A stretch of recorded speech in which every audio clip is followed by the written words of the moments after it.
Hey there. Thank you for choosing this audiobook. This is an audiobook recording of King of Violence. This audiobook is a work of fiction and is copyrighted by Holly Myers. All rights are reserved. No part of this recording may be reproduced, distributed, or transmitted in any form or by any means without the prior written permission of the author, except in the case of brief quotations used for reviews or critical articles. Unauthorized distribution is prohibited and punishable by law. Now that's out of the way, sit back, relax, and enjoy the King of Violence, and don't forget to comment and hit subscribe. Chapter 1. Julian. Get on your knees, Valdez, I say. The man kneels against the cold warehouse floor. His eyes look up at me expectantly, causing a thrill to rush up my spine. He's cute, I think. I tilt my head, taking in the slight stubble on his chin that gives the illusion of a sculpted jawline. I see fear welling in those dull brown eyes of his. He's no sexiest man alive, but I could be tempted. I lean down so my eyes are level with his. Now be a good boy and open your mouth. Valdez shudders, his lips parting wide, saliva slipping from his wet tongue. I shove my gun into his mouth, causing him to gag against the cool metal. Louis, my bodyguard, shifts on his feet. Mr. Greco, I ignore his warning tone. Valdez, if you don't have my fucking money by, I look at my watch. Precisely 2:03 next Wednesday, I'm going to make sure one of my bullets rips through this handsome head of yours. I smile, shoving the gun farther down his throat. Sound good? Tears stream down his face as he barely nods. Great. I yank my gun out of his mouth and use his shirt to wipe the drool from the weapon. Can you finish this up, Louis? I've got practice. Yes, sir. Julian, where the hell have you been? Cole Andrews slams his gym locker shut, his brown hair a mess from hastily pulling on his practice jersey. I yank off my street clothes and toss them into my locker, trying to find my gear. Just some family stuff, Cole nods. I assume he thinks I mean visiting a sick grandma, not shaking down a guy in a blood-spattered warehouse. I guess it doesn't matter if you're late. You are Coach's golden boy. Cole's eyes glance down at my exposed torso, where my tan skin is taut over my six-pack abs. My eyes are up here, Andrews, I tease. Cole's eyes snap to my face, his cheeks tinted pink. Not that I can blame him. My trainer has been making me pack on the pounds to gain more muscle. I scoff, pulling on my undershirt. I'll have to tell Alexa you're enjoying her work. At least someone is. Cole turns and grabs his water bottle from the bench. What? You're not seeing what's his name anymore. Who? Martin or Patrick? Cole rolls his eyes and closes his locker. You're such a whore. I don't disagree. In my line of work, I can't get too close to anyone. It's too dangerous. But that doesn't mean I don't get my rocks off when I can. What? Jealous? I grab my jersey and follow Cole to the field. Of your many STDs, not likely. I glance around at the championship flags hanging in the hallway that leads to the field. I see an old athlete poster of me with my foot on my helmet. Valmont College champion, Julian Greco. I smile. This team could never last without me. Practice ends with a triumphant roar from the team, the sound echoing across the field. Sweat drips from my brow, but I'm grinning like the cocky bastard I am. Coach claps me on the back as I pass, shouting something about my game-saving pass during the scrimmage. It's nothing new. I'm used to being the best. I yank off my helmet and shake out my damp hair, letting the cool breeze hit my face. My teammates are already heading to the locker room, but I take my time walking off the field, basking in the glow of being Valmont College's golden boy. And then I see him, a serious-looking guy sitting on the bleachers with two studious-looking girls. The guy has his arms crossed as he leans his tall frame back on the bench like he's bored out of his fucking mind. He's not dressed like someone who belongs here. No school colors or casual athletic gear. Instead, he's in a tailored navy blazer over a crisp white shirt, dark slacks that cling to lean legs, and polished loafers. His face is sharp, all high cheekbones, and a strong jaw framed by thick black hair swept away from his forehead. He's got a pair of glasses perched on his nose, giving him a look that screams, I have a stick up my ass. But it's his expression that catches my attention. Where most people would be looking at me with admiration, or let's face it, jealousy, this guy's dark eyes are hard and assessing, like he's trying to figure out the exact kind of trouble I am. A smirk tugs at my lips. I jog over, wiping my face with the hem of my jersey. The girls are talking excitedly as they see me turn in their direction, but they hurry away as if scared to speak to me. The guy rolls his eyes and stands to pack up his belongings. "Hey," I call out, flashing my signature grin. "You lost or something? This isn't the library." Tall, dark, and handsome barely reacts. His eyes flick to me, then back to the field like I'm not worth his time. "Not lost," he says flatly. His voice is low and calm, but there's a sharp edge to it, like a blade hidden under silk. Damn, I'm intrigued. I hook my helmet under one arm and lean casually on the fence separating us. "You've got that whole too cool for this vibe going on, but you're watching us practice. That tells me you're at least a little impressed." "Don't flatter yourself," he replies, his tone icy. "My peers wanted to study here today. Most people can't resist my charm, but this guy isn't biting. That only makes me more determined." "And yet you still tagged along," I point out. He doesn't reply. "You got a name?" I ask. He glances down at me with a look of distaste. "Felix Caruso." Caruso. The name sounds familiar, but I don't dwell on it. I stick out my hand. "Julian Greco, star quarterback, campus legend, all-around amazing guy." Felix looks at my hand like it's a dead, rotten fish, then reluctantly shakes it. His grip is firm, but he lets go quickly, as if he doesn't want to be contaminated. He turns on his heel and begins walking toward the stadium exit. I trail along the fence and easily keep up with his rushed pace. "Let me guess," I say, tilting my head. "You're a law student, right? You've got that future prosecutor vibe. Very by the book." Felix raises an eyebrow. "And you've got that entitled athlete vibe. Very above the law." I laugh, genuinely amused. "Touché, but come on, you don't have to be so serious. You're at Valmont, not some Ivy League boot camp." Felix crosses his arms again, his gaze steady on the exit in front of him. "Some of us are here to learn and work, not just play games and party." I quickly jump over the fence, and Felix almost runs into me. "Who says I'm not working? Being the best takes effort, you know." Felix doesn't back away, but his jaw tightens. "I've read about you, Julian Greco. You've got talent, sure, but you also come from a family that pays off your debts." "Oh, so you've researched me," I say, my tone light. "I'm flattered. I didn't know I had a fan in the law school." "I'm not a fan," Felix says sharply. "Then what are you, My smirk widens, masking the flicker of tension in my chest. Is he an undercover cop? A reporter? A member of a rival family? A rule follower? For a second, his words hang in the air, heavy with meaning. Most people wouldn't dare talk to me like this, not without worrying about their reputation. But Felix isn't like most people. "Well, Felix," I say, stepping back with a grin, "if you like rules, you'd better make sure to catch my next game. I promise to give you something worth writing about in that notebook of yours." Felix doesn't respond. He just turns and walks away, his posture stiff, leaving me standing there with a strange mix of irritation and amusement. I watch him go, the set of his shoulders rigid as he disappears toward the academic buildings.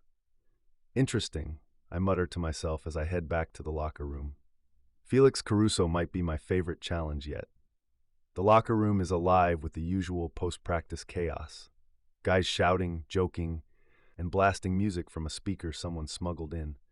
I'm halfway through peeling off my gear when Cole plops down on the bench next to me, a towel draped around his neck. "Who was that guy you were talking to?" he asks, jerking his thumb toward the field. "Just some law student," I reply casually. Cole raises an eyebrow. "Didn't look like he was handing out compliments." I grin. "He's just playing hard to get," Cole snorts. "Man, you've got issues." "Maybe," I admit, tossing my jersey into my locker. But at least I'm not boring. Later that evening, I'm back in my apartment, scrolling through my phone while some mindless reality show plays in the background.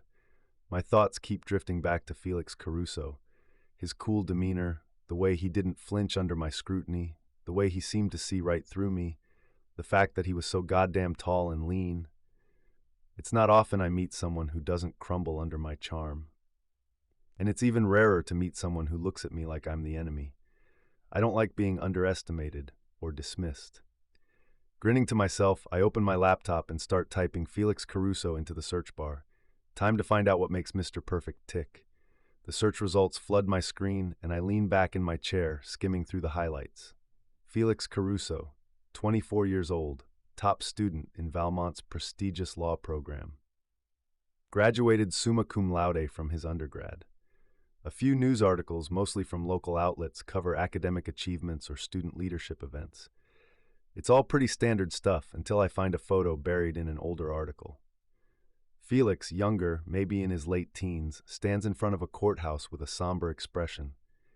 Beside him is a woman who looks like an older version of him, his mom, I'm guessing. The caption reads, Felix Caruso and family attend the sentencing hearing of alleged Mafia enforcer linked to the killing of his father, Marco Caruso. My stomach tightens, so that's it. His father was a victim of Mafia violence. No wonder he's so tightly wounded, so eager to chase after justice. The pieces fall into place. His rigid demeanor, the chip on his shoulder, the way he looked at me like I represented everything he hated. But here's the kicker. Felix doesn't know my family's part in the same underworld that tore his apart. To him, I'm just another rich kid from a well-off family who coasts through life on privilege. That should make me feel nervous, maybe even guilty. Instead, I find myself wanting to understand him more. I snap my laptop shut and grab my jacket. Sitting here isn't going to get me anywhere. Valmont's campus is quieter at night. The sidewalks lit by old-fashioned lampposts that cast long shadows over the cobblestones. I head toward the library, figuring it's the best place to clear my head, and maybe accidentally bump into Felix. The library hums with a muted energy. Students hunch over laptops and textbooks, their voices low and focused. And there he is, sitting at a table near the back. Felix looks different here, surrounded by books and the soft glow of his laptop screen. His earlier sharpness is still there, but there's something more relaxed in the way he sits, his glasses slipping slightly down his nose as he scribbles in a notebook. For a moment, I hesitate. He doesn't know who I really am. And for some reason, I don't want to ruin this clean slate just yet. I make my approach, letting my footsteps make just enough noise to catch his attention. Burning the midnight oil, counselor? I say, leaning casually against the bookshelf. Felix looks up, his blue eyes narrowing as soon as he recognizes me. What are you doing here? Isn't it obvious? I ask as I pull out the chair across from him. I'm here to learn. Felix raises an eyebrow. I don't think I've ever seen you in here. And I don't think I've ever seen you at the football stadium. I flash a grin as I sit.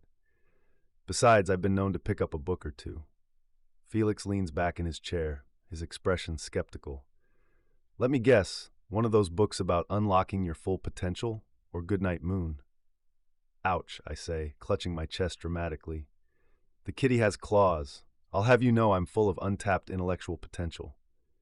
I'll believe that when I see it, Felix mutters, turning back to his notes. His dismissive tone would normally piss me off, but I can't seem to drag myself away from him. I want to know why he doesn't like me. I need him to like me. So I say, leaning forward, what's got you buried in books this late? Big case study? Crushing the hopes and dreams of someone less prepared? Felix sighs, clearly annoyed but too polite to tell me to leave outright. I'm working on a research paper. It's due next week and I don't have time for distractions. Distractions? Me? I feign shock. I'm offended. I'm here to add value to your study session. Doubtful, Felix replies, his tone as sharp as his pencil as he underlines something in his notebook. I watch him for a moment, my grin fading into something softer. He's so tightly wound, like he's carrying the weight of the world on his shoulders. It makes me wonder if he ever lets himself relax, even for a second. You know, Tin Man, I say, breaking the silence. You don't have to be so serious all the time. Life's more fun when you loosen up a little. Tin Man? Felix looks at me over his glasses. I tilt my head. 'Cause you're cold and acting like you don't have a heart. Felix sits up straighter, his expression unreadable. Not everyone has the luxury of living life without consequences, Julian. The words hit harder than I expected. He thinks I'm just another rich kid who's never had to fight for anything. And to be fair, that's exactly what I want most people to think. I lean back in my chair, smirking to hide the shift in my mood. I wouldn't call playing quarterback for this school a consequence-free life. You try dodging a 250-pound linebacker and tell me how easy it is. Felix doesn't laugh. He doesn't even crack a smile. That's not what I meant. There's a pause, the air between us heavy with unspoken words. I want to ask him what he does mean, but I know better than to push too hard. Well, I say, standing up and slinging my bag over my shoulder, I'll let you get back to saving the world. Just don't forget to take a break sometime. Take care of yourself. Felix watches me leave, his gaze unreadable. I walk out of the library into the cool night air, feeling something I haven't felt in a long time: curiosity. Felix Caruso doesn't just see the surface. He looks deeper, even if he doesn't like what he finds. And for some reason, I want to know what it would take to make him look at me differently. I pick up my phone, dialing the number of the guy who hacks into the school system to fix my grades. Hey, I need a favor. Chapter 2, Felix. The lecture hall buzzes with quiet murmurs as students shuffle in, clutching their laptops and coffee cups like lifelines. I take my usual seat near the front, setting up my materials with a precision that would make a drill sergeant proud. My notebook is open, my pen poised, and my laptop is positioned at the perfect angle for note-taking. Professor Hartford begins the class with his usual monotone, diving straight into the finer points of criminal procedure. It's a topic I'm genuinely interested in, but today my mind feels unusually restless. I try to focus, jotting down everything he says, but my email inbox keeps nagging at the back of my mind. I shouldn't check it. I know better than to let distractions creep in during class. But the temptation is too strong. Just a quick look. Sliding my laptop's browser open, I navigate to my email. Most of it is the usual clutter. Updates from the Student Bar Association, reminders about upcoming deadlines, and some spam about a limited time offer for a subscription I don't remember signing up for. But one subject line catches my eye. New academic initiative assignment. My stomach sinks. Great, another thing to add to my list. Dear Felix Caruso, as part of Valmont College's Academic Improvement Initiative, you have been selected to serve as a peer tutor for Julian Greco. This program is designed to provide academic support to students in high-demand athletic programs. Your role will involve one-on-one sessions to ensure the student meets their academic requirements. Attached, you'll find his course schedule and the topics we suggest focusing on. This opportunity allows you to further develop your leadership and teaching skills, which will look excellent on future applications. Please confirm your availability by the end of the day. I stare at the screen, my pulse thundering in my ears. Julian Greco. The name practically leaps off the page, taunting me. Star quarterback. Campus celebrity. The face of every promotional poster and social media campaign. He's the golden boy with an easy smile, a perfect throw, and the kind of charisma that makes professors overlook late assignments. And now, apparently, he's my responsibility. I only spoke to him once before our official meeting yesterday. He bumped me with his bag, scattering my books across the floor. I expected him to ignore me and keep laughing along with his friends, but he didn't. Instead, he dropped to the floor. I'm so sorry, man. I wasn't watching where I was going. Julian gathered my books and handed them to me with that insanely charming smile of his. Later. Mr. Caruso. I snap my head up, realizing too late that the entire lecture hall has gone silent. Professor Hartford is staring at me, his bushy eyebrows raised in expectation. Is there something more pressing than my lecture on the exclusionary rule? He asks dryly, his gaze cutting into me like a scalpel. No, sir, I mumble, quickly closing my laptop. My cheeks burn as a few students nearby stifle chuckles. Then I suggest you focus, Hartford says, returning to the board. I sink lower in my seat, trying to ignore the heat rising to my face. I force myself to focus for the rest of the lecture, scribbling notes with a vengeance, but my mind keeps drifting back to the email. Why me? I'm already juggling a full course load, a part-time job, and an internship application that's due next month. The last thing I need is to babysit someone who probably spends more time passed out in a sorority house than the library. As soon as class ends, I pack up quickly and head to the gym. I need to process this somewhere quiet, somewhere I can vent without an audience. The gym is blessedly empty this late in the afternoon. I find a corner table tucked away from prying eyes and pull out my phone. The email stares back at me like a challenge. I open the attached schedule and skim through it. Julian's classes are a mixed bag. Intro to marketing, business ethics, and an elective on the psychology of leadership. None of it looks particularly challenging, which makes it baffling that he needs a tutor. This has to be some kind of joke. I can already picture how this will go. Julian showing up late, if he shows up at all, with that trademark grin and some excuse about practice or a game. He'll flirt, he'll charm, and he'll expect me to do all the work. Meanwhile, I'll be the one pulling all-nighters to make sure he passes. My stomach churns at the thought. With a sigh, I text my roommate Ben. Me, you're not going to believe this. Ben, what? Me, they've assigned me to tutor Julian Greco. Ben, OMG. You're tutoring the Julian Greco? I groan, already regretting texting him. Me, it's not exciting. It's a waste of my time. Ben, come on, Felix. He's like a campus legend. You'll probably get good seats at the games or something. Me, I don't care about football. Ben doesn't reply immediately, and I take that as my cue to answer the email. I type a curt response confirming my availability and hit send before I can overthink it. There. It's done. But as I sit back and stare at the empty table in front of me, I can't shake the feeling that this is the start of something I'm not prepared for. Julian Greco. Hey Tin Man. When's our first session? I stare at the message, my irritation flaring anew. Already with the nicknames? And Tin Man was the one that stuck? Me, tomorrow. Library. 10 a.m. Don't be late. Julian, wouldn't dream of it. Winky face. I throw my phone on top of my gym bag and start wrapping my hands. My fist hurls into a punching bag, making the chain rattle throughout the empty gym. I would have steam coming out of my ears if that was physically possible. Just don't forget to take a break sometime. Who the fuck does he think he is?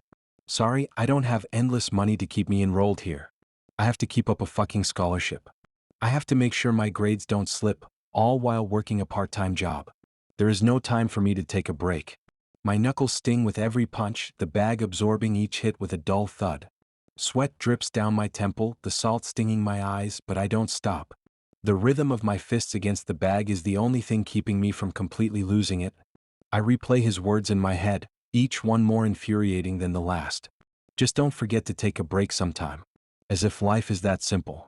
As if I have the luxury of slacking off for even a moment. You're cold and acting like you don't have a heart.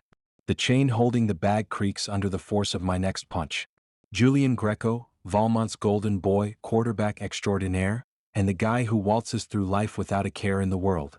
He has no idea what it's like to have the ground beneath your feet ripped away, to have to claw your way back to the surface just to survive. My jaw tightens. No, he couldn't possibly understand. I step back, breathing hard, my fists clenched at my sides. I catch my reflection in the gym's mirrors, disheveled hair, a scowl etched so deep it might be permanent, and the shadows under my eyes that no amount of sleep will erase. This is what survival looks like, not whatever charmed existence Julian Greco is living. And of course the administration decided it'd be a great idea to pair me with the guy whose idea of a hard day is deciding which designer suit to wear after his next game. The memory of his smirk flashes through my mind, and I feel a fresh wave of irritation. He thinks he's clever, doesn't he? Sitting there in the library, acting like he was doing me a favor by gracing me with his presence. I rub my face with both hands, trying to shake off the frustration. The punching bag sways slightly, mocking me. I move closer, plant my feet, and deliver another stiff jab. A small part of me, one I refuse to acknowledge for longer than a second, remembers how his voice softened when he said it, how the low light reflected off his golden hair and tanned skin. Take care of yourself. Idiot, I mutter under my breath, shaking off the thought. I glance at the clock on the wall. It's late and I have a full day ahead of me tomorrow. Classes, work, and, unfortunately, my first session with Julian. I grab my towel, sling it over my shoulder, and head for the showers. The knot in my chest tightens as I think about tomorrow. I'll be professional, of course. I have no choice. But there's no way I'm letting him get under my skin. Not again. The study room in the library feels more like a holding cell than a place of learning. The walls are a muted beige, the fluorescent lights cast a clinical glow, and the table in the center feels far too large for just two people. The tension in the air promises this session will be anything but smooth. I glance at my watch. 10:02. He's late. Typical. I tap my pen against the table like a metronome, each tap marking an increase in the mounting irritation bubbling inside me. I've already set up the materials, a laptop, a stack of notes, and a printed schedule for what we need to cover. I didn't sign up to tutor anyone, let alone Julian Greco, Valmont's resident golden boy. But apparently the administration thought it would be a good use of my time. The door swings open with a dramatic creak, and Julian strides in like he owns the place. "Morning," he says with a cocky grin, as if he hasn't just wasted 2 minutes of my life. He's wearing a Valmont hoodie and joggers, his hair slightly mussed. There's an air of effortless charm about him, the kind that makes people forgive tardiness and overlook flaws. You're late, I reply, not looking up from the syllabus I've been pretending to read. Just by 2 minutes? You keeping a stopwatch on me or something? He drops into the chair across from me, sprawling like this is his living room. Relax, Felix. It's not like the world will end if I'm a little late. Your grades might, I mutter, flipping the syllabus to the next page. He lets out a soft laugh, low and rich. Fine, you win 10. All right, let's do this. I slide a packet of notes across the table, forcing myself not to lose my head at the idiotic nickname. This is what we'll cover today. We'll start with the basics, he interrupts, glancing at the packet. Got it? But just for the record, I do know how to read. Could have fooled me. His eyes widen in mock offense, and he covers his mouth to hide a fake gasp. Wow, harsh. And here I thought you'd go easy on me, since we're going to be spending so much quality time together. I rub the bridge of my nose, resisting the urge to snap at him. This isn't quality time, Julian. It's an academic requirement. Let's focus. Fine. He leans back, but his smirk doesn't waver. I dive into the material, explaining concepts with the kind of precision that's second nature to me. For the most part, Julian listens, sort of. Every few minutes, he interjects with a question or a joke, clearly testing how far he can push me. So, he says at one point, twirling a pen between his fingers, "Where you from? Are you being serious?" I reply curtly. He smiles like he has some sort of inside joke he's not sharing. Why wouldn't I be? I glance up at him, irritated by his flippant tone. I'm from here. Here is in Valmont? Or why don't we focus on the material, HM? Instead of wasting both of our time. My voice is pinched. I can feel the tension in my neck from trying not to chew him out. For a moment, something shifts in his expression, an almost imperceptible flicker of something genuine. But just as quickly it's gone, replaced by his usual grin. Relax, Felix. I'm just trying to make this a little less painful for both of us. This isn't supposed to be fun, I snap. His chuckle fills the room, warm and oddly disarming. You know, you might actually be funny if you let yourself. I ignore him, turning my attention back to the notes. Let's move on. For a while, the session continues without much incident. Julian has a sharp mind when he chooses to use it, and when he finally focuses, he picks up the concepts faster than I expected, making me question why he needs this tutoring in the first place. Still, his charisma is a constant distraction, a magnetic pull I'm determined to resist. And then it happens. I reach for a textbook on the table just as Julian reaches for the same one. Our hands brush, barely a touch, the kind of thing that shouldn't even register. But it does. His skin is warm, the contact sending an unexpected jolt through me like static electricity. I pull my hand back quickly, my heart suddenly racing for no logical reason. Julian notices. Of course he does. His eyes flick to mine, and his smirk softens into something more curious, more intense. You okay, man? He asks, his voice quieter now, the teasing edge replaced with something I can't identify. Fine, I say too quickly. His smirk returns, but there's a glint of amusement in his gaze. If you say so. I force myself to focus, flipping through the textbook with more force than necessary. Julian doesn't push further, but I can feel his eyes on me for the rest of the session, studying me like I'm some puzzle he's trying to solve. It's unsettling. By the time we finish, I'm drained, not from the material but from the effort of keeping my composure. Julian gathers his things and slings his bag over one shoulder. Same time next week? I nod, not trusting myself to speak. He pauses at the door and glances back at me with a grin that's equal parts infuriating. Chapter 3. Julian. The low hum of the fluorescent lights buzzes in the safe house's basement, blending with the faint whir of the counting machine.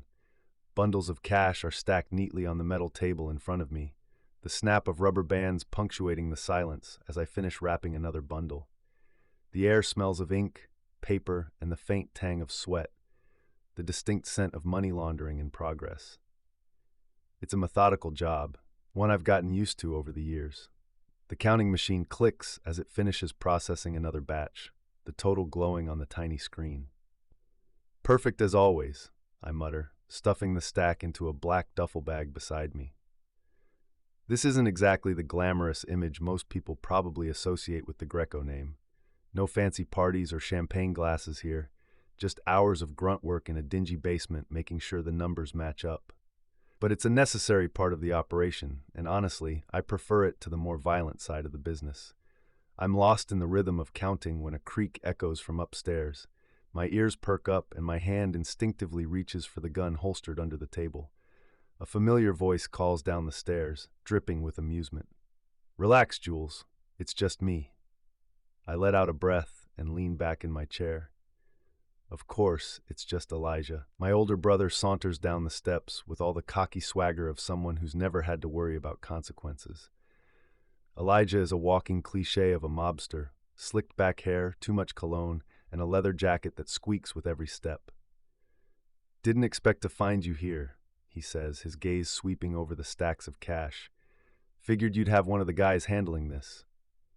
"I like to keep an eye on things," I reply, not bothering to look up. "Control freak, as always," he quips as he pulls out a chair and plops down across from me. "Did you come here for a reason or just to annoy me?" I ask, tossing a stack of 20s into the machine. Elijah leans back and crosses his arms. "Oh, I came for a reason, all right. Heard something interesting from one of the guys on campus today." I roll my eyes. "Do I even want to know?" He grins, the kind of grin that means trouble. "You've got yourself a tutor now?" The rubber band I'm holding snaps between my fingers. I toss it aside and reach for another one, keeping my voice steady. "It's not like I asked for it. The school assigned him to me." "Oh, I'm sure they did. It's not like we have someone who can hack into the school system and give you straight A's," Elijah says, his tone oozing sarcasm. "So, what's this about? You actually struggling in class and don't want to use our resources for some reason? Or is this just some clever ploy to get close to a cute study buddy?" I glare at him. "You're an idiot." Elijah's grin only widens. "Come on, Jules, you don't exactly strike me as the study group type. Who's the unlucky bastard stuck babysitting you?" I hesitate, but there's no point in lying. Elijah will dig it out of me eventually. "Felix Caruso." His eyebrows shoot up. "No way. Felix Caruso? Mr. No Bullshit himself? That guy hates everyone." "He doesn't hate me," I say, even though I'm not entirely sure that's true. Elijah lets out a bark of laughter. "Oh, he definitely hates you. I've seen the way he looks at people like us. I bet he thinks you're just some spoiled rich kid coasting through life on daddy's dime." I don't respond, focusing instead on the stack of cash in front of me. Elijah leans forward, his elbows on the table. "You fucking around with him for fun or what?" "It's not for fun," I snap, though the edge in my voice only makes him smirk. "Right? Because you're the picture of academic dedication," he says. I glare at him, but he doesn't back down. "Look, I'm just saying, this seems out of character for you," Elijah continues. "I mean, tutoring? Really? What's next? Joining the debate team?" I lean back in my chair and cross my arms. "If you're done making jokes, I have work to do." Elijah studies me for a moment, his smirk fading slightly. "You like this guy, don't you?" I stiffen. "I don't know what you're talking about." "Oh, come on," he says, rolling his eyes. "You can't fool me, Jules. I know that look. You've got it bad." "I don't have anything," I snap. "Felix is just interesting, that's all." "Interesting," Elijah repeats, his grin returning. "Sure, let's go with that." I sigh and pinch the bridge of my nose. "Look, he's just my tutor, okay? That's it. The school thinks I need help. He's the one they picked, and I'm going along with it to keep everyone off my back. End of story." Elijah doesn't look convinced, but for once he lets it drop. "Whatever you say, Jules," he says, standing up and stretching. "Just don't forget, guys like him don't play by our rules. If you're not careful, he could turn into a problem." "I can handle it," I say, though the weight of his words lingers long after he's gone. As the door slams shut behind him, I let out a long breath and run a hand through my hair. Felix Caruso. The name sticks in my mind like a stubborn burr, tangled up with images of sharp eyes, furrowed brows, and the way he looks at me like he's trying to solve a puzzle. So what if I had the school assign Felix as my tutor? I just wanted to get to know him. I haven't thought about getting a moment alone with him in the dark. Haven't dreamed of what he would sound like with my lips on his throat. I shift uncomfortably in my seat, trying to ease the heat that's bubbling in my veins. Elijah might be right about the crush thing. Shit. The gym is almost empty, just the way I like it. Late at night, the clanging of weights and the rhythmic hum of the treadmill feel oddly calming. It's one of the few places I can think without distractions. At least it usually is. Tonight, something, or rather someone, has me completely distracted. I spot Felix near the punching bags, his movements sharp and controlled as he delivers a series of punches. His usual buttoned-up demeanor is gone, replaced by something raw and intense. His muscle shirt clings to his body, damp with sweat. It's one of those shirts that covers the front and the back, but the sides are open to the air. I can see his sleek, pale skin and his swimmer's physique almost perfectly. I lean against the wall, watching for a moment longer than I probably should. Hey, maybe he'll remove the whole shirt if I'm lucky. Felix doesn't notice me. He's too focused on whatever he's working through. His form is decent, but his punches lack the kind of power that comes with experience. Still, there's something captivating about the way he moves, like he's fighting off demons only he can see. Didn't take you for a night owl, I call out, stepping into the light. Felix freezes mid-punch, turning toward me with a glare that could melt steel. What? Are you stalking me or something? Yeah, 'cause I got nothing better to do. I smirk as I walk toward him. I'm here to blow off some steam. What about you? He wipes his brow with the back of his hand and shrugs. It's quiet here at night. Helps me think. Exactly. I grab a pair of gloves from the rack and slide them on. Mind if I join you? Felix hesitates, his eyes narrowing like he's trying to figure out my angle. Eventually, he nods and steps back to give me space. I step up to the bag and throw a few quick jabs to test its weight.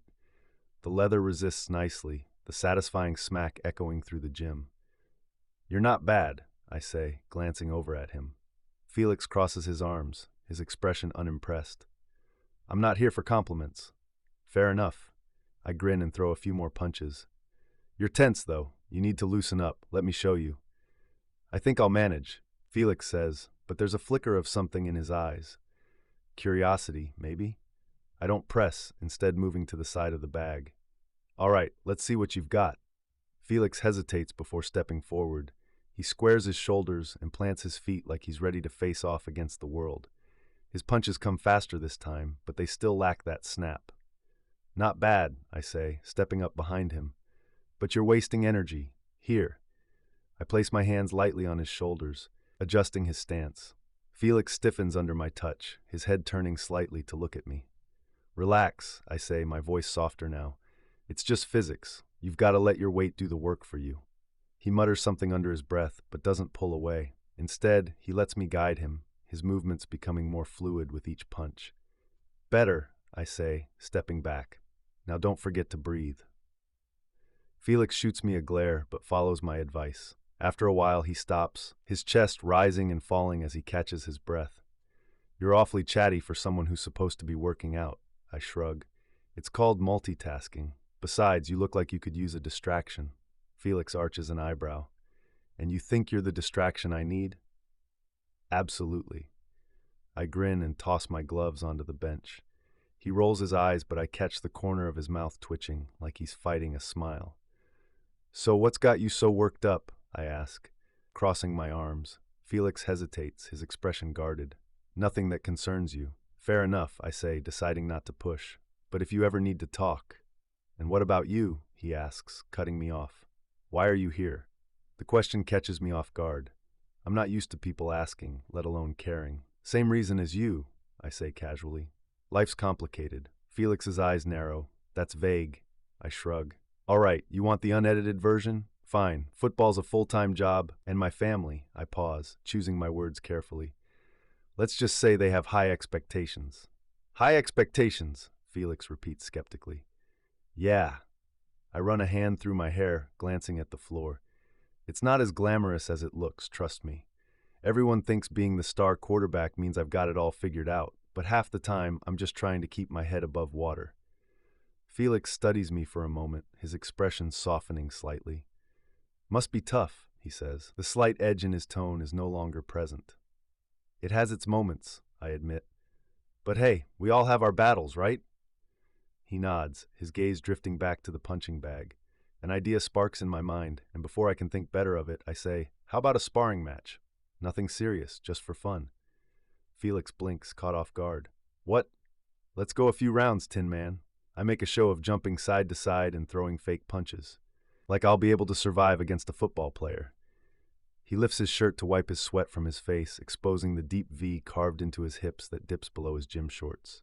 Fuck. Come on, I say, grabbing a pair of mitts. You'll never get better if you don't practice against someone. I'm not. Yeah, I bet you couldn't win anyway, I taunt. His ears turn bright red. Got him. Felix's jaw tightens. Fine. We move to the mat and I hold up the mitts, encouraging him to throw a few punches. At first he's hesitant, but as the minutes pass he starts to find his rhythm. Not bad, I say, stepping back. But let's see how you handle a real opponent. Before he can protest, I move forward, throwing a mock jab. Felix dodges, his movements quick but unsure. You've got to commit, I say, feinting to the left. Hesitation will get you knocked out. Felix's eyes flash with determination, and he counters, his fist grazing my side. Better, I say, stepping closer. The sparring turns playful, a back-and-forth dance that has both of us laughing despite ourselves. Quit playing with me, counselor. You scared or something? But then he moves too fast, closing the distance between us. In an instant, he has me against the wall, his hands braced on either side of my head. Our faces are inches apart, his breath warm against my skin. The laughter dies, replaced by a charged silence. I watch as a droplet of sweat drips down his jaw and the side of his throat. Felix's eyes dart to mine, wide and uncertain. The normally raging tempest blue of his eyes is calm for once. For a moment, neither of us moves, and I have no smart remark to lighten the tension brewing between us. I fear if I move, I won't be able to resist the urge to pull his lips to mine, or to tear off that ridiculous shirt that makes my cock twitch with every flash of skin. And then he pushes away from the wall, his movements abrupt. I think we're done here, he says, his voice tight. I clear my throat as I raise my hands. Hey, no harm, no foul. Felix grabs his towel and slings it over his shoulder as he walks toward the locker room. I watch him go, a slow smile spreading across my face. Felix Caruso is full of surprises, and for the first time in a long time, I feel like I've found someone who can actually keep up with me. Chapter 4. Felix. The hot water pounds against my shoulders and steam fills the bathroom like a cloud trying to swallow me whole. I press my palms flat against the slick tile, leaning into the warmth, but it does nothing to relax me.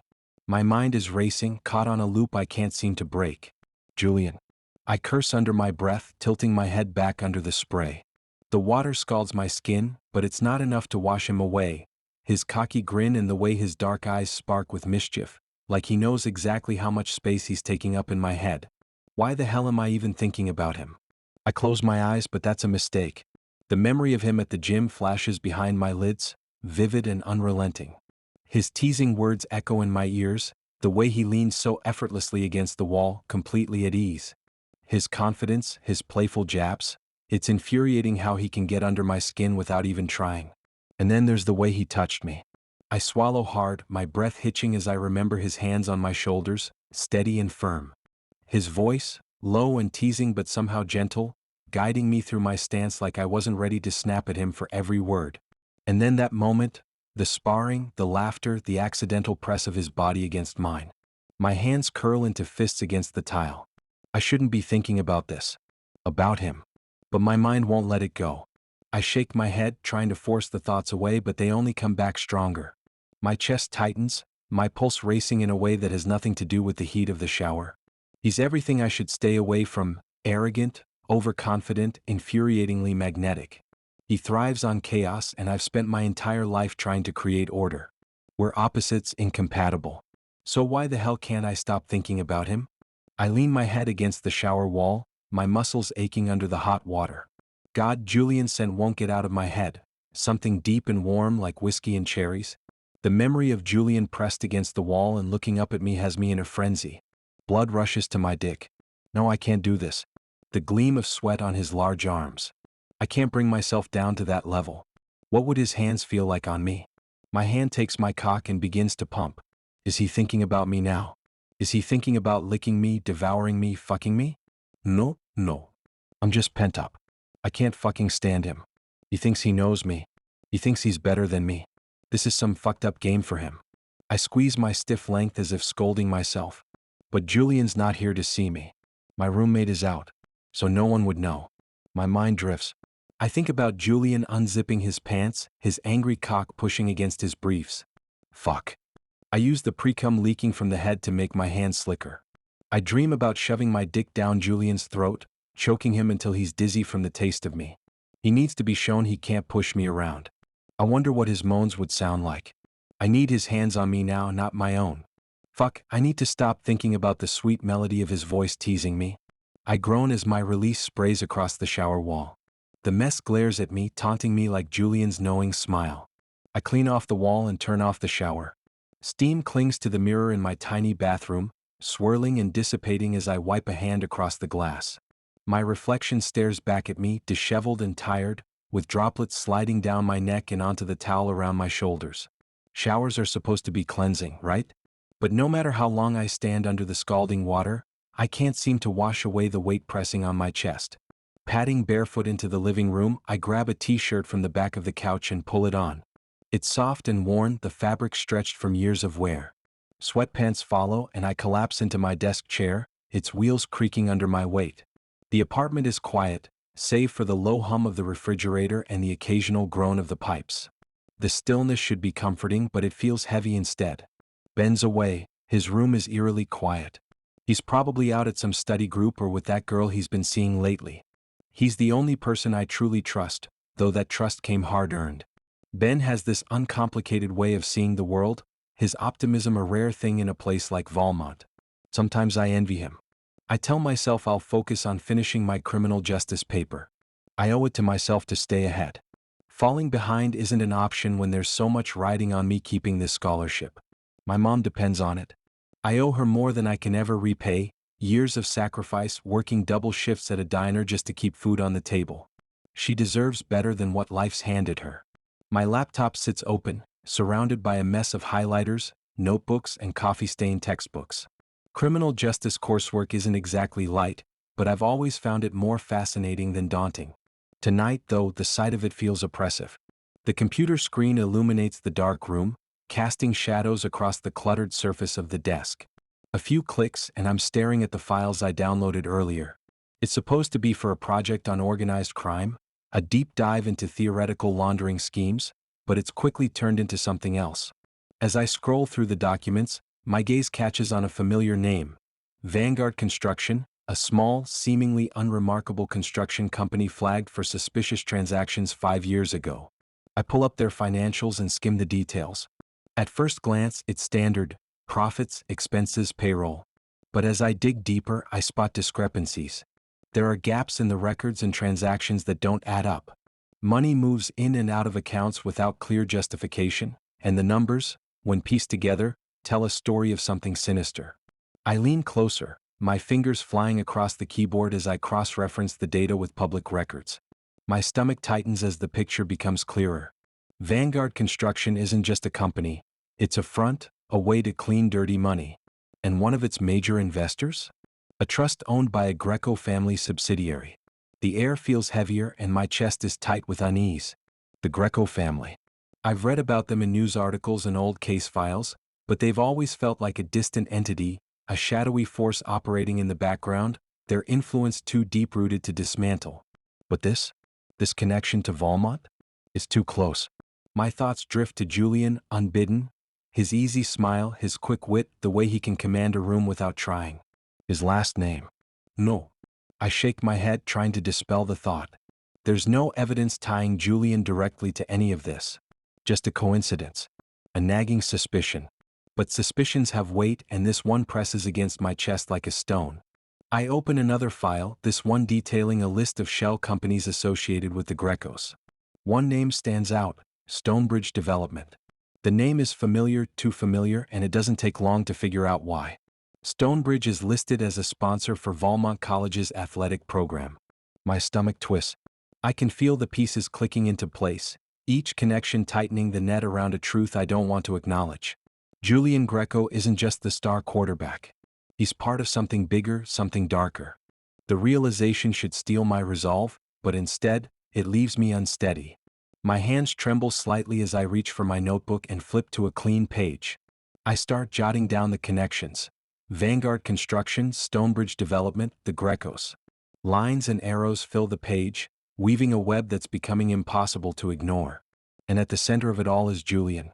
Julian Greco with his cocky grin and disarming charm. Julian, who moves through life as if nothing can touch him, with the kind of confidence only someone from obscene privilege can have. And yet there's more to him. I can feel it every time we lock eyes during tutoring sessions.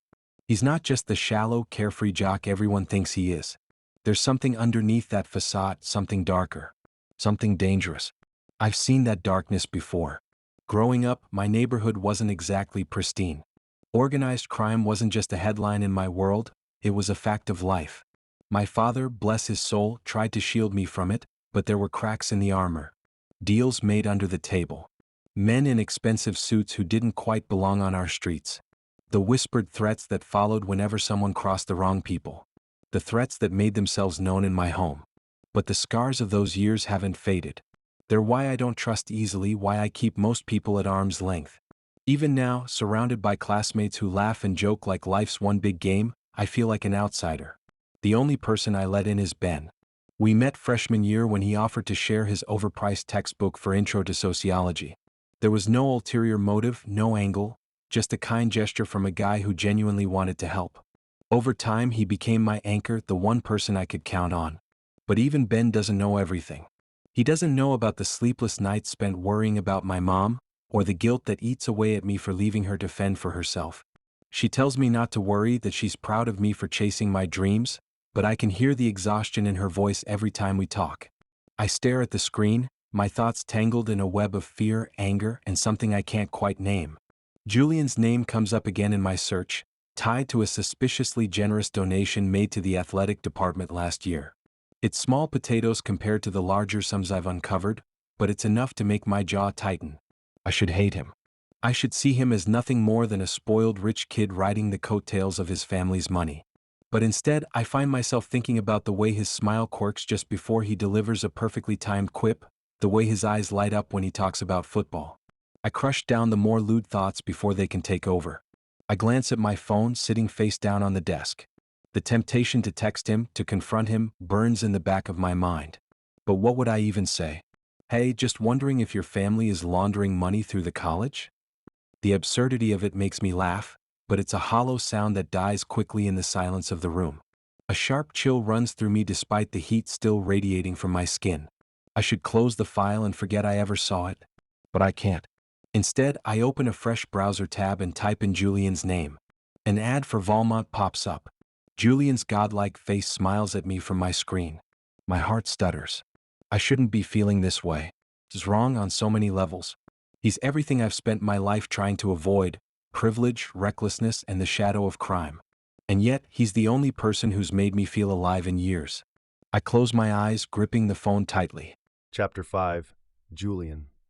The game isn't going the way I planned. The crowd roars, but it's not the kind of excitement I'm used to. It's tense, almost desperate.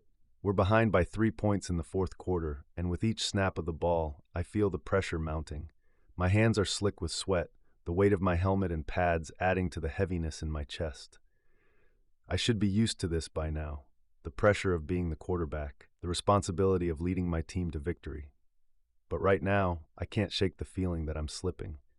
The game started strong, but somewhere along the way, I lost my rhythm. The passes that usually hit their mark feel off today. Too high, too low, or worse, just plain inaccurate. My teammates are trying to cover for me, but I can see it in their eyes. They're frustrated.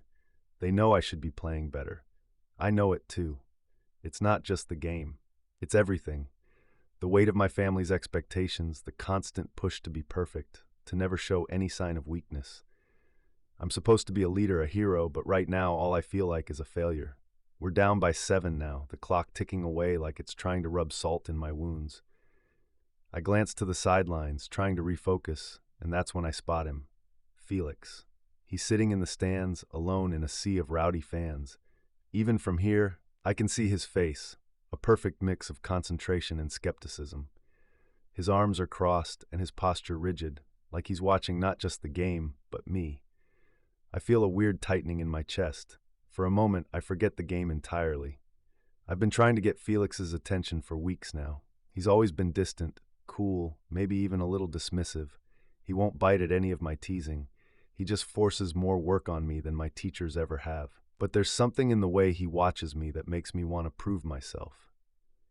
I want him to see that I'm more than just a flashy football player, more than just a spoiled rich kid. I want him to see that I'm someone who can handle pressure, someone who doesn't crumble. But right now, that doesn't feel like who I am. I shake my head, trying to focus. I can't afford to lose myself in this. But Felix's gaze is like a magnet, pulling me in. My thoughts keep drifting back to him. The whistle blows and we're back on offense. The ball is snapped to me and the weight of the moment presses down on me again. I can't afford another mistake. I can't let the team down. I glance over to Felix once more. His eyes meet mine, and for the briefest second, I see something there. Maybe approval, maybe something else. But it's enough. That's when something clicks. I stop thinking, I stop worrying, I just play. I move with a fluidity I haven't felt for the entire game. The next pass is a perfect spiral, sharp and fast, threading through the defense like it was meant to be.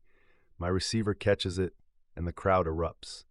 The next play, I run the ball myself, dodging tacklers with ease, my legs moving faster than they have all night. Adrenaline surges through me, the world narrowing to just the field and the end zone.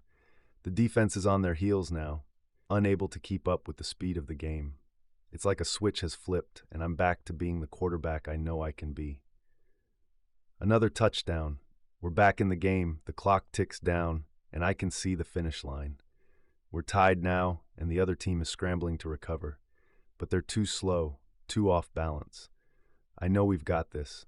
I call the final play a long pass to the end zone, the one I've been practicing for weeks. I take the snap, my fingers gripping the ball tight.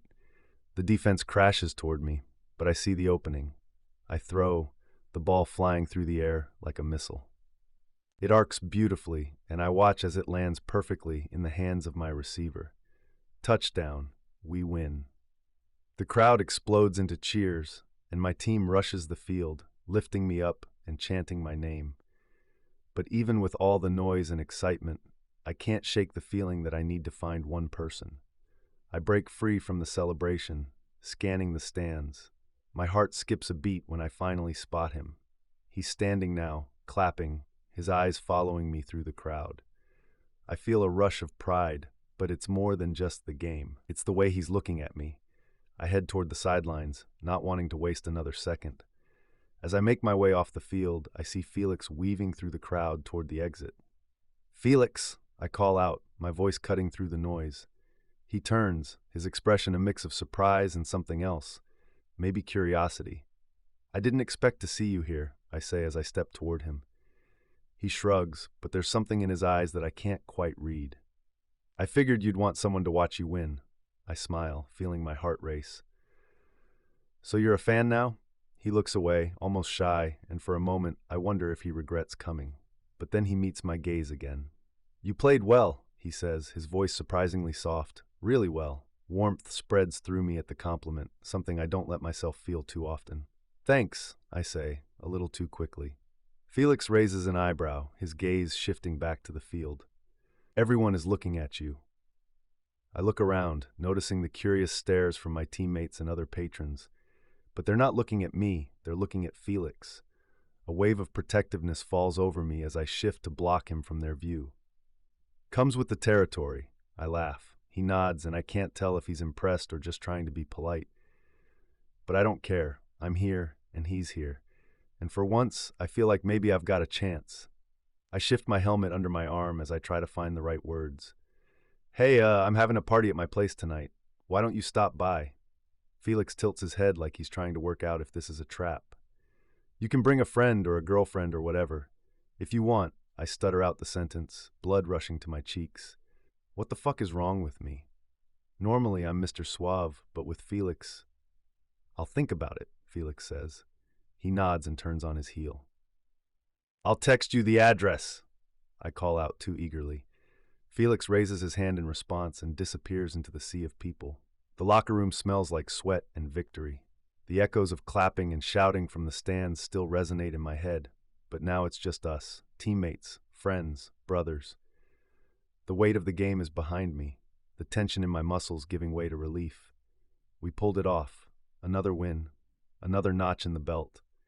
But as I sit on the bench, peeling off my pads and wiping the sweat from my forehead, I keep wondering if Felix will actually show tonight. I can't help it. Every time I close my eyes, I see him standing in the stands, his cool, focused gaze following every move I made. It's like I've never played with so much intensity before, like every play was about impressing him more than beating the other team. But why? Why does his opinion matter so much? He's just a guy who hardly talks to me, a guy who barely gives me the time of day. But I can't stop thinking about him. It's frustrating as hell, and I'm trying not to show it, trying not to let it slip, but the more I try to push the feeling away, the more it lingers. I finish changing into my street clothes and am tying my shoes with more force than necessary when I hear footsteps behind me. "Great game out there, man." I turn to find Cole standing there, his big frame blocking the light from the door. He's one of the team's star players, and even though we've been friends for a while, there's always a bit of distance between us. Cole smiles, clapping me on the shoulder with a force that almost knocks me off balance. "You really came through when it counted. You were on fire out there, Julian. You know it." I give him a half-hearted grin, nodding. "Yeah, I guess. I wasn't exactly playing my best at first, but we got the win." Cole raises an eyebrow. "Man, you always say that. You were great. And you know what? I was thinking, after all the stress of that game, we should celebrate. Just the two of us. Maybe grab a drink, or even just hang out somewhere quiet. Let off some steam." I look at him, unsure. Cole's been a friend on the team, but beyond that, I've never really felt a connection. His flirtations, if you can call them that, have always seemed surface level to me. I've never felt the need to get closer, even if he's the kind of guy who has a way of drawing people in. But I can't ignore the undercurrent of something else in his voice. It's subtle, but it's there, something more than just the camaraderie of two guys celebrating a win. "Thanks, but I've got that party tonight, remember?" I say, my voice steady but firm. "But, I'll see you there?" Cole's face twitches just slightly, like he wasn't expecting me to turn him down. But he recovers quickly, his smile still in place, even though it's not quite as wide as before. "Right, yeah, no problem," he says, but I can tell it's forced. He clears his throat and glances away, his eyes flicking over to the door as if he's looking for someone else. "Guess we'll catch up later, yeah?" Not the catching up he was planning on doing. "Sure, man." Cole gives a half wave and walks off, but the tension still hangs in the air. There's a subtle change in the way he's acting, and I'm not sure what to make of it. Maybe it's nothing. Maybe I'm just reading too much into things. But the brief look he gave me before leaving, the way he glanced toward the door, it felt almost like he was looking for someone else. I let out a breath and head for the exit. I don't have time to deal with this right now, not with everything going on in my head. I need to get drunk, immediately. I throw back a shot, trying to ease my obsessive need to watch the door. The air of my loft is thick with laughter, music, and conversation. Lewis stands at the door making sure no students with shady backgrounds get in. I don't need snitches at my party. The adrenaline of the game still pulses through my veins, but as the noise continues to swirl around me, I find myself growing restless. The buzz of the crowd is soothing, but not enough to drown out the thoughts racing in my mind. Girls throw themselves at me. Guys are trying to befriend me, but I simply do not care. There's only one set of eyes I want to meet tonight. Where is he? Jules. My name startles me, and I turn around to see Elijah. He's wearing black slacks and a silky button-down. Lipstick is smudged on his neck. I smile tightly and hug him. "Hey man, I didn't know you were stopping by." "Of course I did. You think I'd miss a game like that?" He claps his hand on my shoulder. "You almost lost, little brother."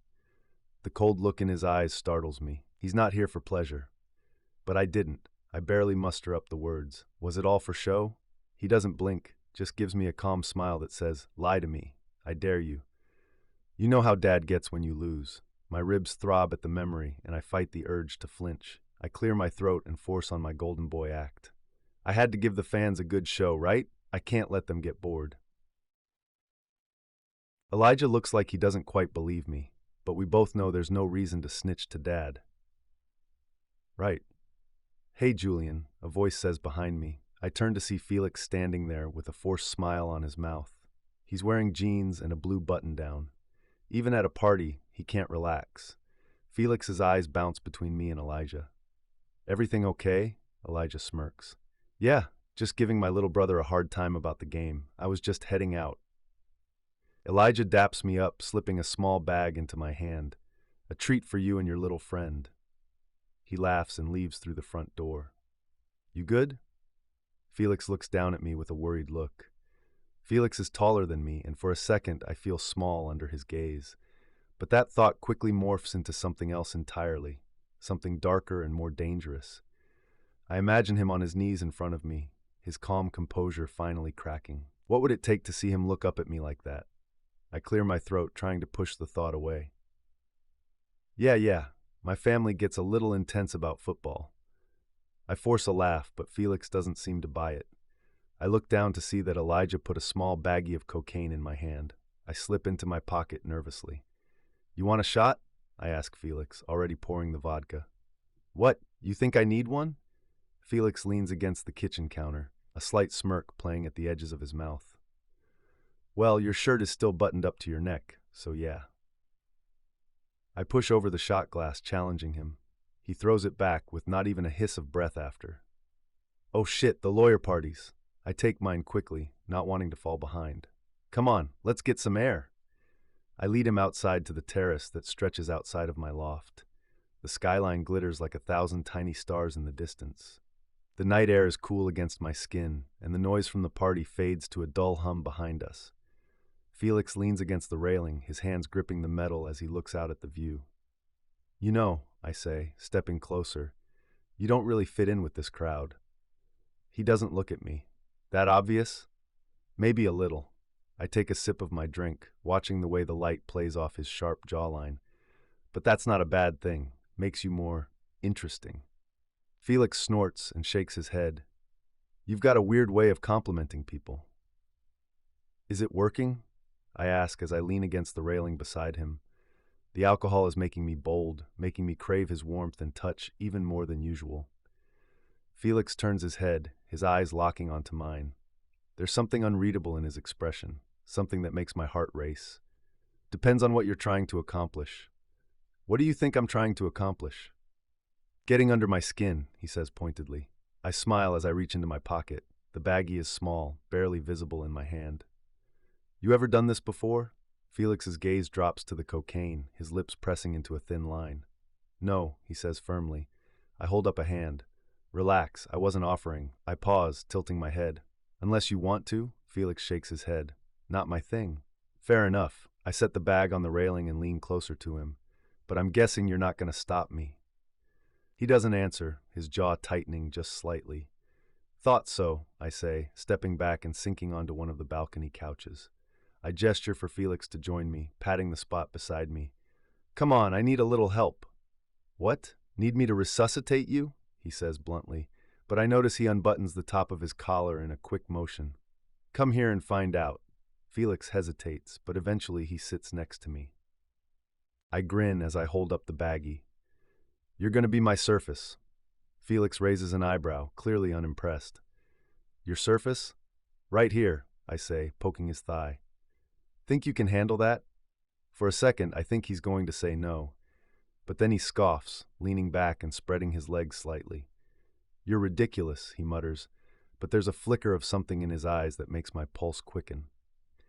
I open the baggie and pour a small line onto his thigh, the powder stark against his jeans. I scrape my credit card against the fabric, lining it up and kneeling before him. His legs spread a little farther to help me fit better between them. Still think I'm ridiculous? I ask, my voice dropping lower. Felix's gaze flickers to the line, then back to my face. He doesn't say anything, but his lips part slightly, and I can see the conflict in his eyes. He wants to look away, but he doesn't. Relax, I murmur, leaning in just enough for my chest to bump his crotch. It's just a little fun. Felix's jaw clenches, but he doesn't move. I pull out a 20 and roll it up. I lean down, the powder disappearing in one quick motion. The burn is immediate, sharp, and electric, and when I look up, Felix is still watching me, his expression unreadable. For a moment, the world feels suspended, the city lights below us blurring into a haze. Then Felix leans back, his shoulders stiff, and the moment shatters. "You done?" he asks, his voice tight. "Yeah, unless you have another body part you'd like to offer," I say, my lips curving into a smirk. I can see the outline of his dick pressing against his jeans. He fucking wants me, and we both know it. He shifts uncomfortably, a tinge of red coloring his cheeks. Felix can't hide what he's thinking. The way he's looking at me, like he's trying so hard not to lose control, sends a thrill through me that no drug could ever match. His legs tense beneath me, and I catch the subtle shift in his posture as he tries to reclaim the distance I've so boldly closed. But I don't move. Instead, I let the silence stretch between us, charged and heavy, while I lean back casually, as though his reaction doesn't send a rush of power straight to my core. "Another body part?" Felix echoes, his voice low and strained, like he's barely holding back. His eyes dart to my lips for a fraction of a second before snapping back up to meet my gaze, and it's all the confirmation I need. "You tell me, counselor." I drag my hand lazily up his thigh, as though daring him to stop me. "Got anything better in mind?" His throat bobs as he swallows hard, the tension radiating off him like heat. I can see the cracks forming in his armor, the way his resolve is fraying at the edges. "You're impossible," Felix mutters, his voice rough and barely above a whisper. His gaze flickers to the city skyline, but it doesn't stay there long. He's drawn back to me like he can't help himself. "And you're stubborn," I counter, letting my smirk widen. I shift closer, the fabric of his jeans brushing against my skin as I lean in and brace one hand on the back of his chair. "But you're still sitting here with me between your legs. Why is that?" Felix exhales sharply, his breath warm and uneven. His hands grip the arms of the chair like they're the only thing keeping him tethered. "You're playing a dangerous game, Julian." "Am I?" My voice is quiet, the teasing edge softening into something more serious. I tilt my head, my lips just a breath away from his ear. Because it feels like I'm not the only one playing. His jaw tightens, his knuckles white against the chair. I pull back just enough to meet his raging blue eyes, and their intensity hits me like a punch. There's anger there, sure, but it's tangled up with something deeper, something darker. I want to unravel it. "Felix," I murmur, his name a challenge and an invitation all at once. "Say the word, and I'll stop." For a heartbeat, he doesn't move. The tension between us is so thick it's suffocating, and then, "Fuck it," he growls, surging forward. His lips crash against mine, and the force of it knocks the air out of my lungs. It's not gentle, not careful. It's raw, desperate, like he's been holding back for too long and can't anymore. His hands leave the chair, one tangling in the fabric of my shirt, while the other grips the back of my neck, pulling me closer. Heat floods my body and I press into him, my fingers gripping his thighs as I kiss him back with everything I have. The taste of vodka lingers on his lips, sharp and intoxicating, and I lose myself in it, in him. For a moment, nothing else exists. Not the party raging inside, not the expectations weighing on both of us, not even the cold bite of the night air. It's just Felix and me, the push and pull of our bodies, the electric spark igniting between us. His hands aren't gentle with me. He shoves up my jaw so his tall frame can meet my mouth. He's so rough, and it makes my cock hard just thinking about him barely holding on to his restraint. But then, just as quickly as it started, it's over. Felix pulls back abruptly, his breathing ragged and his eyes wide with a mix of shock and something I can't quite place. Guilt, maybe. "I can't," he stammers, his voice rough. He stands so quickly that the chair scrapes against the balcony floor. "This was a mistake." "Felix." I reach for him, but he's already stepping back and shaking his head. "No," he says firmly, his expression hardening. "I shouldn't have come here." Before I can say anything else, he turns and strides back inside, disappearing into the crowd. I stay frozen in place, his taste still lingering on my lips, my heart pounding. The city stretches out before me, glittering and endless, but it feels empty. Chapter 6. Felix. Is it possible to get a raging hangover from just one shot? My head feels like it's been stuffed with cotton and bricks at the same time, the dull ache behind my eyes pulsing in time with my heartbeat. I push my bedroom door open, heading for the bathroom in search of aspirin. The hallway is silent, the kind of quiet that feels too intentional, like the whole house is holding its breath. I try to ignore the way my chest tightens with every step, the creeping suspicion that today is going to demand far more from me than I'm ready to give growing stronger with each passing second. I barely have time to open the medicine cabinet before Ben's voice cuts through the stillness like nails on a chalkboard. Well, look who decided to rejoin the living. The party animal returns. I glance over my shoulder to find him leaning against his bedroom doorframe, arms crossed and an infuriatingly smug grin plastered across his face. He looks far too awake for this early in the morning, his hair perfectly messy in the way only he can pull off. Not now, Ben, I mumble, rummaging through the cabinet for painkillers. Oh no, he says, pushing off the doorframe and sauntering into the bathroom. Now is exactly the time. His tone is light, but there's a sharpness beneath it. You've been acting weird all week. And today? Rumors are flying, man. My hand freezes mid-reach, hovering over a half-empty bottle of ibuprofen. His words hit me harder than they should. I stare at my reflection in the mirror, avoiding his gaze. What rumors? I ask carefully, keeping my voice as neutral as I can manage. Ben leans against the counter, his eyes narrowing slightly as he studies me. That you were at Julian Greco's party last night? And not just at the party, but that you were with him. Like with him. He laughs slightly, trying to ease the tension. My stomach twists and the air suddenly feels too thick, but I force my expression to stay neutral. Sounds like bullshit to me. Ben snorts. Yeah, well, the thing about rumors is they usually start from somewhere. He tilts his head, his sharp brown eyes locking onto mine. So, were you? Was I what? Fucking Julian at his party? No. But are you dating him? Ben insists.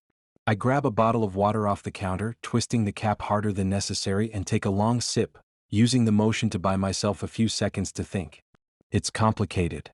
That's not a no. I sigh, leaning against the sink as I finally meet his gaze.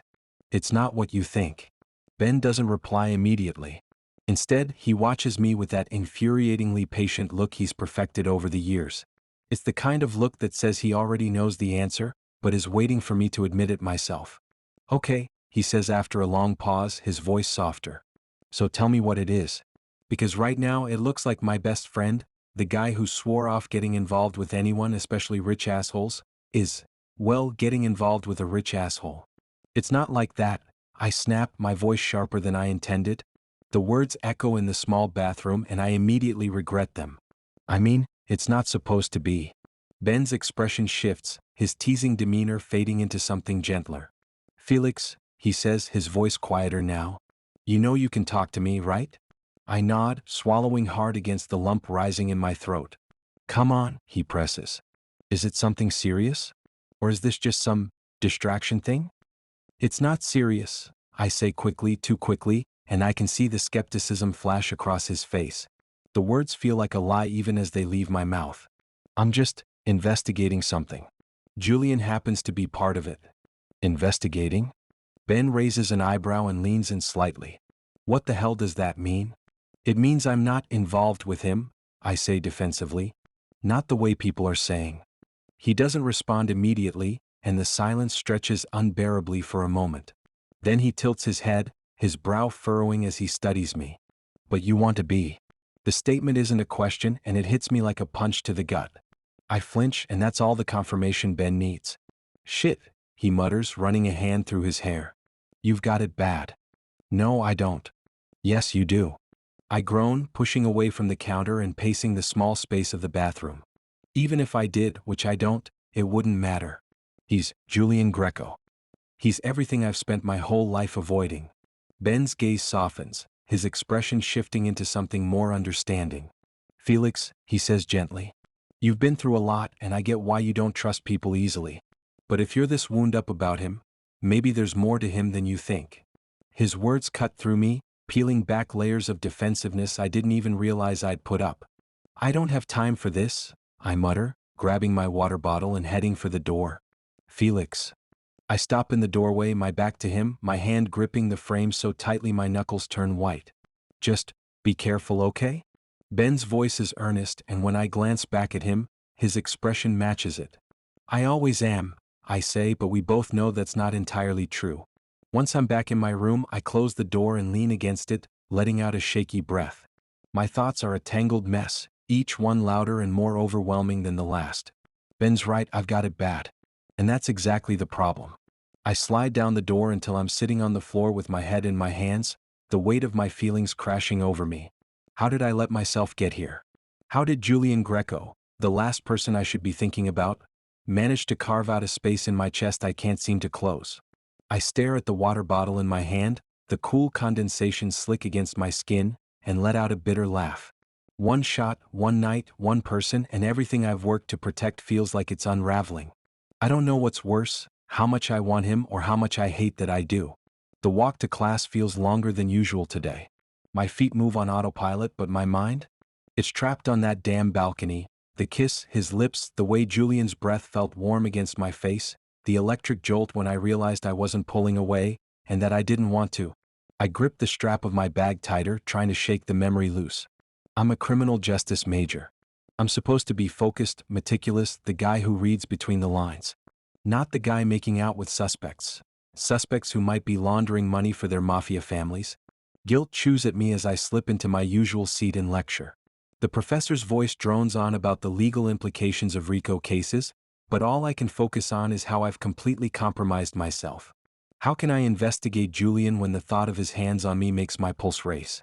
I open my notebook, but instead of jotting down notes, I find myself sketching jagged lines, the pen pressing harder with each pass. My brain replays every detail of the balcony encounter. The city lights behind us, the sharp scent of vodka on his breath, the cocky way he dared me to look away. I don't know if I'm more angry at him or myself. Earth to Felix, Ben whispers, nudging me. I blink, realizing I've been staring at the same spot in my notebook for who knows how long. What? You good? You've been out of it all morning. Yeah, I lie, flipping to a fresh page. Just didn't sleep well. Ben gives me a skeptical look but doesn't press, thank God. After class, I try focusing on an essay that's due soon, but even that doesn't hold my attention. My phone buzzes and I almost ignore it, assuming it's Ben or another group chat blowing up about finals. But it's not. Julian, hey. I owe you an apology. Meet me tonight? Rooftop bar on 5th. 8 p.m. I stare at the screen, my thumb hovering over the keyboard. I should say no. I should block his number. But my fingers betray me, typing out a simple fine. The bar is upscale, its polished wood and soft lighting exuding a warmth that feels entirely at odds with the storm brewing inside me. Julian is already there, leaning casually against the railing overlooking the city, a drink in hand. When he sees me, his face lights up with that maddeningly self-assured smile. Felix, he says, like my name is a secret only he gets to say. I don't smile back. You wanted to apologize? He gestures to the empty stool beside him. Sit first. Drink? I'll pass. Julian shrugs and takes a sip of his whiskey. The ice clinks softly against the glass as he sets it down. For a moment we stand in silence, the hum of the city below filling the void. I'm not in the mood for games, and I'm about to say so when he finally speaks. About the other night, his voice is quieter now, more subdued. I messed up. I got carried away and that's on me. You didn't ask for any of that. No, I didn't, I say, the sharpness in my tone cutting through the space between us. But you didn't stop me either? I glare at him, heat rushing to my face. That doesn't mean. I know, he interrupts, his voice softer now. I know it doesn't mean anything. I'm sorry. My brother got into my head and he stops himself and shakes his head. No, that doesn't matter. I just wanted to apologize for being such a dick. His sincerity catches me off guard. I expected deflection, maybe even another smug comment, but this feels real. Why do you care so much? I ask, crossing my arms. Julian leans back, his eyes drifting to the skyline. Because I like you. The words hang between us, simple but heavy. You don't even know me, I say, my voice quieter now. That's fair, he admits. But I want to. The vulnerability in his tone disarms me. This isn't the cocky quarterback who can charm his way out of anything. This is someone honest. Why? I ask, genuinely curious. You could have anyone. Why me? Julian chuckles, a low, self-deprecating sound. Because you're the only person who doesn't buy my bullshit. I don't know what to say to that, so I just look at him, searching for any hint of deceit. But all I see is a guy trying to tell me something he doesn't quite know how to say. I should leave, cut this off before it becomes more complicated than it already is. But instead I sit down, my resolve softening despite myself. We talk for hours, about everything and nothing. He tells me about the pressure of living up to his family's expectations and the suffocating weight of being the golden boy. He doesn't mention the Mafia outright, but his words are laced with enough hints to make me wonder. And somehow I find myself sharing pieces of my own life, how my mom worked 2 jobs to keep the lights on when I was a kid, how I can't afford to screw up when so much depends on me. I mention my father's death, but not exactly what happened to him. I can't find the will to say it.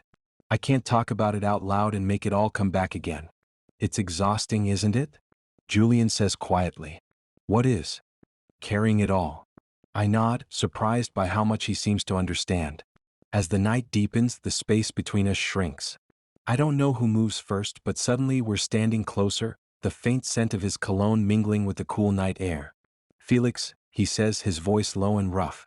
I look down at him, and before I can overthink it, his lips are on mine. The kiss is so slow and deliberate that it feels like the world has stopped spinning. My hands grip the railing behind me as if letting go would send me spiraling. His hand caresses my jaw, and for some reason my hand goes up to meet his. Julian's tongue slips into my mouth, causing me to pull him closer to me by the belt loop of his jeans.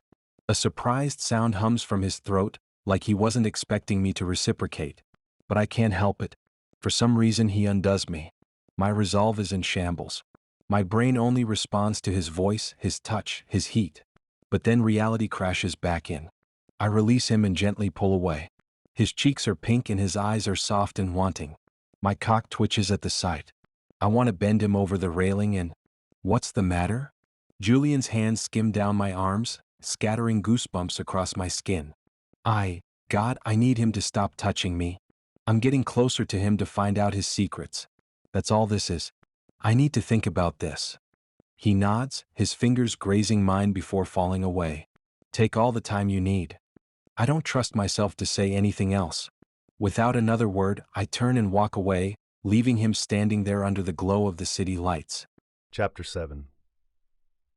The weeks crawl by, but I've never felt so alive. Felix doesn't make anything easy, not that I expected him to. He doesn't flirt back, doesn't react when I push his buttons, doesn't give me even an inch. It's infuriating and fascinating. It's like trying to hold smoke in my hands, watching him keep his distance while I crave any excuse to close it. We've spent time together, our usual tutoring sessions, grabbing coffee between classes, working out in the campus gym, even studying at the library. I've learned he drinks his coffee black, prefers facts over small talk, and carries a quiet intensity that makes everyone else fade into the background. I've also learned that it's possible to be utterly captivated by someone without ever touching them. And it's driving me insane. We're in the campus library again, tucked into a quiet corner where the dim lighting and the smell of old books linger. Felix's laptop screen glows faintly, the cursor blinking over a dense block of text he's been reading for the past 20 minutes. I'm supposed to be doing my own work, but I can't focus. Hey, I say, leaning closer and resting my chin on my hand. Felix doesn't look up. His reading glasses sit low on his nose. You ever smile? Like ever? His eyes flick to me briefly, unimpressed. You're looking at my face all the time. You tell me. I grin. I'm starting to think you don't have the muscle memory for it. Should I be concerned? Felix snorts quietly, still not looking at me. Maybe you should focus on your paper instead of diagnosing me. I sit back and stretch my arms over my head. I'm just saying, it wouldn't kill you to loosen up a little. You'd be even more handsome with a smile. Might even break a few hearts. He finally glances at me, his expression flat. Are you done? Not even close, I say with a wink. Felix sighs, rubbing a hand down his face. Julian, I'm not one of your admirers. Go charm someone else. His words should sting, but they don't. Instead, they only make me want to push further, to see if I can get past that wall he's built around himself. But I don't want to charm someone else, I say, my voice dropping a little. You're the only one who interests me. For a second, something flickers in his eyes. Surprise, maybe, or heat, but it's gone just as quickly as it appeared. What should interest you is your paper, Felix says firmly, returning his attention to his laptop.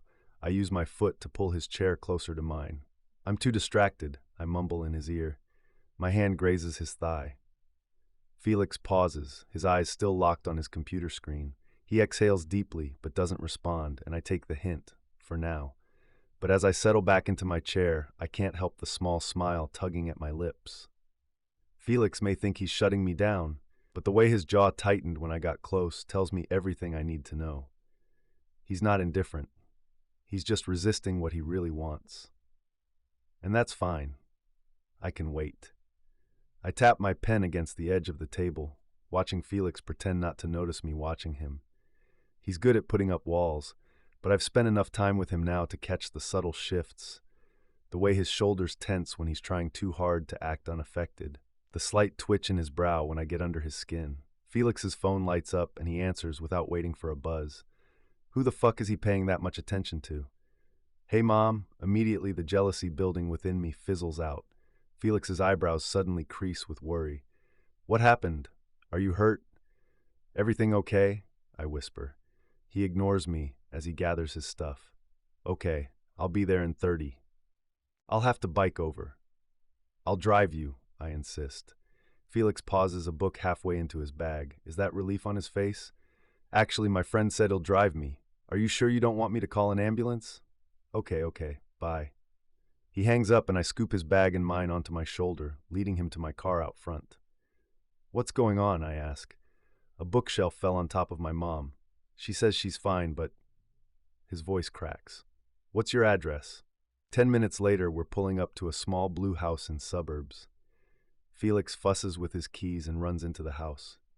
As soon as Felix opens the door, I hear a faint voice from inside. Felix, is that you? I'm fine, sweetheart. Don't worry. Felix doesn't waste a second. He's already running down the hallway toward the sound of his mom's voice. I follow close behind. Stepping into a cozy living room that looks like it came straight out of a homey Pinterest board. Crocheted throw blankets, stacks of well-loved books, and picture frames crowding every flat surface. A small woman with cropped, graying black hair is pinned beneath a toppled bookcase, her face pale but calm. She meets Felix's frantic gaze with a soft smile. Really, I'm okay. Just a little stuck. Felix drops to his knees beside her, his hands fluttering uselessly as he assesses the situation. Mom, why didn't you call for help sooner? Are you in pain? Where does it hurt? I told you I'm fine, she says, her tone patient but firm. Just my wrist, I think.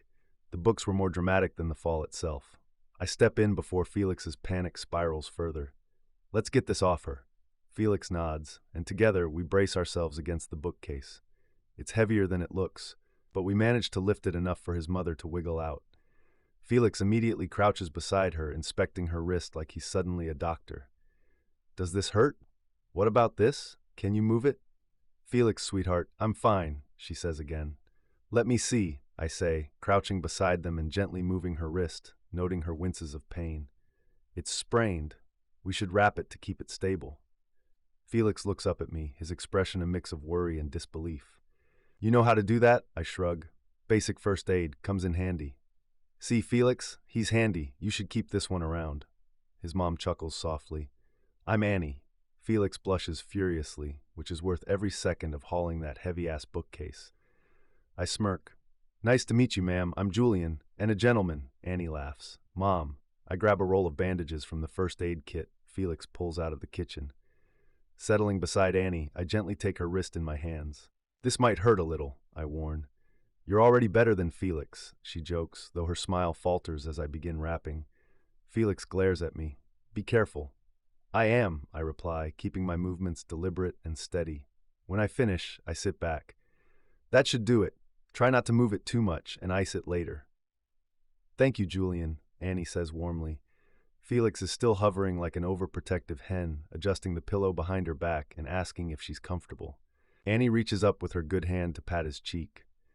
Felix, you're sweet, but I'm okay. Sit down before you wear yourself out. We spend the afternoon in her living room, making sure she's truly okay. Annie is a sharp, warm woman who makes me feel at home instantly. Felix clearly gets his big heart from her, and seeing him this way, so open and unguarded, is a side of him I don't think many people get to see. Eventually, Annie insists on serving us tea, despite Felix's protests. She gives me a knowing look as Felix finally relaxes into the couch beside me, his leg pressed against mine. She's really okay, I say quietly. He exhales deeply, leaning back. I know, I worry. She's all by herself here.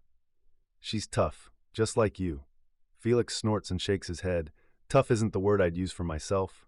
Then you don't know yourself very well. He looks at me, his expression softening. Thank you for everything today. I lean closer, dropping my voice to a murmur. Of course. Annie's voice interrupts us from the kitchen. Felix, don't you dare let him leave before dinner. Felix laughs, and the sound is the lightest I've ever heard him make. You're staying, he says, his eyes bright with something that makes my chest feel tight. Wouldn't dream of leaving, I reply. The banter continues for another hour, the warmth of the room a stark contrast to the sharp edges of my usual life. But the moment is broken when my phone buzzes in my pocket and a message from Elijah lights up the screen. The tension in my shoulders returns instantly, like a weight pressing down. I tuck my phone away, trying to mask my change in demeanor, but Felix is watching me too closely. Everything okay? He asks. Yeah, I lie as I stand and grab my jacket. I just have something I need to take care of. Felix's brow furrows, suspicion clouding his features. Now? It's nothing serious, I say, keeping my tone light. Just some business I need to wrap up. Business, Felix repeats, standing too. His eyes narrow, the wall he puts up when he feels shut out rising quickly. What kind of business? Annie looks between us, clearly picking up on the tension but staying silent. Felix, I say quietly as I step closer to him. It's not something you need to worry about. That's not an answer. I sigh and glance at Annie, who's pretending to be engrossed in her tea. It was nice meeting you, Mrs. Caruso. I'm glad you're okay. Call me Annie, she says, her sharp eyes softening. And thank you, Julian. You take care of my boy, you hear? Always, I promise, meaning it more than I probably should. As I leave the cozy house, Felix follows me and shuts the door behind him. I should get going, I say. Felix looks at me, his brows knitting together. Going where? Work, I reply smoothly. His frown deepens. You have a job? Part-time, I say, keeping my tone light. Felix leans against the front door, trying to exude ease when I can see every inch of him is screaming tension. What kind of job? I chuckle, zipping up my jacket. The kind that pays. Uh-huh, he says, clearly not buying it. What do you actually do? Shit, now he wants to pay attention to me? I sling my bag over my shoulder. Family business. Can I buy you lunch tomorrow? He doesn't look amused. Trying to change the subject? That's not suspicious at all. Relax, I'm not cheating on you, baby. I smirk, but my heart is hammering in my ears. My family owns a few businesses in town and I work at our sports store. His eyes narrow, clearly skeptical. What do you do at the store? Stock shelves, deal with customers, that kind of thing, I say with a casual shrug. Nothing exciting. Convenient, he says, his tone dry. I lean into him, meeting his gaze with a smile. Convenient's my middle name. Julian Convenient Greco. Has a nice ring to it. I laugh, straightening up. Don't miss me too much, counselor. As I walk away, I feel his eyes on my back, burning into me with that familiar mix of curiosity and suspicion. He's too sharp for his own good, and the lie feels heavier than I expected. I slip into my car and pull out my phone. Don't keep Dad waiting. Be on time. I let out a slow breath and shove my phone back into my pocket. Felix doesn't need to know the truth. Not about this. Not yet. The estate always feels too quiet, the kind of silence that creeps under your skin and sets your nerves on edge.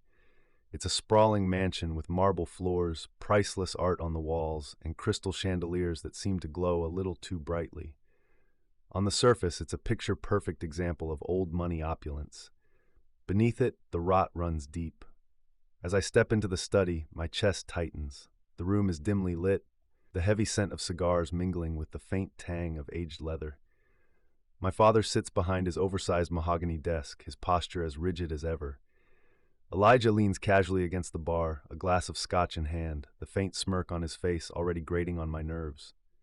You're late, my father says without looking up, his voice like a blade slicing through the air. Had class, I reply evenly. Father glances at me, his sharp eyes narrowing. Class, he repeats, the word dripping with disdain. School is a convenience we allow you, Julian, not an excuse for insubordination. I grind my teeth as I step farther into the room. The Valmont operation is functional, Elijah interjects, his tone smooth, as if this is a casual conversation over dinner. But there's untapped potential. Your connections on campus could help us expand. Fraternities, student organizations, maybe even the faculty. They're all ripe for the picking. I clench my fists, already seeing where this is headed. Father leans back in his chair, steepling his fingers. You have access we don't, Julian. You could identify people to bring in discreetly, individuals we can trust to move cash without drawing attention. You want me to recruit? I ask, my voice tight. No, Father replies icily. I want you to facilitate. You don't need to make deals or handle money directly. You just need to identify the right people, those who can follow instructions without asking questions. I shake my head, the weight of his words sinking in. I'm not doing that. I'm not dragging my school into this. Elijah snorts and takes a lazy sip of his drink. Don't be dramatic, Jules. This is the whole reason you're in that school in the first place. I thought it was to give our family a better image, I snap. My father's eyes darken, his jaw tightening. You seem to be under the impression that this is a discussion. It's not. This family has given you everything, your education, your lifestyle, your future. It's time you started pulling your weight. I've been pulling my weight, I snap, unable to hold back. I've done everything you've asked, and now you want me to turn my school into a fucking crime scene? Father stands, moving with the calculated precision of a predator. Watch your tone, he warns, his voice deadly quiet. The tension in the room is suffocating, but I don't back down. I won't do it. The slap comes faster than I expect, sharp and stinging across my cheek. My head snaps to the side, but I stay on my feet. My father steps closer, his expression eerily calm. You seem to have forgotten who you're speaking to. Before I can respond, his hand grips my arm and yanks me forward. His fist slams into my side, once, twice, each blow calculated to avoid leaving visible marks. Do you understand now? He asks, his voice low and venomous in my ear. I nod, swallowing hard against the bile rising in my throat. Good, he says, releasing me. You'll do as you're told. For your sake, I suggest you stop resisting. Elijah watches silently from the bar, his smirk replaced with something colder and more calculating. I force myself to stand straight and ignore the throbbing ache in my ribs. May I be excused? Father waves a dismissive hand. Go. And remember, Julian, this family doesn't tolerate weakness. I rush out of the study and limp to my childhood bedroom. I won't be able to make it back to my apartment tonight. I collapse onto the bed, my breaths coming in shallow gasps. Every movement sends a fresh wave of pain through my side, but I can't let myself fall apart. Not here. The walls are the same as when I was a kid, decorated with posters of bands I don't even listen to anymore, and trophies from sports I don't care about. It's like stepping back into the life of a stranger, a version of me who didn't have to carry this weight. I pull out my phone, scrolling absently until I land on a photo of Felix and me. It's from a few weeks ago, taken at the campus coffee shop. He wasn't even smiling, just staring at the camera like he couldn't be bothered. But his expression makes me laugh every time I see it. I trace my thumb over his face, the conflict in my chest almost too much to bear. Felix has no idea what he's gotten himself into by being around me. I should keep him at arm's length, but he's relentless, always challenging me, never giving me an inch. It's infuriating and addictive all at once. But tonight's meeting was a reminder of the lines I can't cross. My family doesn't just destroy lives, they devour them whole. And if they ever find out about Felix, they'll see him as a weakness to exploit, a pawn in their never-ending game. I can't let that happen. I set the phone down and scrub my hands over my face. Staying away from Felix should be the easiest thing in the world. It's the logical choice, the safe choice. But logic has never been my strong suit when it comes to him. I glance back at the photo one last time before locking my phone and shoving it into my pocket. For his sake, I need to let him go, but for mine, I don't know if I can. The soft knock on my door is unexpected. I debate ignoring it, but the knock comes again, firmer this time. Jules, it's me, Elijah says, his voice muffled through the thick wood. I hesitate, then force myself upright with a wince. Come in. Elijah steps inside and closes the door behind him. His usual cocky smirk is absent, replaced by something harder to read. He looks at me, his eyes flicking to where I clutch my side, and for a moment there's something almost like concern on his face. "He really did a number on you, huh?" he says, leaning against the doorframe. I shrug, wincing at the movement. "Nothing I can't handle." Elijah scoffs as he runs a hand through his hair. "That's not the point, Julian. You could have avoided it." "Yeah? How?" I snap, the words sharper than I intended. "By doing everything he asks? By turning my school into his personal playground?" Elijah narrows his eyes, his expression hardening. "You think you're better than the rest of us? Is that it?" "That's not what I said, but it's what you meant." He steps closer, his voice low and intense. "You're so caught up in this self-righteous act like you're above the family business. Newsflash, Jules, you're not. None of us are." I glare at him, my jaw tightening. "It's not about being above anything. I'm not dragging innocent people into this mess, Elijah. I'm not ruining lives just because father snaps his fingers." Elijah exhales sharply and drags a hand down his face. "Do you think I like this? Do you think I enjoy watching him knock you around? Because I don't. Then stop defending him." "I'm not defending him," Elijah snaps, his frustration spilling over. "I'm trying to protect you. You keep pushing him, and he's only going to push back harder. You know how he is, Julian. He doesn't care how much you bleed as long as you fall in line." I look away, my gaze fixed on the worn wooden floor. "You think this is easy for me?" Elijah continues, his tone softer now. "You think I don't want to tell him to shove it? But we don't have that luxury. Not you, not me. You've got a good thing going at that school. Don't screw it up by being stubborn." "I'm not stubborn," I mutter. I can't do it, E. I can't look Felix in the eye knowing I've dragged him into this shit." "Felix?" Elijah's brows lift, a flicker of surprise breaking through his frustration. "This is about him?" "It's not just about him," I say quickly, but the lie tastes bitter. "It's about doing something that doesn't leave a trail of destruction behind." Elijah shakes his head, letting out a low laugh that lacks humor. "You really think you can keep everything separate? Your school, your friends, your boyfriend?" "He's not my boyfriend," I cut in. "Whatever he is," Elijah says, waving a hand. "You think you can keep him safe by playing this game of defiance? Dad's not going to stop, Jules. The longer you fight, the worse it's going to get. For you and for him." I don't respond. What can I say? He's right. But giving in feels like something I'd never come back from. Elijah sighs and runs a hand through his hair again. "Look, I don't want to see you get hurt. But I don't get why you're making this so hard on yourself. You think Felix would thank you for it? Or anyone else, for that matter?" "I don't care if they thank me," I say quietly. "I just care that they don't have to deal with this life." Elijah studies me for a moment, his expression unreadable. Then he shakes his head, pushing off the doorframe. "You're a real idiot, you know that?" he says, though there's no malice in his tone. "Yeah," I mutter. "I know."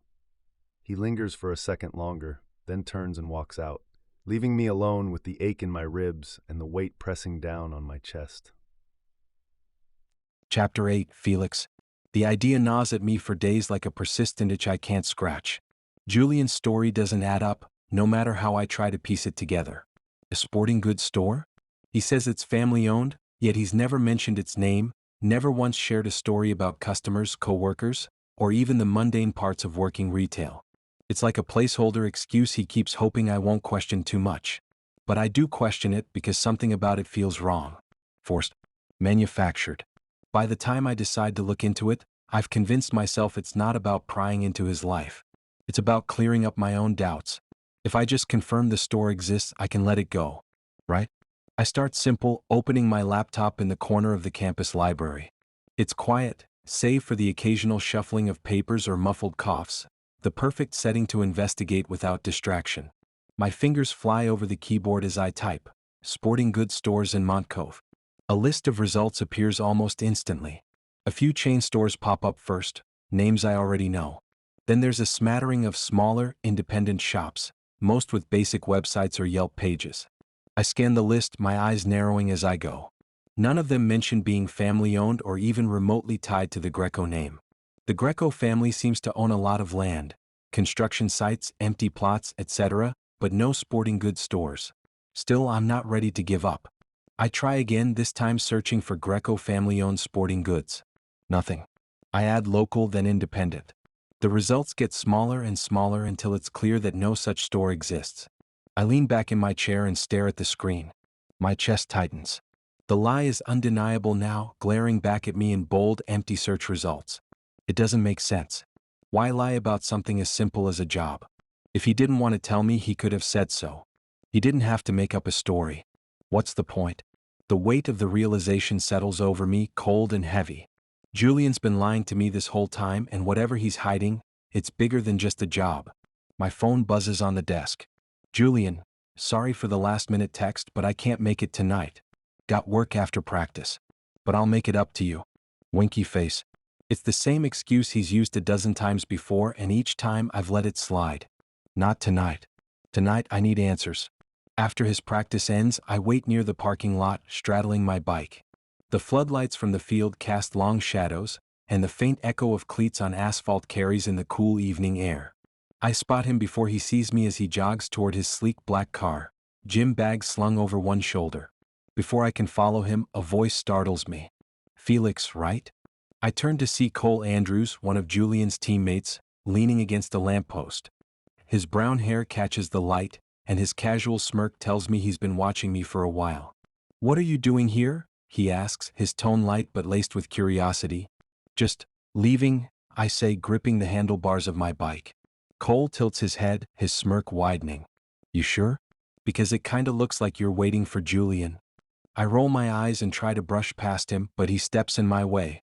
So you and Julian, huh? He says, folding his arms. Didn't think you were his type. I freeze, my pulse quickening. We're not anything. Cole raises an eyebrow. Oh, sure. So you're just here for the scenery? I don't answer, slipping around him before he can stop me. Behind me, I hear him laugh softly. Good luck, man, he calls out, his voice fading as I pedal away. He has a trail of broken hearts behind him. Julian's car pulls out of the lot, and I follow at a safe distance. My bike tires hum against the pavement and the cool night air bites at my skin. He takes a winding route through the city, weaving through streets I don't know well, before finally turning onto a narrow road that leads to the industrial district. I stop at the corner, watching as his car pulls up to a large warehouse. It's massive, with corrugated metal walls and no visible signage. A few dim lights glow near the entrance, and the lot is nearly empty except for Julian's car and a few unmarked vans. He gets out, his movements quick and purposeful, and disappears through a side door. I stay where I am, my heart pounding. The idea of going inside crosses my mind, but the thought of being caught stops me cold. Whatever's happening here, it's not something Julian wants me to see, and I'm not sure I want to know. Instead, I linger in the shadows, the distant hum of machinery filling the silence. I don't leave until his car pulls out of the lot an hour later, headlights slicing through the darkness. The tutoring room is quiet, the hum of the library's overhead lights the only sound between us. Julian sits across from me, his chair tilted back on two legs as he lazily spins a pen between his fingers. His nonchalance is infuriating, especially when I'm here to help him. Can you focus for 5 minutes? I ask, my tone sharper than I intended. Julian smirks, leaning forward just enough to let the chair's front legs hit the floor. I'm focused, he says. You were saying something about formulas? I sigh and pinch the bridge of my nose. About how you're failing this class because you keep skipping assignments. Life's complicated, Felix. That's not an excuse, I snap back. And you know it. Julian's smile falters just for a second before his mask slips back into place. You've got me there, baby. I slam my book shut, the sound echoing in the room. You know what? I'm tired of this. 1 minute you're charming your way out of every situation, and the next you're dodging simple questions. Like, I don't know where you even work. Julian stiffens, the easygoing air around him evaporating. I told you. At my family's sporting goods store. Yeah, you mentioned that, I say, crossing my arms. But you're never specific. No details, no stories. It's like you're afraid to slip up. I'm not afraid of anything, Julian says, his voice low and dangerous. Then tell me the truth for once. The tension between us is thick enough to cut with a knife. Julian's jaw clenches, his eyes hard as he stares at me across the table. I don't owe you an explanation, he says finally. No, you don't, I admit as I stand up. But don't expect me to sit here and pretend you're not hiding something from me. Julian shoots up from his chair, the legs scraping loudly against the floor. "Why do you care so much?" he demands, stepping closer. "Because I stop myself," the words catching in my throat. His expression softens, his eyes searching mine. "Because you what?" The air shifts between us, and the argument melts into something charged and electric. Julian is close now, his gaze flicking to my lips before returning to my eyes. "Julian," I warn, though my voice lacks conviction. "Felix," he murmurs, closing the distance between us. His lips are on mine before I can think to pull away, and the rest of the world falls away. His hands cup my face, his touch firm and insistent, and I can't help but respond, my fingers clutching the front of his shirt. The kiss deepens as all the frustration and tension of the past few weeks spills out between us. His tongue slides against mine and I pull him closer. Julian's hand slips down to my crotch, rubbing my hardening bulge through my pants. I groan into his lips, trying to stay in my right mind. My heart races and my mind is clouded with the feel of him. His heat, his scent, his desperation. Somehow we end up pressed against the wall, our breaths coming in ragged gasps. Julian's hands are under my shirt, his fingers tracing fire along my skin. "See? You like me?" he whispers, his voice thick with desire. My control snaps. I push him down to his knees. "I can't fucking deal with your mouth anymore." His eyes flash with surprise as if he's never been one to take orders before. But I don't wait for him to protest. I unzip my jeans, watching his face flush. I pinch his cheeks to get him to open his mouth before shoving my cock against his tongue. The feel of his mouth on me sends a jolt through my dick. I lace my fingers through his golden hair and grip tightly. "Fuck, Jules." Julian only hesitates for half a second before moving his head. "Shit, this feels too good." Julian's fingertips dig into my thighs as he continues to choke down my shaft. His eyes have defiant tears in them as he glares up at me. But I can see his hand rubbing against his own bulge. Fuck, I shouldn't be doing this. Anybody could walk in and see us like this. I could lose my tutoring job. Julian gently sucks the head of my cock, his tongue tracing the seam. What was I thinking about? It's too much for me to bear. I yank Julian up from his knees, my dick still dripping with his saliva. I need to be inside of him. A frenzy comes over me as I tug off his jacket and throw it to his feet. My hands find the hem of his shirt and pull it upward. He lifts his arms, letting me strip it off. That's when I see them, the bruises. They bloom dark and angry across his ribs and sides, a stark contrast to his golden skin. Some are faint, others fresh, and all of them scream of violence. My stomach twists. What the hell? I breathe, my fingers brushing one of the bruises lightly. Julian flinches and steps back. "It's nothing. It's from football is all," he says quickly, reaching for his shirt. "Don't do that," I say sharply. "Don't pretend this is nothing." I turn around and begin to fix my clothing. He grabs my hand, pulling me to face him. "It doesn't matter. It matters to me." I snap. "Who did this to you?" But it feels like I already know the answer. His lies, the drugs, the bruises? My mind rattles with the thought that I was right about him, about his family. Julian's jaw tightens, his eyes darting away. "Just drop it, Felix. Drop it." I repeat. "You're standing here covered in bruises, and you want me to just drop it?" He doesn't answer. The silence between us stretches, heavy and suffocating. "Fine," I say finally, stepping back because now things are messy. I'm not supposed to be fucking my number one suspect. I got carried away. "Felix, wait." But I'm already at the door, my heart pounding as I turn the handle.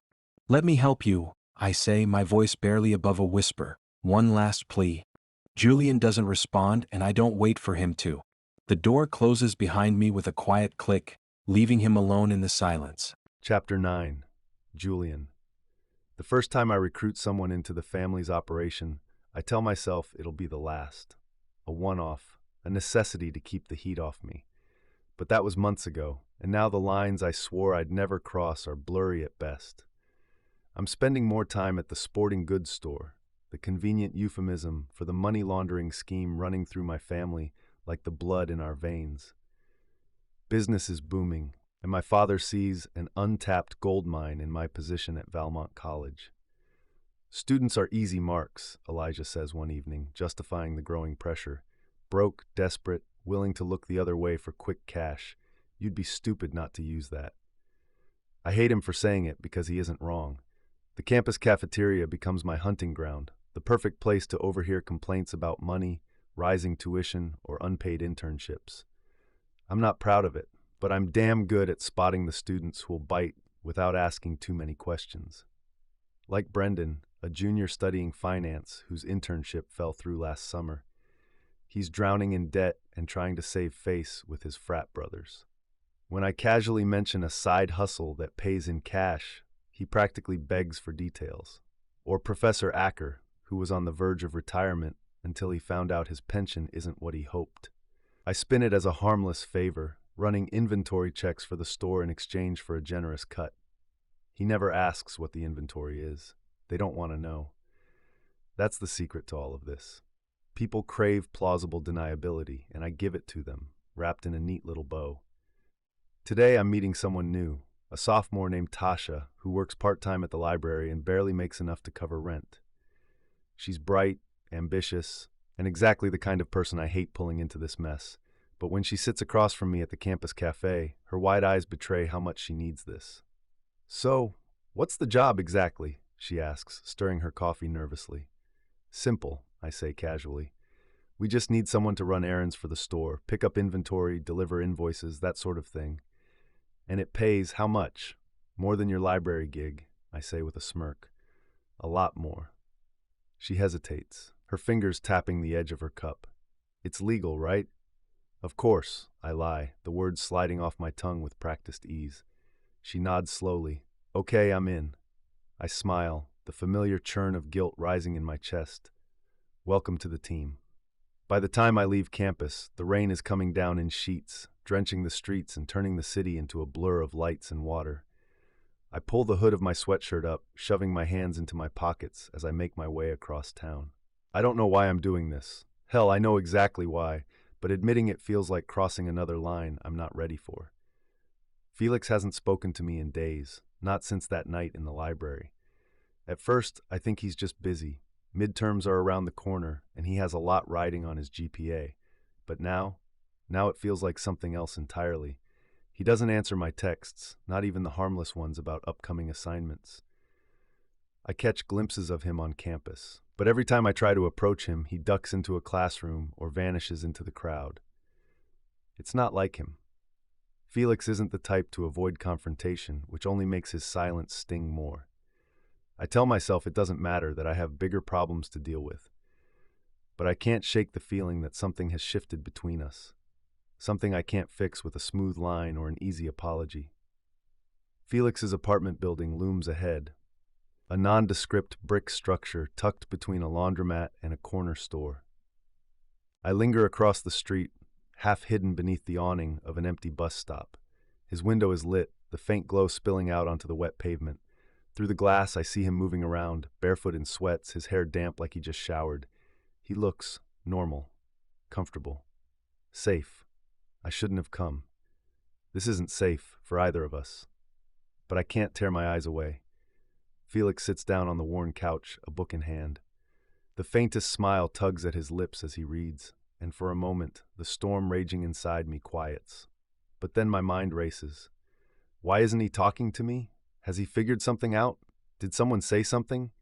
A bitter voice in the back of my head whispers that my father or Elijah could have done something without telling me. I press my forehead against the cold metal pole of the bus stop, letting the rain drip off the edges of my hood. What am I doing here? He deserves better than this, better than me. My phone buzzes in my pocket, but I ignore it. I already know it's Elijah, or worse, my father, demanding updates, demanding compliance. I cross the street and press the buzzer for his unit, my finger lingering too long. A part of me hopes he won't answer, that he'll keep the door shut and save us both from what this is bound to turn into. But the intercom crackles to life. "Who is it?" "It's me," I say, my voice sharper than I intended. There's a pause, too long of a pause. "I'm busy, Julian." I exhale, frustration bubbling under my skin. "Open the door, Felix, please." Another pause. Then with a metallic click, the door buzzes open. He stands in the doorway of his apartment, arms crossed and sweats hung low on his hips. His hair is still damp, like he hasn't been out of the shower long enough for it to dry completely. "You're soaked," he says flatly. "You gonna invite me in, or are we doing this in the hallway?" Felix sighs and steps aside, letting me enter. The warmth of the apartment is a stark contrast to the chill outside, but it does nothing to ease the tension coiling in my chest.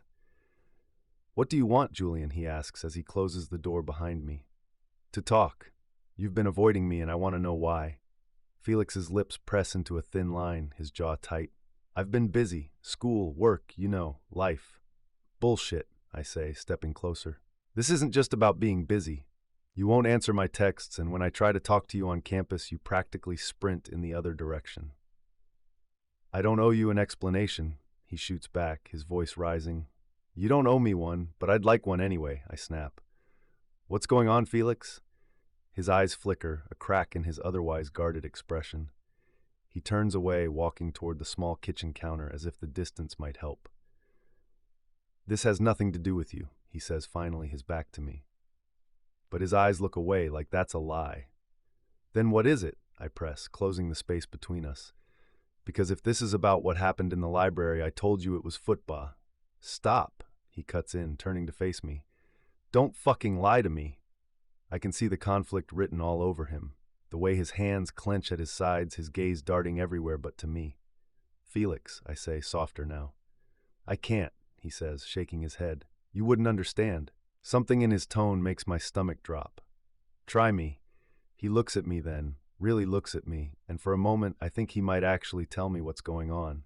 But instead, he laughs, a bitter, hollow sound. "You're the last person I can talk to about this," he says. The words sting, and I don't know whether it's the accusation or the truth in them that hits harder. "Why?" "Because you're a liar, Julian," he says, his voice trembling. "You lie about everything, and I can't trust you." It's like a slap to the face, but I don't back down. I step closer, close enough to see the storm in his eyes. "You don't mean that," I say, my voice barely above a whisper. "If I could tell you I would, but why won't you let me help you?" he shouts. He doesn't seem angry, though. He looks worried. "I have a theory about what's going on with you, Julian. Just tell me the truth and we can figure this out." My heart hammers against my chest, anxiety and a weird sense of relief flooding my body. He knows? How could he know? Did someone mention the job I offered them? The silence between us crackles with tension. Before I can stop myself, I reach for him, my hand brushing his cheek. "No, because once I do, you'll be in danger, and I can't bear that. Let me make that choice." Felix snaps, but he doesn't move away. "Why do you want to help me so bad? Just believe me. Your life will be so much easier if you just fucking believe me." I lean my forehead against his, pleading. "Because," Felix whispers, his hands gripping the soaked sleeves of my hoodie. "Julian." He sighs my name so gently it feels like a caress against my skin. And then, like a thread snapping, the space between us disappears. I kiss him, hard and desperate, like it might be the last time. He kisses me back just as fiercely, his hands fisting in my damp hair. The next few moments blur together, our breaths mingling, his body pressed against mine, the taste of him intoxicating me. My hoodie hits the floor, followed by his shirt, and then he's pulling me into his bedroom. I kick the door shut as I tug my shirt over my head. Felix shoves me onto the bed, fumbling with the button and zipper of my jeans. "Felix," I whimper as my cock springs free. He throws my pants to the floor, leaving me exposed against his bedsheets. He spits into his hand and rubs my shaft, making it slick and wet. I groan as Felix's hand moves faster against me. I pull the ties of his sweatpants, causing them to drop even lower so I can slip my hand into his pants to feel his thick dick in my hand. His head lolls to the side as he pulls his waistband down, knocks my hand away, and begins stroking both of our lengths in one hand. I hiss as I feel him wet and angry against me. "Tell me the truth, Julian," he says roughly in my ear, his hand moving faster against us. I pull him down to meet my mouth, trying to distract him with a sweep of my tongue. Felix pulls away and pushes my knees against my chest. I can feel the head of his penis teasing my hole. "Please, Felix," I beg. I'm not entirely sure if I'm asking him to stop asking questions or to drive into me. "Tell me the truth and I'll fuck you as long and hard as you want, baby." He slaps his cock against my ass, his eyes dark and pleading. His hands are all over me, teasing me, tempting me. I almost spill everything because my need for him is so strong. Then reality crashes back in. As much as I want him inside me, as much as I want his skin to be sticky with my cum, I can't tell him. I can't risk his life for this. My voice is rough and broken as I say, I can't. Felix's shoulders slump slightly. He pulls away from me and yanks his sweatpants up. I can't do this anymore, Julian. He pinches the bridge of his nose before saying quietly, please leave. My skin is cold from the sudden lack of his heat as I grab my clothes and quickly pull them on. Felix, it's better this way. Felix doesn't look at me, his eyes staring out of the window instead. Get out. The ache in my chest is worse than any of the beatings I've taken. Without another word, I grab my hoodie from the living room and leave, the door clicking shut behind me. The rain is still falling as I step out into the street, but this time, I welcome it. Chapter 10, Felix. I pace my apartment. My hair is still damp from the shower I took hours ago, and the faint scent of Julian's cologne clings to my hoodie like a ghost I can't seem to shake. What the hell is wrong with me? I drop onto the couch and bury my face in my hands. The memory of his touch, the heat of his hands on my skin, the way his lips moved against mine, plays on a loop in my mind. I groan, rubbing my temples like I can scrub the images away. I almost slept with him. My stomach twists at the thought, equal parts shame and something I don't want to name. I wasn't thinking straight. I let emotions, anger, frustration, whatever the hell else, drive me right to the edge. Worse, I almost used him. I wanted answers. I still want them. And for a split second, I thought maybe I could get him to crack if I let things go far enough. It was a fleeting, stupid idea, and it makes me sick knowing I even considered it. But there's another knot of guilt tangled up in the mess. Because if I'm being honest with myself, and I hate how hard that is, I wasn't just looking for answers. I wanted him. I let my head fall back against the couch and stare at the ceiling, tracing the faint cracks in the plaster. That's the truth I've been avoiding for weeks. Somewhere between his smug smirks and those rare moments of vulnerability he probably doesn't even realize he shows, I let myself start to care. Which is insane because he's probably in the Mafia. The thought hits like a bucket of ice water. I sit up and press my palms to my knees trying to ground myself. Julian's whole life is a series of half-truths and shadows. I've heard the whispers on campus and seen the way people avoid his gaze like it's dangerous to make eye contact. And then there's the sporting goods store. I'm not stupid. I know what that means. I should hate him for it. I should walk away and never look back. But every time I try to put distance between us, he finds a way to pull me back in. A text, a look, a brush of his hand against mine that feels deliberate even if it isn't. And tonight? I shudder, pressing a finger to my temple. Tonight was too much. He showed up here, drenched and determined, and the walls I'd been holding up crumbled like they were never there at all. He has this way of looking at me like he's daring me to tell him no, and I should have. Instead, I kissed him like I'd been starving for it. Because I have been, I say out loud to no one. The realization settles like a lead weight in my chest. I've been craving him, his attention, his presence, the way he somehow manages to make me feel seen and invisible at the same time. It's infuriating and intoxicating. I grab my hoodie off the back of the couch and toss it across the room like that will make the memory go away. It doesn't. I can still feel the way his hands gripped me as if I was the only solid thing in his world. He's dangerous. I know that. And yet, I keep letting him inch closer, like a moth drawn to a flame it knows will burn. I should be smarter than this. I get up and start pacing again, trying to shake the energy that's buzzing under my skin. Maybe this is what he does. Draw people in and make them trust him only to use them. Maybe I'm just another pawn in whatever game he's playing. But then I think about the way he looked at me tonight, like he was the one who'd crumble if I turned him away. Like he needed me. I press my hands against the wall, my forehead resting against the cool plaster. You're an idiot, Felix, I mutter under my breath. Because despite everything, despite the lies, the danger, and the fact that Julian probably has blood on his hands, I can't seem to stop wanting him. And that scares me more than anything else. The next few days pass in a slow, infuriating blur. I tell myself I'm not waiting to hear from Julian, but every time my phone buzzes, I can't help but check it like a fool.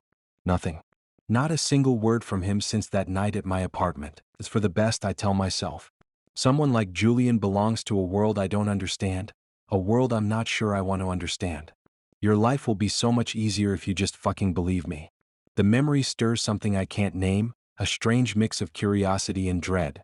Saturday night comes and the city hums with its usual chaos.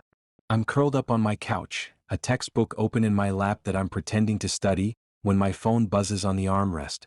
My heart jumps before I can stop it. It's him. Julian, come out with me.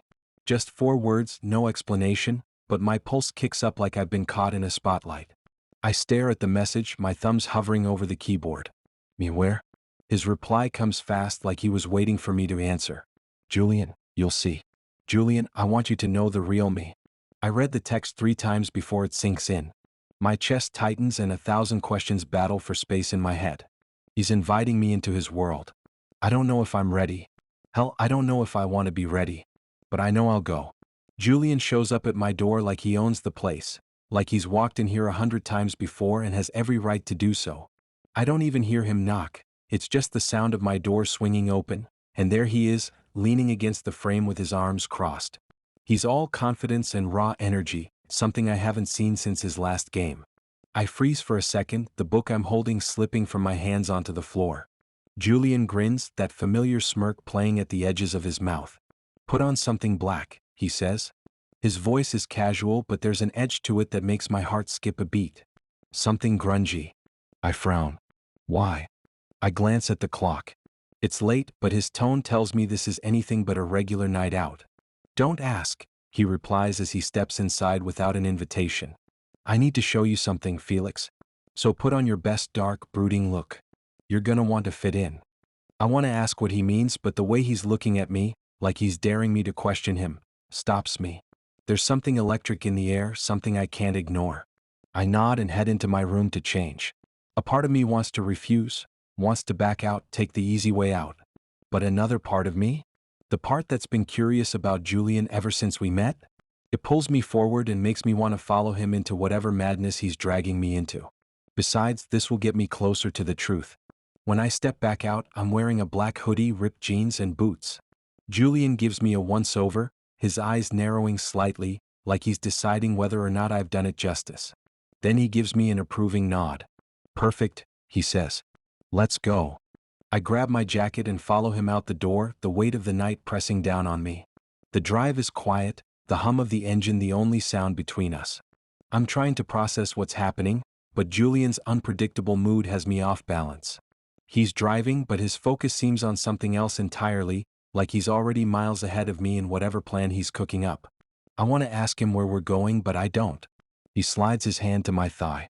I glance at him from the corner of my eye, but neither of us pulls away. We pull up to a nondescript warehouse on the outskirts of town. The parking lot is filled with old cars and luxury vehicles, and the men hanging around the area look dangerous. It's like they've stepped out of a different world, one I'm still struggling to understand. Julian's steps are sure as he leads me through a back entrance into the dark, pulsing underground space. The sound of fists pounding against flesh echoes around us, and the sharp smell of sweat and adrenaline hits me all at once. The room is lit with harsh, dim lights that cast long shadows over the people packed into it. The energy here is raw and untamed, like a wild animal that could break free at any moment. I glance around, my heart racing. The crowd is massive and the air is thick with tension. Julian's already on his way to the side of the ring, where a few men are gathered in a tight circle, all eyes focused on the fight that's about to begin. He turns and gives me a stern look. Don't talk to anyone. If you do, don't tell them your real name. Julian's fingers graze mine. Stay here. Lewis will keep an eye on you. Lewis? I ask. Julian nods toward a big bald guy wearing all black and a silver chain. Lewis looms in the corner, keeping a steady eye on the two of us. He's a friend. Julian smiles and pulls his sweatshirt off, revealing a tight muscle shirt, and presses the cloth into my hands. I try not to gawk at his carefully carved body, but my mind plays a loop of the memory of him naked on my bed. I'm next. Wish me luck. I swallow hard but nod. I'm not sure if I should be excited or terrified, but I can't help feeling both. He walks over to the side of the ring and waits patiently for his turn. The bell rings and the crowd roars to life as 2 fighters square off. One of them is bigger, muscle on muscle, and looks like he's done this 1,000 times. The other is Julian. He steps into the ring like it's his element, his eyes hard and focused, like the fight is already decided. His opponent cracks his knuckles, ready to throw the first punch, but Julian doesn't even flinch. I feel the weight of the room on my shoulders as the tension builds. The fight starts with a burst of movement. Julian's opponent lunges at him and throws a right hook, but Julian ducks under it, moving with an almost unnatural speed. He counters with a swift, hard jab to the stomach, and the man stumbles back, clearly surprised by the force behind the blow. Julian doesn't give him a chance to recover. He's on him again instantly, fists flying with brutal efficiency. The crowd is shouting, but I can only focus on Julian. His power, his control, how he dominates the fight without even breaking a sweat. He's so quick and precise that it's almost as if he's playing a game while his opponent can only try to catch up. The fight doesn't last long. Julian knocks the guy to the ground with a devastating uppercut, and the crowd explodes in cheers. The man doesn't even get up. It's clear Julian's won. I'm standing there, wide-eyed and frozen, completely absorbed by what I just witnessed. The raw, unfiltered power that Julian wields, how he owns this world, this fight, these people, it's both terrifying and awe-inspiring. My heart's still pounding, but not from fear. There's something about him that draws me in, something dangerous but intoxicating. Julian's face is set in a hard, cold expression as he walks toward the edge of the ring, wiping his hands on a towel. Blood splatters his face and chest, but he doesn't seem to care. This is just another night for him. He meets my gaze as he approaches, the fire in his eyes still burning hot. "Impressed?" he asks, his voice low. I nod slowly, unable to look away from the sheer strength in him. "Yeah. You're incredible." He shrugs like it's no big deal. "It's not about being incredible, Felix. It's about survival." And as he says that, I realize how deeply that truth runs through him, how it's not just about the fight. It's about everything he is, everything he's become. And I'm standing here in the middle of it, just beginning to understand the darkness he lives in. "Follow me." Julian pulls me along after him. The air is thick with sweat and the smell of blood, and the noise is so loud that it seems like the whole underground arena is alive, breathing in sync with the fighters. I can barely hear myself think over the roar of the crowd, but Julian moves with a confidence that's almost contagious as he leads me through the dark, narrow hallways beneath the arena. I try not to show it, but my heart is pounding. The farther we go, the more I realize this isn't just a fight. This is something else entirely. The gleam in Julian's eyes when he talks about this world, it's not the look of a guy who's here for the thrill. He belongs here. He owns it. "You don't have to stay if you don't want to," Julian says over his shoulder, his voice low, like he knows what this place is doing to me. But he also knows there's no way in hell I'm going to walk away now. I keep close to him, trying to focus on anything other than the uneasy feeling coiling in my stomach. But the deeper we go, the more I feel the pull of this world. The brutality of it. The way it feeds on violence like it's a drug. A new fight has already started. The two men in the ring are vicious, throwing punches like they have nothing left to lose, and the crowd is eating it up, their cheers drowning out everything else. Julian doesn't stop to watch though. He just walks toward a door that leads to the back. I follow, my mind still racing as I try to process the chaos of it all, the way the men in the crowd exchange money like they're gambling on death itself, the way Julian carries himself like this is just an average Saturday for him. He doesn't flinch when a guy with a black eye stumbles past us, or when another one slaps Julian on the back with a little too much force. It's like he's untouchable. We stop before a steel door and Julian doesn't knock. He doesn't need to. The guy on the other side opens it immediately when he sees Julian through the peephole. He doesn't even look at me, just nods at Julian like they're old friends. Julian walks in without a word, and I follow, trying not to stare at the bloodied rags on the floor and the half-empty bottles of water scattered around the small, grimy room. "Get ready," Julian mutters, peeling off his shirt and revealing the blood that's already half-dried on his skin from the fight. He's covered in it, his face, his chest, his arms, slick and sticky. He wipes his face with the back of his hand, a smirk tugging at the corner of his lips when he sees the look on my face. "You think this is bad? You should see me when I lose." I swallow hard, unable to pull my eyes away. The sight of him is unsettling, how alive he looks, how much he enjoys the power he wields in this place. He's dangerous and he knows it. I can't decide whether I'm repelled or mesmerized by it. Maybe both. "You gonna stand there all day or are you gonna help me get this off?" He smirks again and it sends a shiver down my spine. He's still dripping sweat, muscles flexing under his skin as he tosses the soaked shirt to the side. "You can't do it?" I ask. His eyes skim down my face. I tweaked my shoulder. I know he's lying, but I can't help myself. I step forward, reaching for the edge of his waistband. I hesitate just a second, unsure if I'm even allowed to touch him like this. But Julian doesn't give me the chance to second-guess myself. He grabs my wrist and pulls me closer, his grip firm and unyielding. "Don't think too hard about it," he mutters, his voice rough from the fight. "Just help me out." I nod, and before I can even process it, I'm helping him peel off the blood-soaked clothes, feeling the warmth of his skin under my fingertips. He's covered in bruises and cuts, but none of them seem to bother him. It's just part of the game to him. And I can't look away. He leads me to the small shower in the corner, his blood-stained skin a stark contrast against the white tiles. The water hits his back and the blood starts to wash off, swirling down the drain in red streaks. He leans his head back under the stream, his eyes closed like he's letting the world fade away for a second. I stand there, frozen, unsure what to do. He doesn't seem to care about how I'm looking at him or how the room's heat is making my chest tighten. He looks so different when he's like this. Like he's not just Julian anymore, he's someone else entirely. He finally opens his eyes, and when he looks at me I can see the fire still burning, the hunger, the power. "You still with me, Felix?" he asks, voice low and teasing. I nod, but it feels like the ground beneath me has shifted. I didn't get to admire him that night in my room. I was too distracted by trying to get answers out of him. But now he stands before me with blood and sweat defining his body like paint.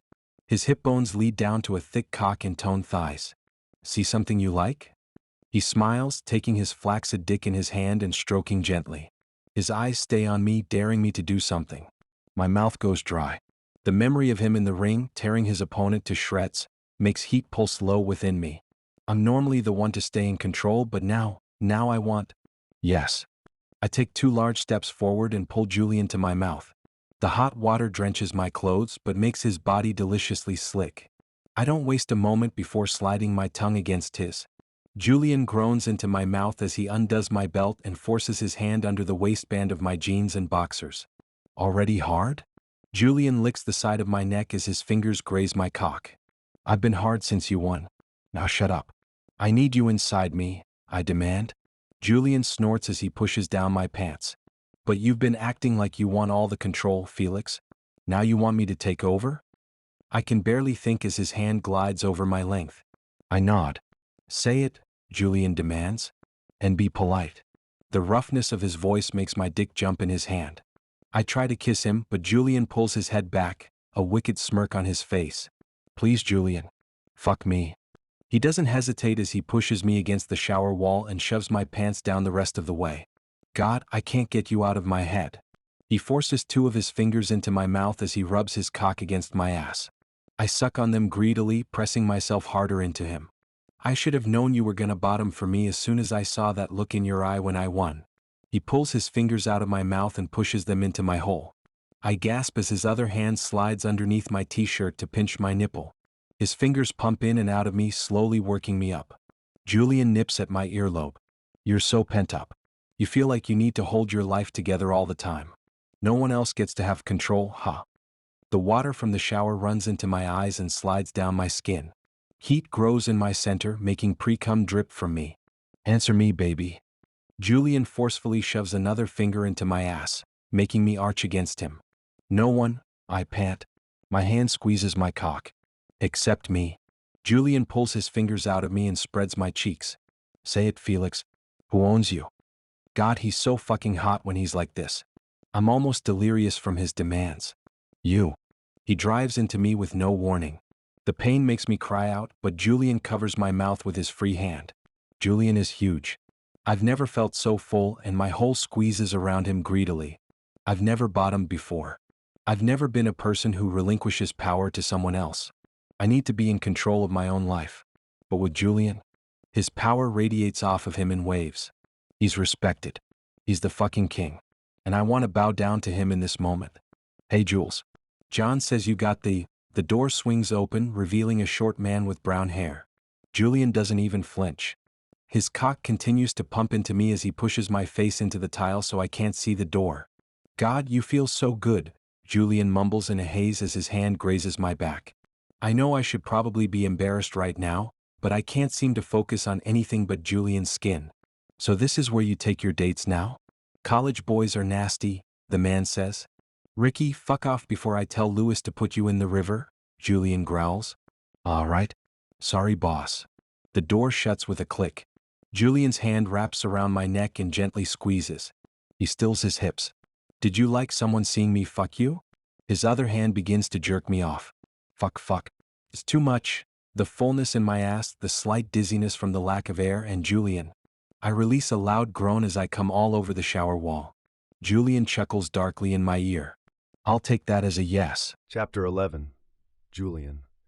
Felix doesn't know it, but I'm on fucking cloud 9. I don't remember the last time I felt like this, like I won something far more valuable than any fight. The memory of him, his touch, the way he kissed me like he was desperate to hold on, burns bright in my mind. He let me share a part of my world with him, the part most people would run from. But not Felix. He stayed. He saw me, and he didn't run. After we cleaned ourselves up, Felix acted all shy. It was fucking adorable. I wanted to take him home and do it all over again, but I knew that would be too much for him to handle in one night. I took him home and kissed him at the door like the gentleman I am. I don't kiss and tell, but word gets around fast. It always does. The fighting ring was packed that night, and people talk. My phone's been buzzing all morning with questions, thinly veiled threats, and rumors I don't have time for. Someone saw me with Felix, and now the wrong ears have heard about it. By midday, it's not just whispers anymore. The Greco family name is dragged into it. They think Felix is something more than what he is, something more dangerous. I should have known this would happen, but I was too caught up in the moment to care. I need to string Ricky up by his toes, because now Elijah is chewing me out. Elijah, I don't have time for this, I snap as I slam my locker door shut. You'd better make time. His voice is calm, but there's a weight to it that makes me pause. When I turn, he's leaning against the wall, arms crossed, his sharp eyes cutting through me like a blade. What now, I ask, trying to sound indifferent. Elijah pushes off the wall and steps closer, his voice low. Words out about the guy you brought to the fight the other night. My stomach tightens, but I keep my face neutral. So what? So what? He repeats, his tone mocking. Are you serious? You know how this works, Julian. People talk, and not just our people. It won't take long for the rumors to hit the wrong ears. I fold my arms and force myself to stand my ground. It's not like he's a threat. Elijah laughs, but there's no humor in it. Doesn't matter. All it takes is one idiot thinking he can use Felix against you, or worse, the family. You know how fast that can spiral. Felix isn't part of this, I say firmly. Doesn't matter what you think. Elijah shoots back, his voice hardening. What matters is perception. And right now, people are asking questions about who he is, why you brought him there, and whether you're losing your edge. I clench my fists, the weight of his words sinking in. He's right, and I hate it. Elijah softens slightly, his tone shifting. Look, I'm not here to lecture you, but you're walking a fine line, Julian. If you want to keep him safe, you need to make sure he stays out of sight, and you need to start being smarter about where you take him. I meet his gaze, my jaw tight. I hear you. Good. He claps a hand on my shoulder, squeezing it briefly. Because if I heard about it, so will the others, and they won't be as forgiving. I nod. I'll handle it. As he walks away, I lean against the lockers, my head spinning. I knew bringing Felix to the fight was risky, but hearing Elijah spell it out makes it real in a way I wasn't ready for. The room is dark and reeks of sweat, stale beer, and cheap cologne. My crew stands in a loose circle around Ricky, who's kneeling in the middle of the concrete floor. His head is down, his shoulders trembling like a cornered rat. Ricky, I say, my voice calm but carrying enough weight to make the air seem heavier. You know why we're here, right? He flinches, but nods. Yeah, boss. I didn't mean nothing by it. I step forward, the sound of my boots echoing in the small space. Didn't mean anything? I crouch to his level, tilting my head as I look at him. So what was it then? You were bored? Felt like running your mouth about things that don't concern you? Please, Julian, he stammers, glancing up at me with watery eyes. I swear, I didn't. Shut up, I snap, my voice slicing through the room like a whip. Ricky freezes, his mouth snapping shut. All I wanted was a horny fuck in a back room, and now it's everybody's fucking business. The tension in the air is electric, and I can feel the eyes of my crew on me. They're waiting to see how I handle this, how I reestablish that I'm not to be crossed. I rise to my feet, taking a deep breath as I walk around him. My hands flex at my sides, the familiar heat of anger coiling in my chest. Do you know what happens to snitches, Ricky? He doesn't answer, and I deliver a sharp kick to his ribs. He crumples with a grunt, gasping for air. Answer me, I shout, my voice echoing off the walls. They get what's coming to them, he wheezes as he clutches his side. Damn right. I crouch again, gripping his chin and forcing him to look at me. Do you think you're special, that you can spill my shit and walk away untouched? No, he chokes out, tears streaming down his face. Good, I say, releasing him with a shove. Because I don't tolerate betrayal. I'm your boss, not Elijah, not dear old dad, me. I stand and glance at the nearest crew member. Hand me that. A length of steel pipe is placed in my hand, its weight cold and familiar. I grip it tightly and turn back to Ricky, who's trembling like a leaf. Get up, I command. He doesn't move. Ooh, you're a fucking snitch and a coward? I nod at two of my men who haul him to his feet. I want everyone here to understand, I say, my voice steady and deliberate. What happens when you mess with me? Ricky here thought he could open his mouth about things he didn't understand. Thought he could embarrass me. I smile coldly. Let's make sure he doesn't make that mistake again. The first swing is aimed at his stomach, and the pipe hits with a dull, sickening thud. Ricky screams and doubles over, but the men holding him force him upright. I hit him again and again. My blood roars in my ears, but I'm careful, calculated. Every swing is deliberate, enough to make a point, but not enough to kill. By the time I'm done, Ricky is a sobbing, broken mess. His face is swollen, his lips split, his shirt soaked with blood. I drop the pipe, letting it clatter loudly to the floor, and step closer. Let this be a lesson, I say coldly. I'm not someone you cross. Not now, not ever. I grab Ricky's collar, forcing him to meet my eyes. And if you so much as breathe my name to anyone again, I'll fucking bury you. Got it? He nods frantically, his words garbled through sobs. I let him go and shove him to the ground. Turning to my crew, I meet each of their gazes, my voice steady and unflinching. Anyone else feel like testing me? Silence. No one dares meet my eyes. Good, I say, brushing off my hands. Now clean this up. As I walk out, I don't look back. My chest feels tight, a familiar cocktail of pride and disgust churning in my gut. This is the life, I remind myself. This is who I am. And yet, the thought of Felix's face flashes in my mind. I pull out my phone, keeping my message vague but firm. Julian, need to talk. Be ready in an hour. When I pull up outside his building, he's already waiting. He's wearing a black jacket over his usual casual clothes, and the glow of the streetlights dances in his eyes. He looks cautious but not scared, one hand resting in his pocket while the other hangs at his side. It's one of the things I admire most about him, his calm, unshakable exterior, even when I know he's got 100 questions swirling in his head. He doesn't ask where we're going. He just gets in the car, his presence grounding me, even as the tension hums between us. The drive is quiet. Felix doesn't push, but I can feel his gaze flick to me occasionally. Waiting. Testing the waters. The silence stretches until it feels like the inside of the car might crack from it, but I don't speak. Not yet. When we reach the safe house, I park and gesture for him to follow me inside. The place is small and nondescript. Bare walls, threadbare furniture, the faint smell of bleach lingering in the air. It's functional, meant for laying low when things go sideways, and right now, it feels like the safest place in the world to have this conversation. This is cozy, Felix says, his voice laced with dry humor as he surveys the room. I close the door behind us and turn to face him, searching for the right words. I brought you here because it's safe, and because there are things you need to know before this gets out of hand. He crosses his arms and leans against the wall, his sharp gaze pinning me in place.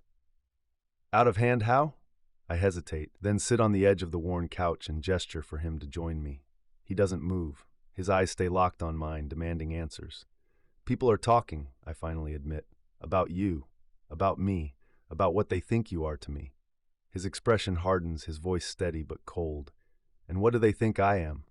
I let out a frustrated breath and run a hand through my hair. They think you're a liability or a threat. Either way, it's bad.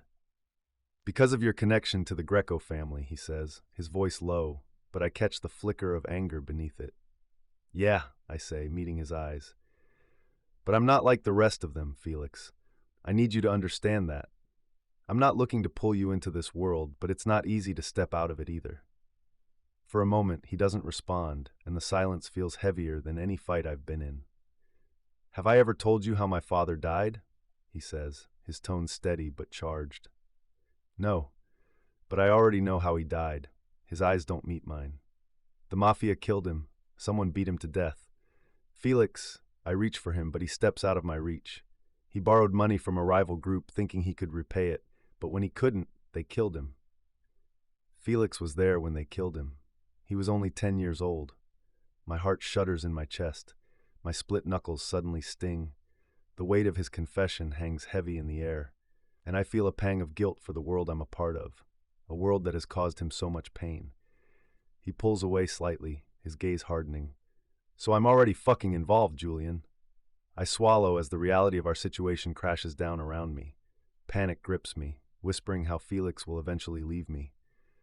I don't want to be a part of this life anymore, I whisper. I want out, Felix, for both of us. His eyes search mine, looking for any sign of deceit. Do you really mean that? Yes, I say firmly. I brought you here to show you that I'm serious. I want to find a way out, for us to be free from all of this.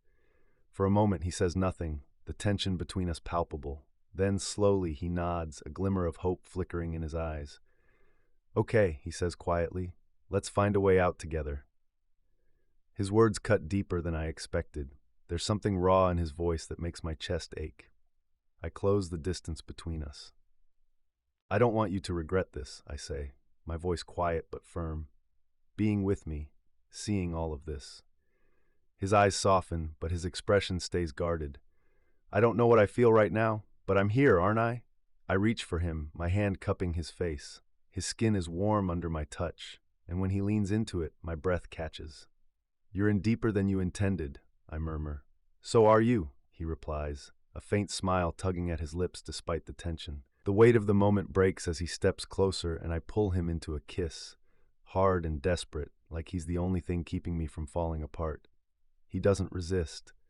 If anything, he matches me with a fire I didn't expect, his hands tangling in my hair as he presses against me. We stumble back toward the couch, and I lower him onto it, my lips never leaving his.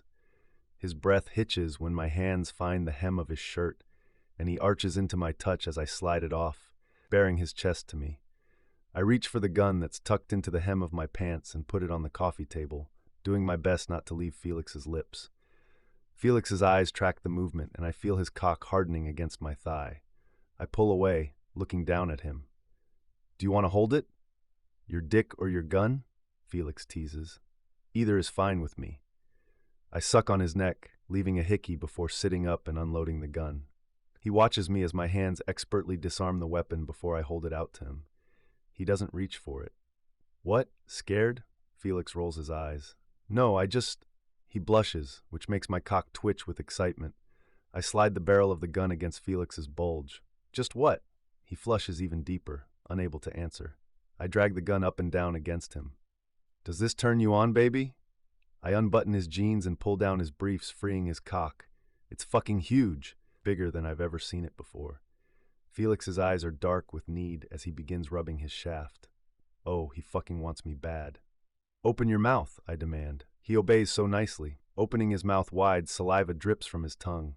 I slide my gun into his mouth. Now be a good boy and suck it. His eyes widen, but he obeys, sucking the metal into his mouth like it's my own member. I undo my pants with one hand and begin stroking myself. Felix, half naked in front of me and getting off from sucking my gun, is not where I thought this night would go, but I can't help but shove my weapon in deeper.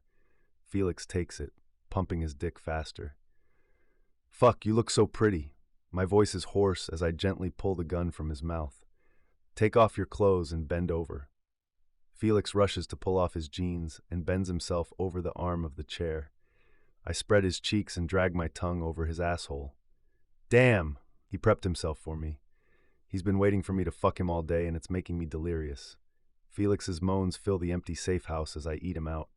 I don't think I've ever heard a sound so sweet. Julian, he pants. You what? I lick along his spine, causing goosebumps to scatter across his skin. I want it inside of me, he says quietly into the cushions. My dick or my gun? His fingers grip the couch. Both. I could explode just from that dirty request, but I must be patient. Tonight is about Felix. I lean back before picking up my gun, which is still wet with Felix's spit, and slip it inside of him. Felix cries out from the cold metal and presses himself back against it. I'm careful not to force it too far, but Felix doesn't seem to care. I grab his ass cheek, gripping it tightly until it's red. You're taking it so well, Felix begins touching himself, stroking eagerly, his release so close. I'm kissing any exposed skin my mouth can reach. My free hand roams over him like he's my lifeline. God, you're so hot, I need you so bad. I yank my gun from his ass and replace it with my cock. His tight hole sucks me in greedily, making me moan. Julian. My name sounds so lovely in his mouth. I never want it to stop, so I drive into him, hard. Felix doesn't stop calling my name, and I'm happy the closest neighbor is 2 miles down the road because Felix's voice seems to be shaking the walls. Ah! Felix coats his hand in his seed and presses back into me. Seeing him sticky and pink pushes me over the edge. I come inside of him, my cock pulsing along with my heartbeat. After a few moments of heavy breathing and sweaty skin, I pull away and lean my head against the couch. Felix breathes heavily as he collapses against the cushions, and I wonder how much longer I'll be able to keep my little piece of paradise a secret. Chapter 12, Felix. The coffee shop buzzes with life, the clinking of cups and hum of conversation blending into a backdrop of comforting chaos. I've always liked this place and its cozy anonymity, but today it feels like the walls are closing in. I didn't sleep much last night. I shift in my seat, still sore from my midnight activities with Julian. Every time I close my eyes, flashes of Julian fill my head. The way his hands felt on my skin, the intensity in his gaze, the way he kissed me like he was trying to memorize every inch of me. It was overwhelming in the best and most terrifying way. I can still feel him, his warmth lingering like an ember that refuses to burn out. It's distracting, maddening even, but there's no use pretending I didn't want it to happen. I did. But now, in the cold light of day, my mind won't stop dissecting it. What did it mean to him? Was it just a moment of escape or something more? And what does it mean for us? For me? I run my fingers through my hair, trying and failing to focus on the files spread out in front of me. My body's here, but my head is still in that safe house, replaying every stolen breath and whispered word. There was something raw about Julian last night, something I've never seen before. He wasn't the guarded, charming guy I've been getting to know. He was vulnerable, almost fragile, like he was holding himself together by sheer willpower. And yet, he was so sure, so certain in the way he touched me, like he was afraid I'd slip through his fingers if he let go. It scared me. Not the way he looked at me, but the way I wanted him to keep looking at me like that. I thought I knew what I was getting into with Julian, but last night changed everything. It's no longer just stolen glances and heated arguments. It's this connection I didn't see coming. And maybe that's the scariest part. I glance at my phone, half expecting a text from him, though I have no idea what I'd say back. Last night was messy and complicated, but it felt like the most honest thing I've experienced in years. Ben sits across from me, his laptop propped open but ignored. He's sipping his coffee, eyebrows raised in mild curiosity. He's always been good at reading me, which is both a blessing and a curse.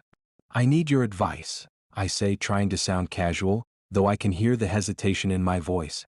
Ben immediately closes his laptop and leans back in his chair, giving me his full attention. This sounds serious. It's something, I admit, stirring my coffee to avoid meeting his eyes. It's about someone I've been seeing. Ben's eyebrows shoot up, his smirk sharp and immediate. Julian? Just someone, I hiss. He rolls his eyes. Yeah, sure. This, someone you're seeing with all that leftover time you're not spending with Julian. This was a mistake. No. I promise I'll be good. Tell me. I hesitate and his expression shifts to something more cautious. Oh no. Is this one of those good news, bad news situations? Sort of, I say with a sigh. This someone and I slept together. Ben blinks, then tilts his head as if trying to piece together a puzzle. And it was terrible? No. It was. My brain drifts off, thinking of Julian's husky voice praising me. My face flushes. That good, huh? Yeah, I say, bracing myself for whatever he's about to say next. And the bad news? It's complicated, I say, choosing my words carefully. His family's very involved in his life. Like too involved. And it's starting to affect things between us. Ben's eyes narrow. Define involved. Are we talking overbearing parents, or do they actually control his life? More the latter, I say as I fidget with my coffee cup. It's like they have all these expectations for him, and he's trying to figure out his own path, but it's hard when they're constantly pulling the strings. Ben nods slowly, absorbing this. So let me get this straight. You like this guy, but his family's grip on him is messing with your relationship? Basically. Ben leans forward, his voice dropping to a serious tone. Are they toxic? Like manipulative? Or is it just cultural stuff? I pause, considering how to explain it without revealing too much. A bit of both. They have this old-school way of thinking, loyalty, duty, putting the family first no matter what. It's a lot to deal with. Ben exhales sharply. That sounds exhausting. It is, I admit. But Julian's different. He doesn't want to be like them. He's trying to break free from them, but it's not easy. Ben studies me for a long moment before speaking. Okay, so what do you need advice on? Whether or not to stick it out with him? I nod, my stomach twisting at the thought. Yeah. I don't want to get in over my head, Ben. But I also don't want to abandon him when he's clearly struggling. Ben's expression softens. Sounds like you care about him a lot. I do, I say quietly. But I don't know if that's enough.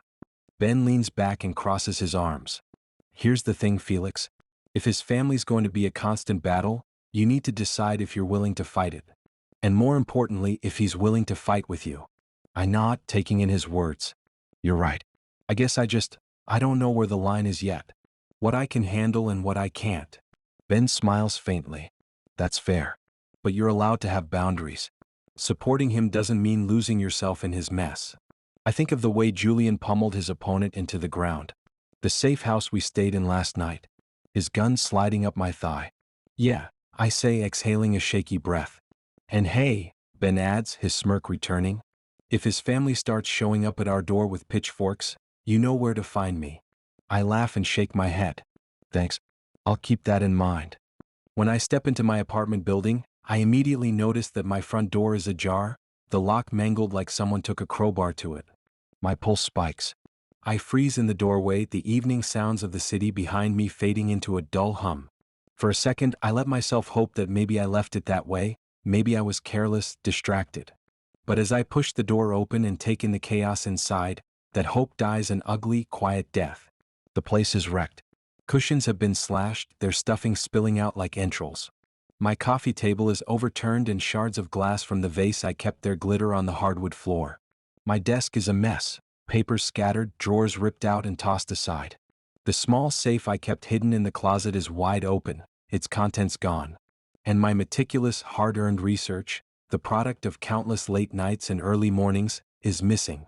I enter the apartment, my shoes crunching against the broken glass. My stomach churns as I look around, taking in the deliberate precision of it all. This wasn't random. This wasn't some desperate junkie looking for quick cash. Whoever did this knew what they were looking for, and it wasn't money. I glance at the empty spot on the desk where my laptop used to sit. The USB drives I kept in the drawer? Gone. Even the printed notes I'd been too paranoid to store digitally are missing. My heart sinks farther with every detail I notice. This wasn't a break-in. This was a fucking message. I crouch down and pick up a few crumpled pages from the floor. They're useless, scraps that have nothing to do with the case I've been working on. Everything important is gone. The walls feel like they're closing in, the air thick with the scent of stale sweat and fear. My breath comes in shallow gasps as I lean against the door frame, trying to collect myself. This has to be them. The Greco family. Julian's family. The thought twists in my gut, a sickening cocktail of anger and betrayal. I want to believe it's not true. I want to believe Julian wouldn't let this happen. But the connection is impossible to ignore. I grab my phone from my pocket, my fingers trembling as I type out a message. Meet me at the Valmont Law Building. Private office on the second floor. Now. A few seconds later, my phone vibrates. Julian, what's going on? Are you okay? I don't bother replying. I don't trust myself to say anything that won't betray the storm raging inside me. I grab my coat, step over the wreckage, and leave the apartment. The bus ride to the Valmont Law Building feels like an eternity. My mind races, running through 100 scenarios and 1,000 questions I don't want answers to. My hands are shaking when I step into the private office. The office is small and unremarkable, a sterile room with a desk, a couple of chairs, and the faint smell of disinfectant. Light jazz music plays from a speaker in the ceiling. It's as far removed from my trashed apartment as possible, and yet I can't shake the feeling that I've brought the chaos with me. I pace the room trying to steady my breathing. When I hear the door creak open, I turn sharply. Julian steps inside, his face a mask of calm concern that only fuels the fire in my chest. He closes the door behind him, his eyes narrowing as he takes in my expression. He takes my face into his warm hands, looking over me for any injury. "What happened?" he asks, his voice low and careful. I pull away from him, putting some distance between us. "My apartment was broken into." He stiffens, his jaw tightening. "Are you okay? Do I look okay?" I snap, the words sharper than I intended. I cross my arms, trying to keep my voice steady. "They tore the place apart, Julian. And they took everything, my research, my laptop, even my notes. This wasn't random. They knew exactly what they were looking for." His brow furrows, concern darkening his features. "You think it was?" "Don't," I cut him off. My voice trembles with barely contained anger. "Don't play dumb. We both know who it was." Julian steps closer, his expression shifting from concern to defensive. "You think my family had something to do with this? Who else would it be?" I demand, my frustration boiling over. "Who else has the resources, the connections, and the motive?" He opens his mouth to respond, but I hold up a hand to stop him. "Don't lie to me, Julian. Not about this." For a moment, the room is silent except for the sound of my ragged breathing. Then Julian speaks, his voice low and steady. "I didn't know about this, Felix. I swear. But if my family's involved, I'll find out. And I'll fix it." The sincerity in his voice gives me pause, but it's not enough to quell the storm inside me. "Fix it?" I laugh bitterly. "You can't just wave a magic wand and undo this, Julian. This is my life, my work, and your family just took it like it was nothing." He takes another step closer, his eyes locking onto mine. "I'll make it right," he says, his voice soft but firm. "I promise, baby." The words hang in the air, heavy with everything unsaid. I want to trust him. I want to believe that he's different from the rest of them. But after tonight, I don't know if I can. But the look in his eyes, the way his fingers graze over my skin, damn it. He was made for me. Crafted by all the demons in hell just to tempt me. A knock from the door rumbles through the office. "Hello? Is this rented out?" "Fuck," I say under my breath. "I'm on a call. One moment." Julian pulls away from me and ducks under the desk. I sit in the chair, scattering papers across the surface to make it look like I've been working, not having a steamy argument with my not-quite-boyfriend. "Come in," I call. I hear Julian snickering under the desk. I kick him in the side to shut him up. A petite blonde guy sticks his head in, his round glasses sliding down of his nose. "Oh, hi, Felix. I have no idea who this boy is." "Do I?" "We had the same gen ed. You don't remember? Calculus." He continues to explain the boring class I don't remember taking. He's about a year or two younger than me, and I can tell he idolizes me. A lot of the younger law students do. I'm about to tell him I don't care what he's saying, and I have this room booked when I feel Julian pull down the front of my track pants. God fucking damn it. "Listen, Eddie," I start. "Alfie," he corrects just as Julian's mouth closes around my cock. I pinch my nose, trying not to groan from the feel of Julian's tongue. "Alfie." A graze of teeth. I clear my throat. I have the room signed out until 9:30, and it's currently. Julian's hand slides up my shaft without any resistance. 8:45. My voice cracks. "So you can have it at 9:30 on the dot." God, Julian is choking my dick down, and I'm very surprised at how he's able to do that so quietly. Alfie huffs and slips into the hall, closing the door behind him. My head lolls against the chair and my fingers tangle into Julian's golden locks. "You're so annoying." He licks up my shaft and looks up at me from between my legs. "I had to make it up to you some way." "This won't do it," I say bitterly. Julian raises an eyebrow and rubs his hands up my thighs. "Will fucking you do it?" "No." His face falls and he stands up from under the desk. "I'm sorry, Felix. I was playing around." I turn Julian and force him over the desk, which I can only do because I caught him by surprise.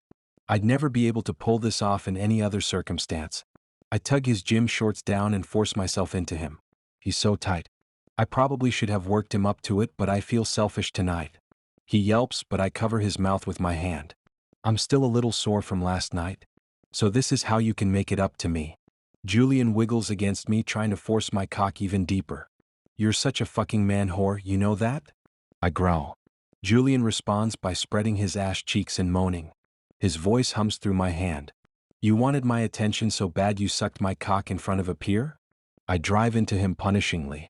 I move my hand from Julian's mouth and wrap my fingers around his throat. He lets me do it. Julian could throw me on the floor and beat the shit out of me. But he doesn't. You like this? He's jacking himself off. Of course he likes it. Say it. Yes, yes, yes, he pants. I stutter my thrusts, moving into his hole painfully slow. Who's fucked you like this? Felix. Don't lie, fuckboy. Julian huffs. Just you. My frustrations, my fear, and my anger drive into him. I can't deny I'm using him. I'm punishing him for pulling me into this fucked up life of his. But his sounds prove it's not much of a punishment. I can't fucking stand you, I say in his ear. You better not lie to me ever again. My hand presses hard against his throat. Please, Felix, Julian whimpers. I get a peek of his giant cock, veiny and red, on the brink of bursting. My name on his mouth overwhelms me. So does the sensation of his skin against mine, and the knowledge that no one has ever touched him like this. I come long and hard into Julian, biting into his shoulder to keep myself quiet. Julian's knuckles are white as he grasps the desk before him. Valmont's big, strong golden boy is a pink, panting mess before me. I pull away from him, tucking myself back into my pants. Fix this, Julian. Julian lets out a disappointed groan but sits up. I didn't let him finish on purpose. He needs to beg for my forgiveness before I allow that. His cheeks are red. From lust or embarrassment, I don't know. I'll have someone come by to clean up your apartment. But you and Ben should probably stay at a hotel tonight. How am I supposed to explain this to him? Say you called the cops and filed a report. Julian wipes his mouth and fixes his clothes. He pulls out his wallet and hands me a wad of cash, more than I can make in 3 months of tutoring. Here. Stay at the Ronaldo on Parsons Street. I know the guy who owns it. You'll be safe there. Julian. Just take it, Julian says, pushing it into my hand. You can't be seen at my apartment. I'm sure they're watching me. Please do what I say, okay? I nod, reluctantly taking the money I'm sure was made with blood. Chapter 13. Julian, the Greco estate is a fortress, but I know its weak spots. It's late, past midnight, and the house is cloaked in shadows, the only sound the soft hum of the security system. I've navigated these halls in the dark since I was a kid, so I don't bother with a flashlight. I don't want to risk being seen. Elijah's office is at the far end of the east wing, a room as cold and calculated as the man himself. The door is locked, but I expected that. I pull out a small set of picks and work quickly. Within seconds, the lock clicks open and I slip inside, closing the door softly behind me. The room smells faintly of cigar smoke and leather. Elijah doesn't leave anything to chance. His desk is always immaculate, with papers stacked neatly and pens aligned perfectly. But I know him. He's careful, but not infallible. I start with the obvious, opening the drawers one by one and checking for false bottoms or hidden compartments. The first 2 are empty except for files on the family's legitimate businesses, accounting records, legal documents. The 3rd drawer is locked. I grin despite myself. Found you. This lock takes longer to pick as the mechanism is more complex, but I've had practice. When it finally clicks, my pulse quickens. I pull the drawer open and find a slim black folder lying on top of a stack of other files. My breath catches when I see the label on the front, Caruso. I flip it open, my hands trembling slightly. Inside are copies of Felix's research, pages and pages of meticulously detailed work, notes, diagrams, even a few drafts of his presentations. My chest tightens as I realize how much effort he's poured into this, how important it is to him. But there's something else tucked in the back, a handwritten note. I unfold it carefully, my stomach twisting as I recognize Elijah's bold, slanted handwriting. Destroy if instructed. Father's orders. The words hit me like a punch to the gut. They were planning to get rid of it, to wipe out months of Felix's work without a second thought, all because of me. My jaw tightens, and I scan the documents with my phone. I then place the folder back in the drawer and make sure everything looks exactly as it did before. Elijah is sharp. If I'm not careful, he'll know someone was in here. As I turn to leave, the weight of what I've done settles over me. This isn't just about Felix anymore. This is an act of rebellion, a direct challenge to my family's authority, and they won't let it slide. I pause at the door, my hand on the knob, and take a deep breath. Then I step back into the shadows, my heart pounding as I make my way back to my room. I sit on the edge of my bed, sweat beading on my forehead. I've taken the first step, but it's not enough. It won't be enough until Felix knows his work is safe. I've done everything I can for tonight to ensure this isn't all for nothing. My hand hovers over my phone, my thumb trembling above his name. Calling him is reckless, stupid even. But I can't stop myself. I need to hear his voice, even if it's just for a moment. The phone rings once, twice. Julian? His voice is soft but sharp, the edge of caution unmistakable. He's smart to be wary, but hearing him speak my name, softened by sleep or maybe just exhaustion, settles something jagged inside me. "It's me," I say, my voice low. "Are you alone?" There's a pause, followed by the faint sound of movement. A door closes on his end. "Yeah, what's going on? Is everything okay?" "No," I admit, leaning back against the headboard. "But I did something. Something you need to know about." "Julian," there's a warning in his tone, but I push forward. "I sent you something," I say. "Check your email. It's encrypted. Layers of it. Nobody's getting through without the codes, and you'll have those soon. But it's all there, Felix. Everything. Every file, every note. Your research is safe." The silence stretches, and I imagine him standing there, phone pressed to his ear, his sharp mind already piecing together what I've done. "How?" he asks finally, his voice careful and controlled. "How did you get it?" "I can't explain right now," I say, my free hand dragging through my hair. "Just trust me. Even if something happens to the originals, you'll have them." "Julian," his voice softens, almost breaking. "Why are you doing this? You didn't have to." "Yes, I did," I cut him off, my voice rougher than I intended, "because I owe you that much." "You don't owe me anything," he says, a note of anger creeping in. "I didn't ask you to do this." "I know," I say, quieter now, "but I couldn't just stand by, Felix. Not after everything." There's another pause, heavy with unspoken words. I can hear his breath on the other end of the line, steady but too loud in the quiet. "Do they know?" he asks finally, his voice tight. "No," I say, "not yet. And if they find out?" I laugh, but there's no humor in it. "Then I'm screwed." "That's not funny, Julian." His voice sharpens, and I can picture the way his brows furrow when he's upset. "What happens to you if they figure this out?" "That's not your concern," I say, the words slipping out automatically. "The hell it's not." He snaps, and the heat in his voice catches me off guard. "You think I can just sit here while they—" "Stop," I cut in, tension rising in my chest. "You don't understand, Felix. This isn't something you can fix. It's not something you can fight." "And you think that means I shouldn't care?" he fires back. "That I should just sit here and hope you come out of this alive?"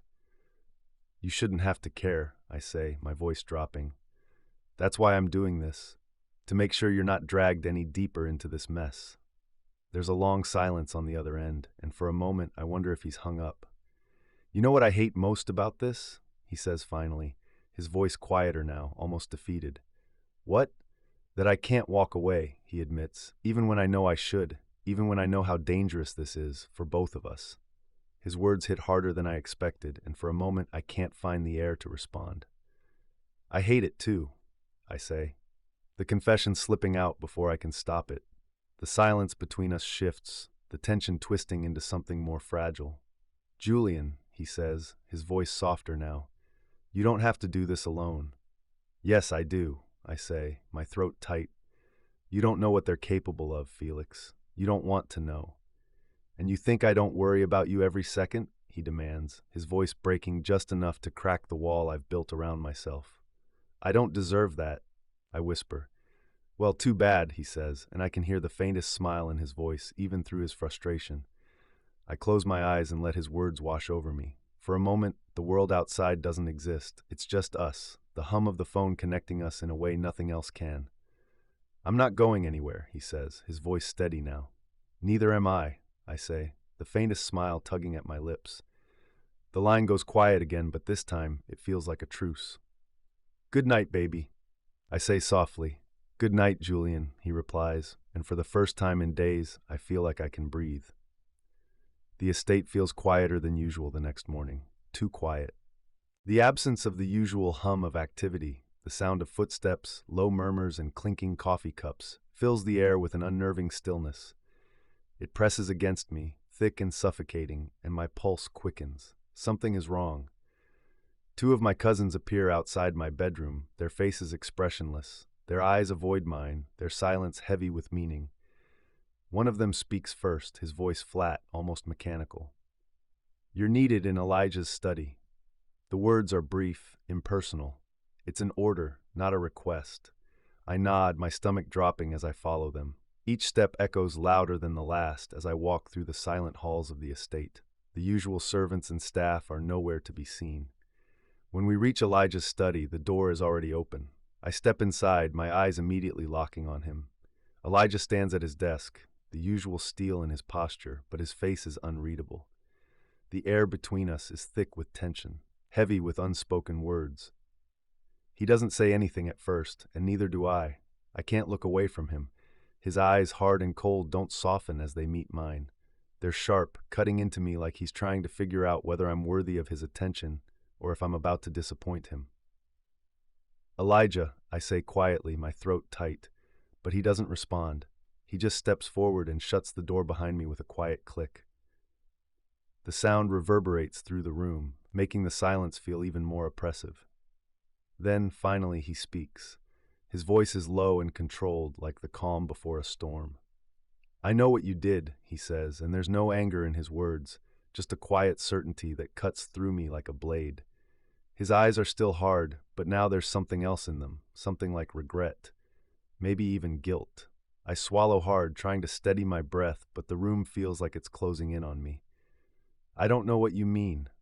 I lie, but it's pointless. I can already see the way his jaw tightens and the flicker of anger that crosses his features before he suppresses it. He steps closer and the coldness in his voice sharpens. "You stole from me, from my office." The accusation hangs heavy in the air. I wince. There's no denying it, not when it's right in front of me. "I had to," I mutter, my voice rough. "I had to do it for Felix." I try to keep my tone steady, but the words feel foreign coming out of my mouth. They feel like a betrayal of everything I've tried to protect. Elijah doesn't say anything for a long moment. His gaze doesn't leave mine, and the weight of his silence presses against me. Then finally he moves. He doesn't raise his voice, doesn't lash out with anger, but I can see it in his eyes. He's not mad. He's disappointed. "You put me in a terrible position, Julian," he says softly. "You think I want to do this?" His voice cracks, just slightly, as though the weight of what he's about to do is heavier than anything he's faced before. Before I can say anything, his hand shoots out, grabbing me by the collar and yanking me forward. I don't fight back. I can't. His grip is unforgiving, but I know he's not doing this because he wants to hurt me. He's doing it because he has no other choice. "I never asked for this," Elijah mutters, almost to himself. "But here we are." He lets go of my collar and steps back, and the anger in his eyes burns with something more than frustration. The next moment, he moves with the precision of someone who's been trained for this. He doesn't hesitate. There's no need for words now. His fist connects with my stomach, knocking the air out of me. I stagger back, my hands instinctively clutching my gut, but I don't fight him. I can't. The second punch lands in my side and I stumble to the floor, gasping for breath. Pain lances through my body, but I don't say anything. I've never been good at showing weakness, and even now, when it feels like everything inside me is breaking apart, I don't want to show it. "I'm sorry, Julian," Elijah mutters, his voice barely audible, but the regret in his words doesn't stop him. His next punch lands with brutal force, sending me crashing back into the wall. The impact knocks the breath out of me, and for a moment I can't feel my legs. I can hear the sound of his breathing, ragged and uneven. He's not doing this because he hates me, he's doing it because he has to. He has to send a message. He needs to carve my sins into my body in case anyone checks. The hits keep coming, each one more calculated than the last. Pain floods through my body as bruises form with every strike. I want to beg him to stop, but the words stick in my throat. There's no point. Finally, after what feels like an eternity, he steps back. His chest is rising and falling rapidly, his hands clenched at his sides. He looks at me with something like regret in his eyes, but it's too late for that now. He looks down at the floor, as though ashamed. Don't make it worse, Julian. I don't say anything. I can barely breathe, let alone form coherent words. My body aches, but it's the guilt that weighs most heavily on me. I push myself up from the floor, my legs shaky. The blood is rushing in my ears, but I can still hear Elijah's voice behind me, soft and distant. I'll take care of things, he says, his voice low, as though he's trying to convince himself as much as me. But this can't happen again. I don't answer him. I can't. My pride is too bruised, my body too broken. I walk out of the study, leaving behind the suffocating weight of the punishment, but I can't shake the feeling that, no matter how much I've lost, the worst is yet to come. Chapter 14, Felix. I stare at the email on my laptop, the encrypted files Julian said he sent me. My fingers hover over the keyboard, hesitating before I open them. He didn't have to do this. Hell, I never expected him to. The thought of him sneaking around and stealing from his own family makes my stomach twist into a knot.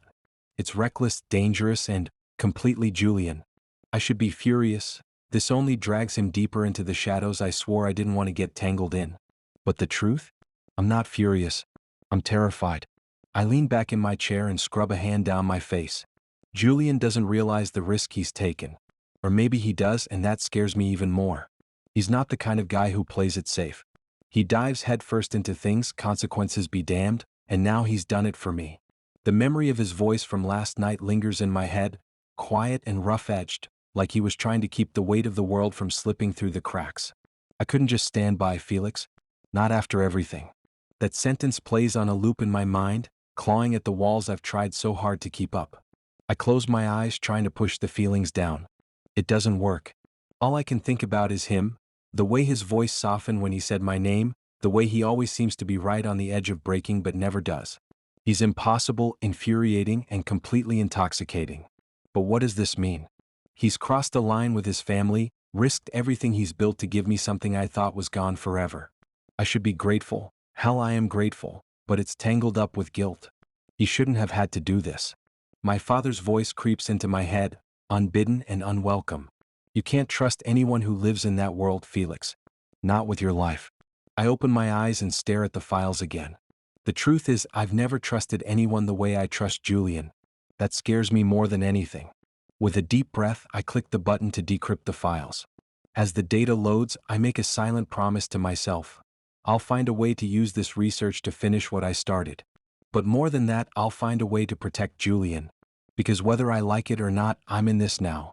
And so is he. Julian has a new habit of staying over, slipping into my apartment under the cover of darkness like he's avoiding being seen, even though it's just the two of us. I've told Ben to start staying over at his girlfriend's place more often. Most nights, I wake up to find him sprawled out on my couch or pressed against my side in bed, his arms slung across my waist like he's anchoring himself to something real. The nights he can't stay are harder. I don't tell him that, of course. I just nod when he says he has things to handle, and pretend it doesn't bother me when he pulls on his jacket and heads for the door. But Julian has a way of never really leaving. The first time I noticed the man standing in the shadows outside my building, I thought it was a coincidence, some guy waiting for his ride or finishing a smoke. But then I saw him again. And again.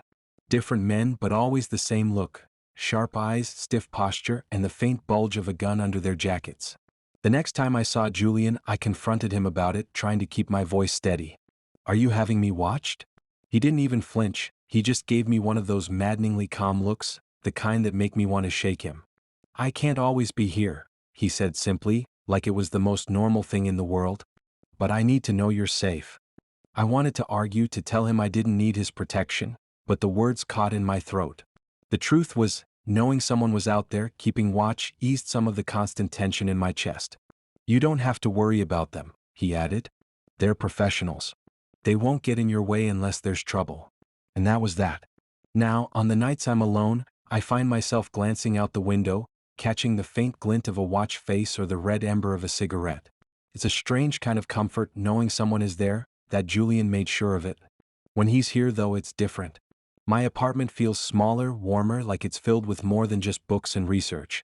He brings a kind of chaos into my orderly life, leaving his jacket draped over a chair and his boots kicked off haphazardly near the door. I've tried to convince myself it doesn't mean anything, that he's just doing what he always does, taking control and protecting what he thinks belongs to him. But deep down, I know better. Julian doesn't stay just to watch over me. He stays because somehow I've become his anchor too. I don't comment on the cuts or bruises anymore.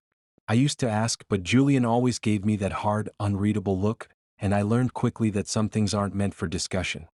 He'd say it was nothing, brush me off with a smile or a nonchalant shrug, and I'd let it go. Instead, I just do my best to take care of him. I've learned how to clean a wound, how to wrap bandages without making him uncomfortable, how to patch him up without asking too many questions.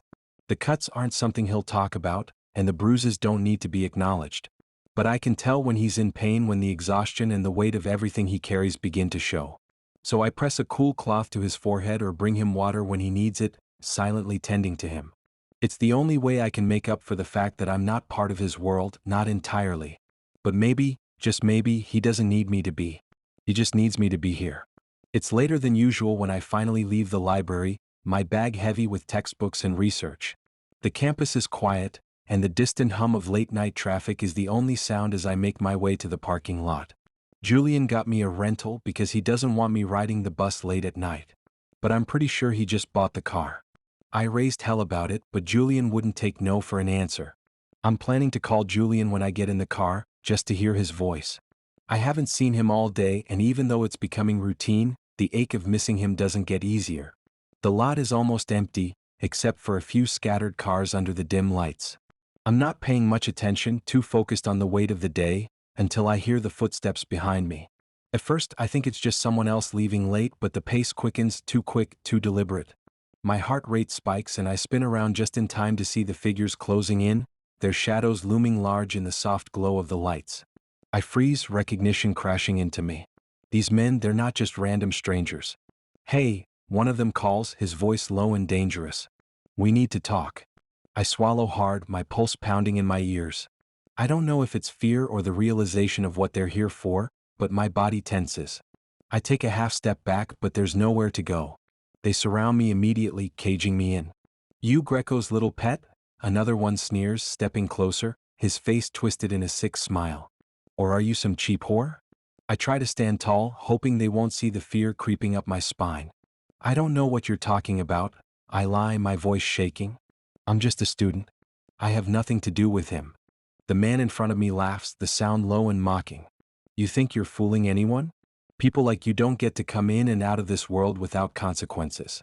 Before I can react, one of the men shoves me hard against a parked car, the cold metal pressing into my back. I grunt in pain, my head spinning and the world tilting as they close in. "Tell us where that Greco brat's safe house is or we'll get you." A knife slides across my abdomen. I try to push them off, but I'm outnumbered. My limbs are heavy, my throat tight. Fear claws at my chest, and for a moment I wonder if this is it. Is this how it ends? Then a roar echoes across the lot, deep and commanding. "Get the hell away from him." I don't need to look up to know it's Julian. My heart pounds even harder, but relief crashes over me in waves. The men hesitate as Julian's footsteps thunder closer, his voice cold and lethal. "Do you have any idea who the hell you're messing with?" he growls. "You don't get to touch him." His gun presses into the knife guy's forehead. The other two pull guns on him, but Julian just smiles. "You think you can kill me? Go ahead. Daddy will come beating down your door." Julian digs the weapon into the man's skin, forcing him to his knees. Julian clicks his tongue. "You can't kill a king without starting a fucking war." He cocks the gun. "Come on," one of the guys says as he backs away from me. They retreat, leaving me panting and leaning heavily against the car, my legs shaky under me. I hear Julian approaching. His presence is overwhelming, like a storm about to break. He's panting too, his breath's coming in sharp bursts. "You okay?" he asks, but there's an edge to his voice, like he's holding himself back from something darker. I don't answer right away. My chest tightens, and it's not just the fear of the encounter. It's the weight of everything I've gotten myself involved in, the danger that's now a constant presence in my life. The drive to Julian's apartment feels like a blur. My head is spinning from the encounter in the parking lot, and my heart is still racing from the fear and adrenaline. But as Julian's car pulls into the parking garage and we walk toward his building, a strange sense of calm settles over me. It's not that the danger has passed, far from it, but when I'm with him, it feels like everything is a little bit more bearable. Julian doesn't say much as we walk through the building and up to his apartment, though his hand occasionally brushes mine as he leads the way. There's a kind of quiet urgency in the air between us, the weight of the night's events still hanging in the balance. Neither of us speaks until we're inside, and as the door closes behind us, Julian turns to face me, his eyes dark with emotion. "I'm so fucking sorry." He pulls me to him. "I never wanted this to happen." I can't hold back the way my chest tightens. He's always been so controlled, so confident in every move he makes, but right now I can see the guilt he's been carrying for so long. I know he's been trying to protect me, but the truth is I've never felt more scared than I do right now. Scared for him, for us, for everything we're tangled in. "I'm not the one you need to protect," I murmur into his neck. "I'm not the one in danger. You are." Julian's fingers thread into my hair. His touch is tender, almost cautious. There's something so fragile in how he looks at me, like he's afraid I'll shatter if he gets too close. But I need him near me more than anything. "I don't know what to do, Felix," he admits, his voice low. "I don't know how to keep you safe when everything's falling apart around me." "I don't need saving," I reply softly, my heart pounding. "I just need you." The words hang in the air between us, heavy and charged with something deeper than I can put into words. The tension that's been building ever since we met crackles around us now, raw and unspoken. Without another word, Julian pulls me into him, his lips capturing mine with a tenderness that's almost too much to bear. It's like he's trying to tell me everything he's too afraid to say out loud with this kiss, how he feels, how much he cares. My hands find their way to his chest, the heat of his body seeping through the fabric of his shirt, and for a moment the world outside disappears. There's only the feeling of him, the softness of his lips against mine, and the unspoken promise that whatever happens, we'll face it together. We pull away just enough to breathe, our foreheads resting against each other. I can feel the warmth of his skin and the steady beat of his heart beneath my palm. "I don't want to lose you," Julian whispers, his voice thick with emotion. "I don't want you to get hurt, but I'm too selfish to let you go." I smile softly as I trace the line of his jaw with my fingers. "You don't have to let me go. I'm not going anywhere." For a moment, we stand there in silence, the weight of everything that's happened hanging in the air. But in this quiet moment we've created between us, I finally feel like maybe, just maybe, everything will be okay. Julian kisses me again, this time with more urgency and need, and I let myself get lost in it because here, in his arms, I'm not afraid. Here with him I feel safe. Chapter 15. Julian. I didn't know Elijah would take the fall for me. I have no idea until it's too late. I've been so focused on what I'm risking and the secret I'm guarding that I never considered what it would cost him. Elijah has always been the strong one, the one who never shows cracks, who takes the hits for the rest of us. But this time, I'm the one to put him in the line of fire. I was summoned to the family estate to face the consequences of my actions. I thought it would just be a discussion, maybe a quiet reprimand, but nothing prepares me for what I see when I step into my father's office. Elijah is already there, kneeling on the floor, his face bruised and bloodied. His shirt is torn, revealing ugly bruises that I know aren't just from a beating.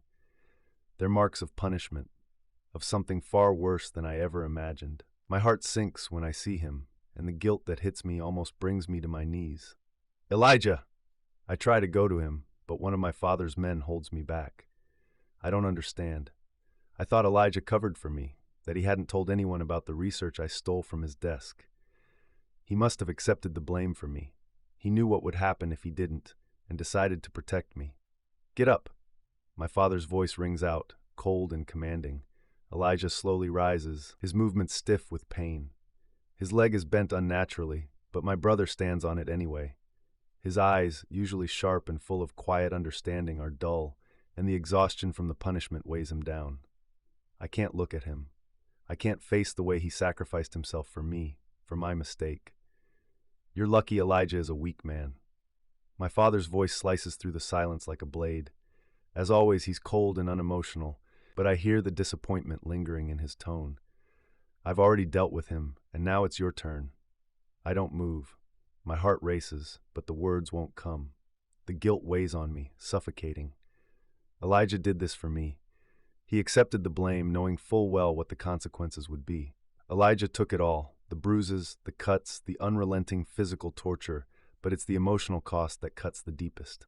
I can see it in his eyes. It's not just the blood on his face. It's not the bruises on his body. It's the quiet acceptance in his gaze. He did it because he loves me, because, despite everything, he's still my brother, and he'll always protect me.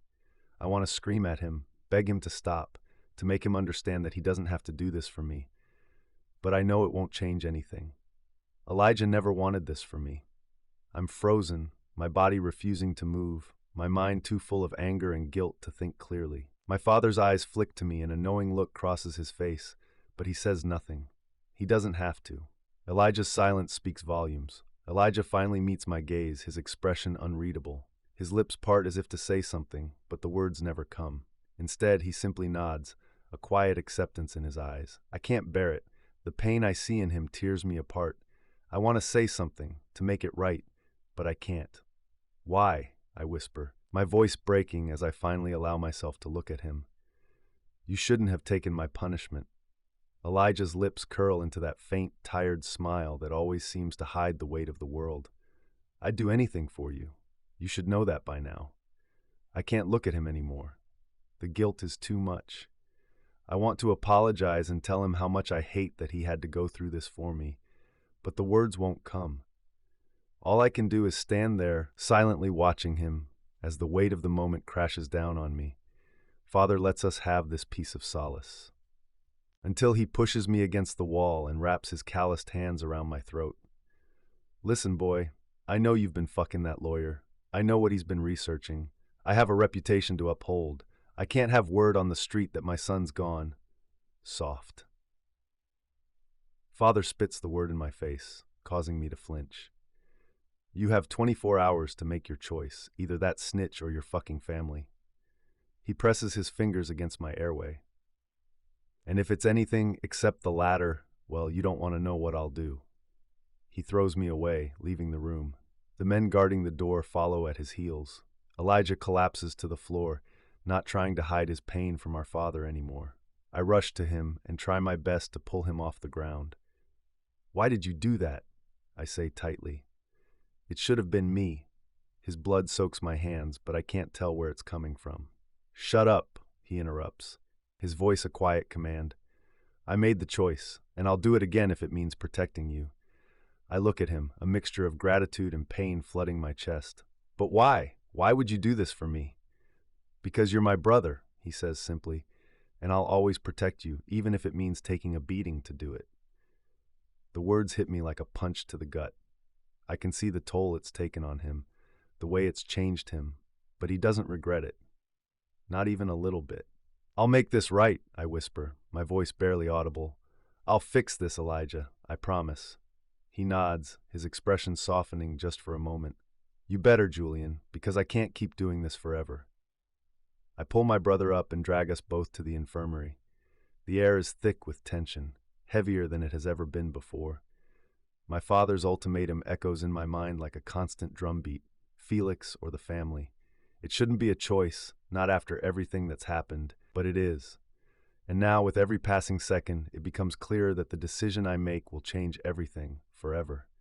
I know what my father expects of me. He expects my loyalty and obedience, as always. The Greco family has been the entire foundation of my life. But Felix isn't a part of this world. He's everything I'm not supposed to want. He's a distraction, a weakness, or at least that's how my father sees it. The problem is, Felix isn't just someone I want anymore. He's someone I need. I can't imagine a future without him, even if it means sacrificing everything. And yet, I can't escape the gravity of the family I was born into. The weight of my father's threats, the power he wields, it's crushing, suffocating. I don't want to lose Felix, but I don't want to lose myself either. After a sleepless night of second-guessing every decision, I make up my mind. I can't risk Felix. Not after what he's already been through because of me, not after everything we've shared. I have no choice but to protect him. Felix doesn't ask questions when I arrive at his door. He doesn't challenge me when I tell him we have to go. He just follows me, his gaze dark with concern but silent. I can feel the tension between us, the unspoken fear, but there's a quiet trust in his eyes. He isn't scared of the danger anymore. He trusts me to keep him safe, even if I'm not sure how I'm going to do it. We're now in one of my favorite safe houses, sitting in a small room that smells faintly of disinfectant and cold air. The kind of room you'd expect to find in a place meant for hiding, for laying low when everything outside is about to collapse. It isn't a place for warmth or comfort, but somehow with Felix here, it feels different.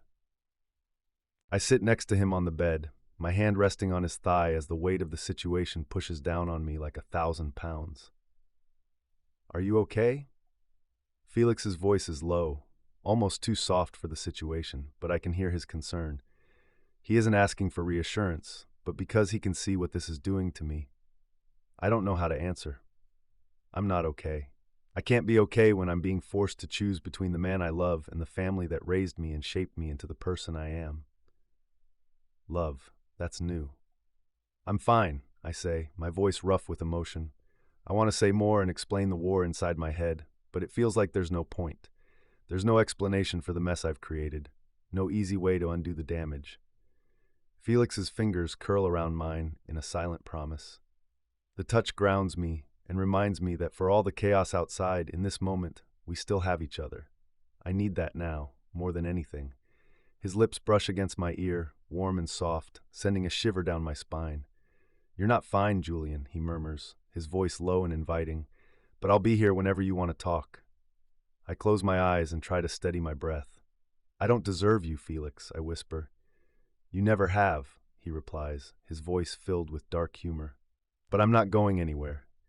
His lips find mine, and I'm helpless against them. He tastes of peppermint, and his skin is soft against my calloused hands. My heart, my man, he's everything pure in this world, untainted. "Run away with me," I mumble against his mouth. He chuckles slightly, his hand slipping beneath my shirt. "Are you asking or telling?" I push him down against the bed and pull off my shirt in one swift motion. "Telling. I'm not letting you get away." Felix's pupils dilate as he stares at my muscled abdomen. I wonder what he's thinking. Felix always surprises me when it comes to sex. I never quite know what role I'm going to play until I'm in the thick of it. Felix's eyes darken as his fingers smoothly unbutton his shirt. "Show me how much you want to keep me." My dick twitches at the challenge. I pull off every inch of Felix's clothing, torturously slow. My mouth kisses down his hip bones, his thighs. My tongue traces along his thick cock. Felix pinches his nipples as his back arches off the bed. "Julian." My name on his mouth sounds so sweet that I can't restrain myself anymore. I push Felix's knees up to his chest with one hand while shoving two of my fingers deep into his mouth. He chokes, but then begins to suck on them greedily. "That's enough, baby," I say. Jesus Christ. I'm trying to take things slow and show Felix how much I care for him. But he's making it too hard for me. I want him screaming from the mixture of pain and pleasure, but I have to stay focused. He releases my fingers with a pop, and I gently press them into his hole. Felix gasps. "That feel good?" I graze my lips against his leg. "Yes, Julian, yes." He covers his eyes with his arm. "Touch yourself, counselor. I want to see you get off." I'm restraining my own hand from slipping into my joggers. Felix's hand grabs onto his dick and starts moving slowly. I spread his knees a little bit so I can spit onto his cock. The added lubricant must have done the trick, because Felix's hand starts pumping wildly. "God, baby, you look so good." I finger his ass as I watch the dirty little show that's just for me. "Julian, fuck me," he whimpers, his cheeks flushed a deep crimson. He tries to pull me closer, but I resist. "Keep touching yourself, Felix." My voice is low and gruff, but my fingers pause. "Be good," I say in a warning tone. "You're mine, remember, so do as I say." He nods and licks his hand before going back to touching himself. I push 3 fingers into him as a reward. Felix is breathing heavily, his hole tightening around my fingers greedily. "Ah!" His seed spills out over his stomach and chest. I snatch his hand, now sticky with his cum, and make him grab my cock. "Coat me."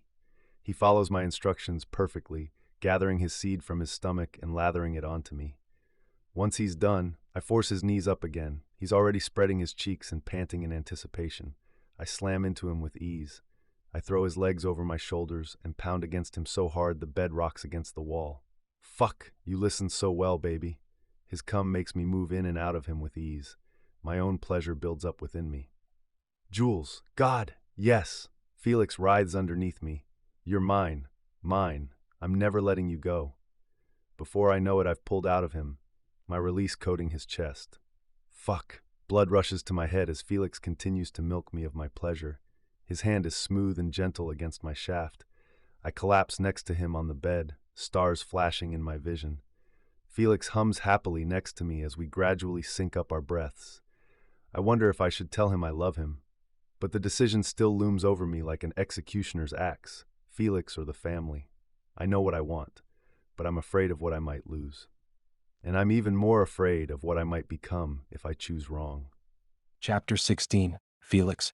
The world comes crashing down so fast I don't have time to brace for impact. One moment, Julian and I are tangled together in the safe house, our bodies and hearts knotted in the fragile piece we've carved out of the chaos. The next, the door bursts open and it all shatters. Hands grab me and pull me from the bed, and I don't even have time to react before they're dragging me across the room. I hear Julian shout my name, but it's swallowed by the cold hands that seize his arms and pull him away from me. He fights back, but it's useless. The men who grab us aren't just lackeys. They're professional, efficient, and ruthless. We're shoved into the back of a black van, the sound of the door slamming shut echoing in my skull. My chest tightens, panic surging, but I try to keep it under control. Julian's eyes are dark with rage and fear, but he doesn't say anything. I can feel his eyes burning into the side of my head, but the silence between us feels louder than anything. Julian's foot presses against mine, the only comforting gesture he can muster, but it's not enough. The ride is long and brutal, the hum of the engine matching the thudding of my heart. I don't know where we're going. The windows are blacked out. But Julian seems to know who these men are. Recognition and worry crease his face, making me realize this is probably his family we're dealing with. The weight of the situation closes around me like a vice. There's no turning back now. We're caught in a world that's very far from mine, and I've never been more afraid for either of us. When the van stops, the doors open and we're shoved toward the massive gates of what I assume is the Greco estate. The grandeur of it all hits me, the towering columns, the lights illuminating the manicured grounds. It's not just a mansion, it's a fortress, a place where decisions are made, loyalty is tested, and betrayal is punished. We're led inside like prisoners, our hands bound, the guards keeping us in line with threats more than physical force. My throat is dry and my heart is pounding, but I try not to show it. I try not to let them see how scared I am. I don't want to know what's going to happen to us next. Julian is silent beside me, and I can tell by the way his jaw clenches that he's not just angry. He's terrified. The moment we enter the grand hall, I see him, Elijah. He looks different than he did at Julian's party all those weeks ago. He isn't polished anymore, he's bruised and battered like a warning. His face is swollen and his eyes are dark with pain, but there's something else there too, a kind of resignation. He looks like someone who's been broken and beaten into submission. He looks like Julian's future. Julian freezes the moment he sees his brother, his eyes widening. I see a flicker of emotion, real emotion, in him. It's fear, raw and brutal. And then it morphs into something darker, guilt. Julian's eyes harden and he puts on his mask, the golden boy act, the one he's perfected over the years to hide the fact that beneath that polished exterior, he's just as broken as the rest of us. Elijah's voice cuts through the thick air, calm but cold. You know what you have to do, Julian? I look at Julian then, my heart hammering in my chest. I can see the conflict in his eyes. He turns to me, his face hardening until his expression is unreadable. The air between us shifts, the weight of the moment crushing me. He opens his mouth and I can feel the words before they leave his lips. Felix, he says, his voice colder than I've ever heard it. This isn't going to work. We can't keep doing this. I freeze as ice spreads through my chest. His words don't make sense. They can't make sense. But the way he's looking at me, the way he's stepping away from me, it's all wrong. His gaze flickers toward his father, toward Elijah, and then back to me, but it doesn't hold the softness it used to. It's hard. Detached. Julian, they're making you say this, I whisper. I don't want to hear this. I don't want to believe what he's saying. I'm not an idiot. No, I guess you're not, Felix. Julian smirks. I haven't seen that expression since the last time he tried to lie to me about his bruises. So that means you're smart enough to understand that you don't belong in this world. You don't belong with me. The words hit me like a physical blow. They sting so much they burn. But it's the way he says them, the cold finality in his tone, that sends a tremor through me. He doesn't want me. Not like I want him. Not like I've hoped he might want me. But last night his words were so sweet and genuine, like if anyone tried to take me away he'd burn the world down just to find me. You're mine. Mine. I'm never letting you go. You were just an infatuation. A quick fuck, Julian continues, his voice smooth and calculated, like it doesn't even hurt him to say it. And I guess it doesn't.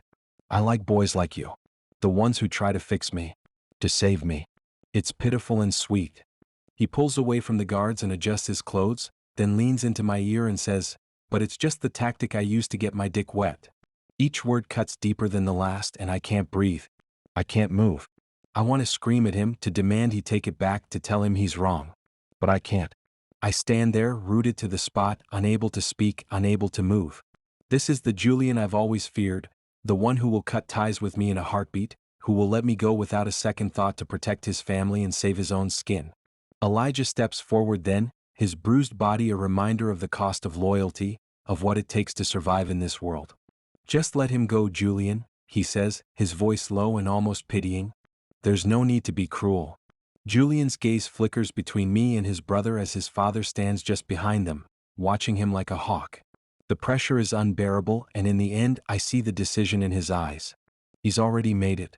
It's funny, Felix, Julian says, his voice now steady and distant, like he's turned off any trace of emotion, that you ever thought I'd choose you over my family. The finality of it hits me. Cold seeps into my bones as Julian steps back to put distance between us. And as he does, I feel the walls I've built around myself begin to crumble. This is it. He's gone. He's choosing them over me. I want to say something, to beg him to come back, but the words won't come. The man I thought I knew is gone, replaced by someone I barely recognize. And as the distance between us grows, the silence settles like a tomb between us. It's done. The ride back to my apartment is silent. The men who dragged me from the safe house and brought me to the Greco estate don't say a word as we drive through the dark streets. I barely register the city lights blurring past the window. My mind is too heavy, too consumed by Julian's words. His betrayal still echoes in my chest, and every minute that ticks by feels like an hour. When the car finally stops in front of my apartment, the men give me a cold, unbothered look, as though they don't even care. They just want to drop me off and be done with me. I don't have the energy left to fight it. I stumble out of the car, feeling like the ground beneath me is unstable, like everything around me is slipping out of focus.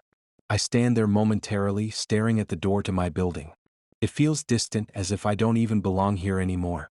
My apartment, my safe haven, is nothing but a reminder of the life I used to have before Julian, before the Grecos. I turn and head inside, trying to push away the heaviness in my chest. I need to rest.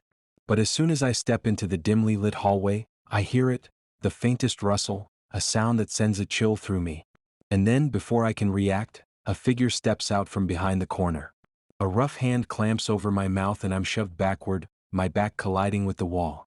I try to fight back, but another set of hands grabs me and I'm dragged through the hallway, my legs stumbling beneath me. I struggle, my pulse racing. Let me go. I shout, my voice muffled by the hand pressed to my face. But no one answers. The grip on me tightens and I feel the sharp pressure of a gun against my side. They drag me down the stairs, my body jerking with resistance, but it's no use. I can barely get my bearings before I'm shoved into the back of another car, the door slamming shut behind me. The car starts moving and I feel the familiar, terrifying sensation of being taken to an unknown destination. All I know is that we're headed somewhere I definitely don't want to go. My mind races. Who the hell are these people? A rival gang? The Grecos have their own way of making threats, but this is different. The car moves through the city, weaving between streets, and I try to keep track of the turns. But it's hopeless. I don't know where I am anymore. I'm trapped. Finally, the car slows, and when it stops, I'm pulled from the vehicle and shoved into a dim, sterile room. There's no warmth, no softness, just cold concrete and harsh fluorescent lights. And there, standing in front of me, is a man who looks vaguely familiar, almost like something out of a dream. His expression is unreadable, but I can see the malice in his eyes. "You're the one they've been talking about?" the enforcer says, his eyes narrowing. He steps closer, looking me up and down with disdain. Julian's little plaything, huh? I don't respond, not sure if I should. I know the situation is getting worse and I can feel the pressure mounting. I have no idea what the hell is going to happen to me, but it doesn't look good. The enforcer steps forward and before I can react, he grabs my arm and yanks me up, dragging me across the room to a chair. Don't try anything stupid. We're just getting started. I open my mouth to speak, to plead, but the words don't come. The fear, the uncertainty, they paralyze me. How much worse can this get? Julian's one of the precious princes of the Greco family. He cracks his knuckles. But you already knew that, huh? I don't say anything. Quiet. The man grabs my chin, forcing me to look at his scarred face. I bet you're a screamer. The quiet ones always are. Don't fucking touch me, I growl, but my heart isn't in it. And he knows it. The man smiles. Just tell me where Julian's stash is and I'll let you go back to daddy, huh? His stash? I don't know. The man's fist slams into my face. Pain erupts from my nose as the bone snaps. Let's skip the pleasantries. His disgusting smile fills my vision. You're going to tell me everything. Chapter 17. Julian. The roar of the crowd echoes faintly through the walls of the locker room, a muffled reminder that kickoff is just minutes away. I sit on the bench, lacing up my cleats with deliberate focus and letting the ritual settle my nerves. Around me, the guys are loud, hyped up, the usual pre-game chaos. But I keep my head down. I can't stop thinking about Felix. We haven't talked since I humiliated him at the Greco estate. My phone's been eerily silent, and even though I know I should feel relieved, it's safer this way. Every quiet second feels like a weight pressing on my chest. I should have told him. I should have come up with some sort of plan with him before I told him he was just a whore to his face. But there was no time. Yo, Julian. Cole's voice cuts through the noise, dragging me out of my thoughts. He's leaning casually against the lockers, watching me with that familiar smirk that's always made me uneasy, though I've never been able to pinpoint why. What? I snap. I'm not in the mood for his usual antics. Just wondering how things are going with your boy, he says, his tone light but probing. Haven't seen him around lately? Trouble in paradise? My hand's still on the laces. He's not mine. The words feel like ash in my mouth. I glance up at him, narrowing my eyes. We're done. Cole's smirk widens, a spark of something I can't quite read flickering in his eyes. Done, huh? Guess you finally figured out he wasn't worth it. I glare at him, my chest tightening. What's that supposed to mean? Relax, man. He raises his hands, feigning innocence. I'm just saying, you can do better. I mean, seriously, Julian, Felix Caruso, he's not like us. He doesn't understand what you're dealing with, what you need. What the fuck do you think I need? My teeth grind against each other. Cole smiles. Well, someone who won't be a pussy about your whole family situation, you know? My stomach drops. What the fuck? Don't be surprised, Jules. You know your dad had to put someone on the team to look out for you. Of course he did. Of course my dad put a fucking spy on my football team to get dirt on me. I shake my head and go back to my cleats. Yeah, well, it's over. Cole claps a hand on my shoulder, and his grip lingers just a little too long. Good. Honestly, you should have seen it sooner. He was a distraction. You don't need someone like that dragging you down. And hey, you won't have to worry about him being a problem anymore. The words make me freeze. Slowly I look up at him, my stomach twisting. What are you talking about? Cole shrugs, his grin faltering slightly under my glare. Nothing, man. Just, I figured you'd want someone to take care of it, so I did. I stand, towering over him now, the tension between us snapping taut. Take care of what, Cole? He hesitates, the cocky confidence in his eyes flickering. Look, don't freak out. It's not a big deal. I grab his jersey and shove him back against the lockers with a loud clang. The room goes quiet, all eyes suddenly on us, but I don't care.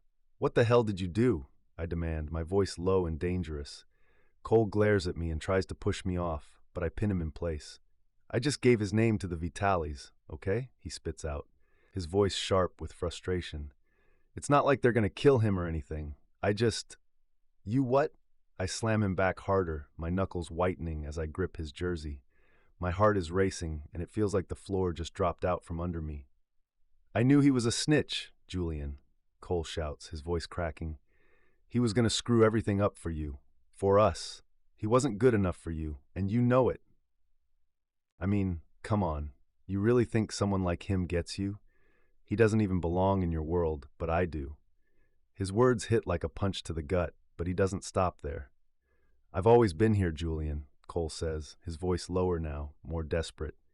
I've got your back. I understand you. I'm not some charity case you feel sorry for. I'm the one who's been here for you, who's... Shut up. My voice is ice cold, but my blood is boiling. You had no right. He was holding you back. Cole snaps, his eyes burning with something dark and twisted. You think I'd just sit by and let him ruin you? I fixed it, Julian. Now he's their problem, not ours. My vision tunnels. I don't think, I just act. My fist connects with his jaw, and the satisfying crack of bone echoes through the room. Cole stumbles, clutching his face, blood already dripping from his nose. You idiot, I yell, my voice shaking. Do you have any idea what you've done? Who did you talk to? Who's your contact? The other players start calling for the coach, so I need Cole to start talking fast. Cole stares up at me, his bravado shattered. I didn't know it would go this far. They were just supposed to scare him off. I grab him by the front of his jersey again and drag him closer. Who did you talk to? His lips tremble, and for the first time he looks genuinely afraid. Dante, he whispers. Dante Vitali. My chest heaves as I let go of him, shoving him back against the lockers. My hands are shaking, and I ball them into fists to steady them. You've screwed everything up, Cole, I growl, my voice low. If anything happens to Felix, I'll make sure you regret it. Cole doesn't answer, just stares at me with wide eyes, blood smeared across his face. I turn and storm out of the locker room, my mind racing. Greco, where the hell do you think you're going? Coach calls after me, but I'm already out the door. I need to find Felix. Now, before it's too late. The warehouse reeks of gasoline and damp concrete, the kind of place you'd expect for a meeting that ends with blood on the floor. My blood, their blood, it doesn't matter. I move like a ghost through the shadows, my gun heavy in my hands. The screams of the first two guards still echo faintly in my ears, but they won't alert anyone else. Not now. Every step I take sharpens the sound of my heartbeat pounding in my ears. Felix is here. He's waiting for me somewhere in this labyrinth of crates and steel, waiting and terrified. I stop at a corner, press my back to the cold wall, and peek around. Two more guards stand at the far end of the corridor, guns casually slung at their sides. They're laughing, oblivious. I can't make out their words over the distant hum of machinery, but I don't need to. They're about to shut up for good. I breathe out, aim, and fire. The first one drops instantly, a hole between his eyes. The second barely has time to raise his weapon before I put a bullet through his throat. He gurgles, clutching at the wound as he collapses, and I step over him without a second glance. The door they were guarding is steel, dented and scratched with a single deadbolt.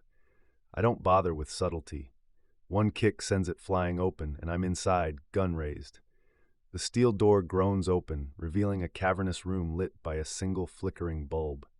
Felix sits in the center, tied to a chair, his head slumped forward.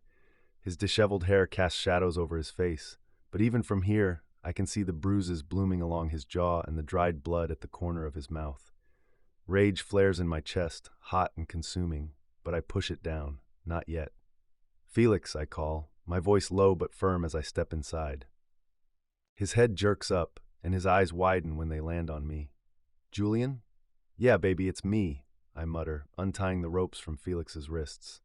Are you okay? Did they hurt you? I'll fucking kill them. Julian, you shouldn't be here. I grab Felix's face in my hands and say, Of course I'm here. I will always protect you.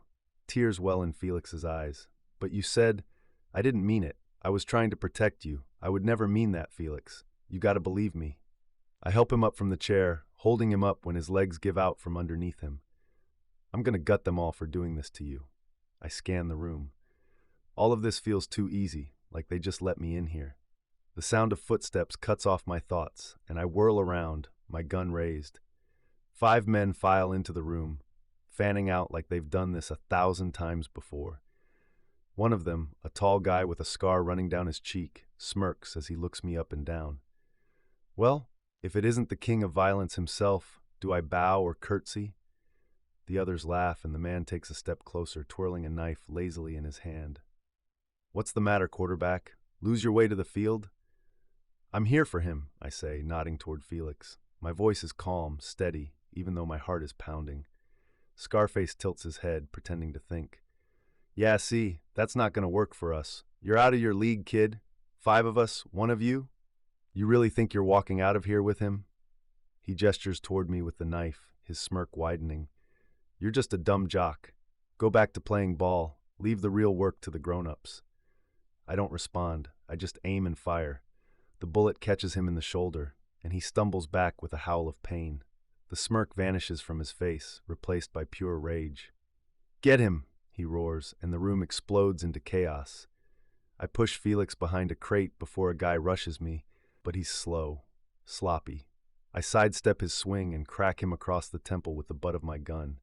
He goes down hard, and I don't have time to see if he gets back up because the second guy is already coming at me. I duck under his punch and fire a shot into his stomach. He drops to his knees, clutching the wound, and I spin to face the others.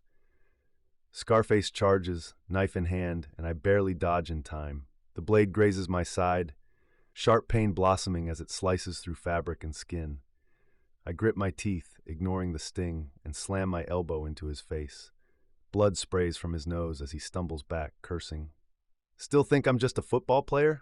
I growl, twisting the knife out of his hand. He lunges at me again, but I'm faster. My fist connects with his jaw, and he crumples to the ground. 2 more left. One of them fires a gun, the shot ringing out in the cavernous space. I dive behind a crate, the bullet whizzing past my ear. My breathing is ragged now, and my side throbs where the knife grazed me, but I can't stop. Felix's voice echoes in my head, panicked, desperate. I pop up from my hiding spot and fire twice. The shooter drops, his gun clattering to the floor. The last guy hesitates, his eyes darting between me and the bodies on the ground. You're insane, he mutters as he takes a step back. Yeah, I say, leveling my gun at him. And you're next if you don't get the hell out of my way. He bolts, disappearing through a side door, and I finally lower my gun. My hands are shaking, adrenaline still pumping, but I force myself to focus. I turn back to Felix and rush to his side. His eyes are wide, his face pale as I crouch down to untie him. You just took out 5 guys, he stammers. 4.5, I correct, smoothing my hands over his arms. Are you okay? Julian, you're hurt. It's nothing. I grab his arm and pull him to his feet. We need to go. Now. As we head for the exit, the alarm goes off. The car is waiting just outside with my bodyguard behind the wheel. We're close, so damn close, when the first shot rings out.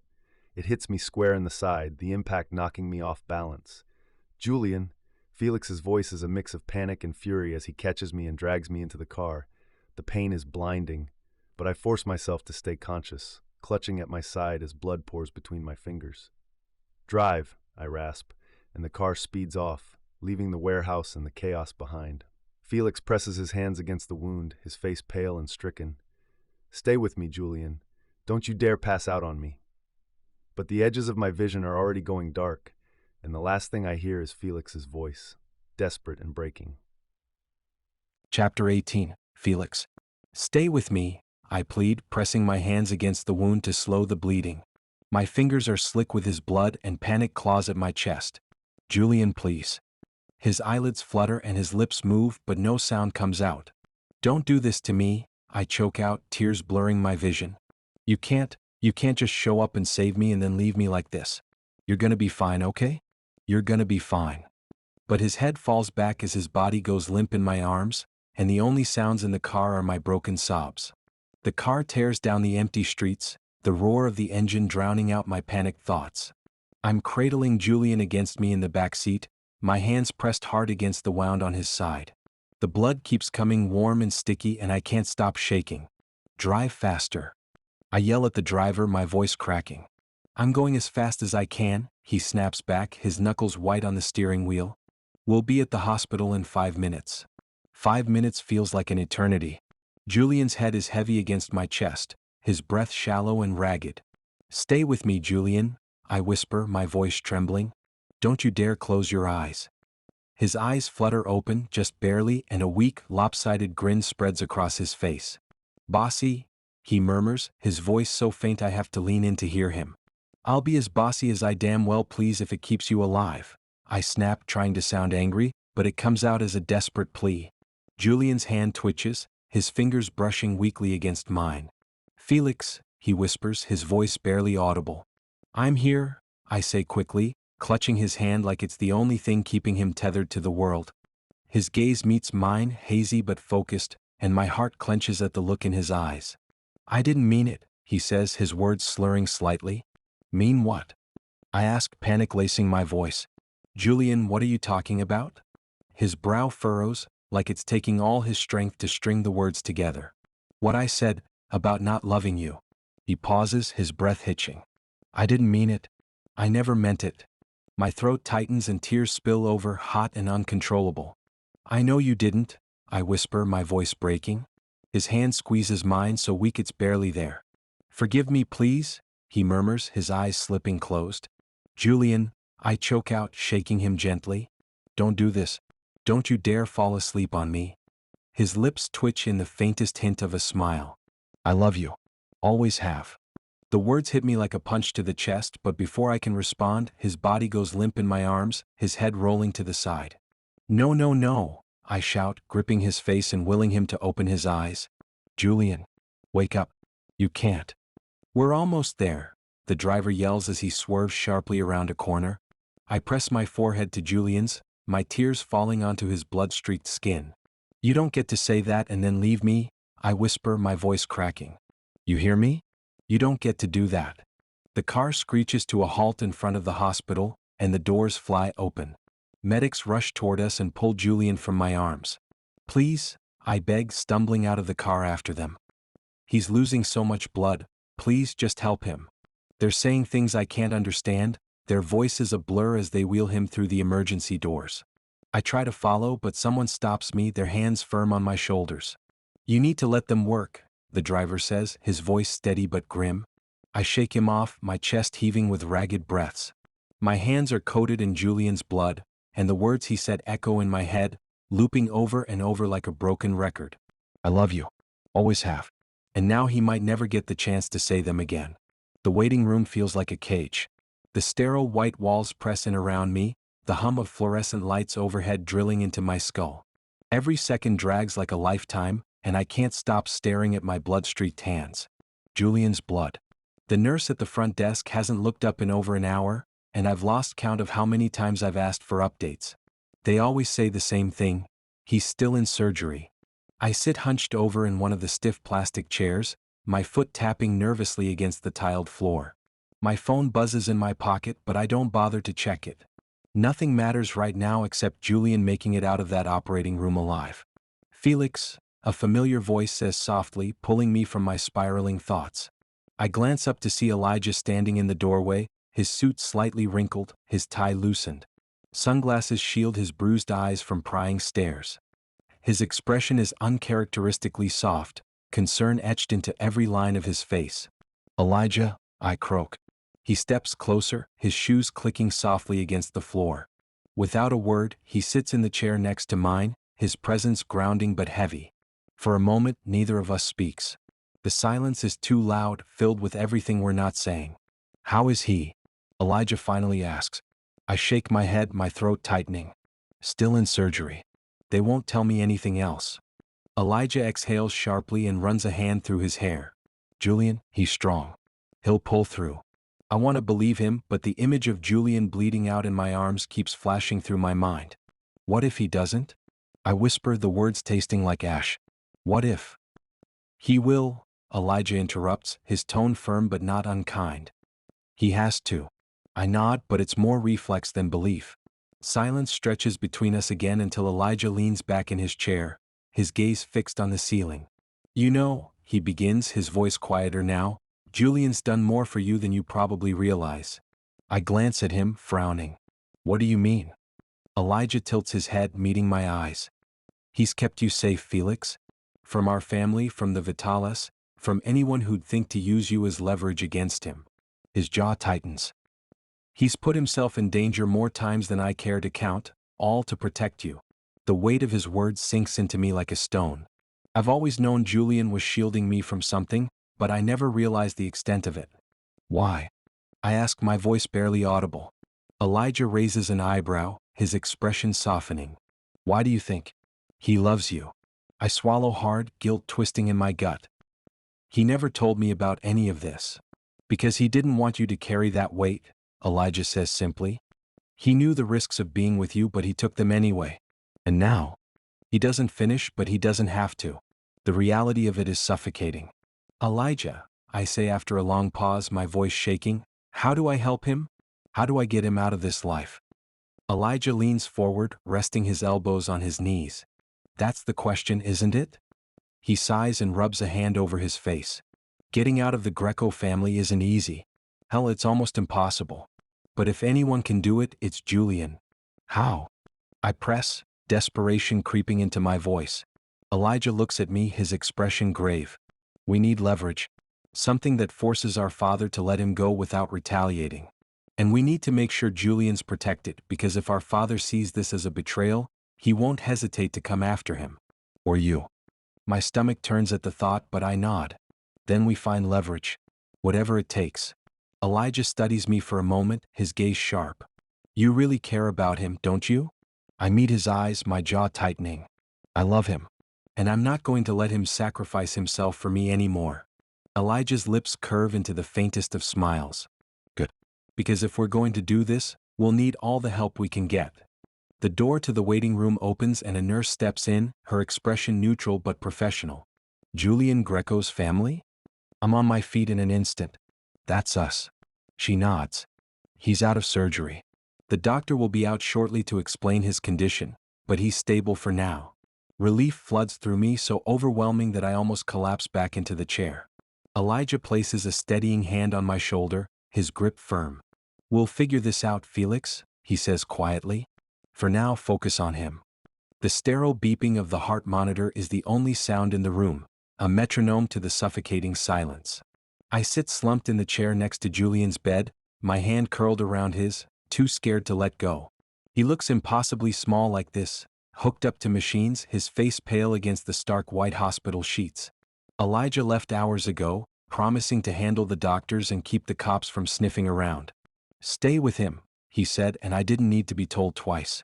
I haven't left this chair, not even when the nurses came in to check his vitals. The clock on the wall ticks past 1 a.m., but I can't sleep. Every time I close my eyes, I see him bleeding out in my arms. The image is burned into my brain, a horrifying loop that won't stop playing. I lean forward and rest my head against the side of the bed, my fingers tightening around his. You're such an idiot, I whisper, my voice cracking. Running in there alone like you're some kind of superhero. My throat tightens as the words catch up to me. He could have died. He almost did. And it's my fault.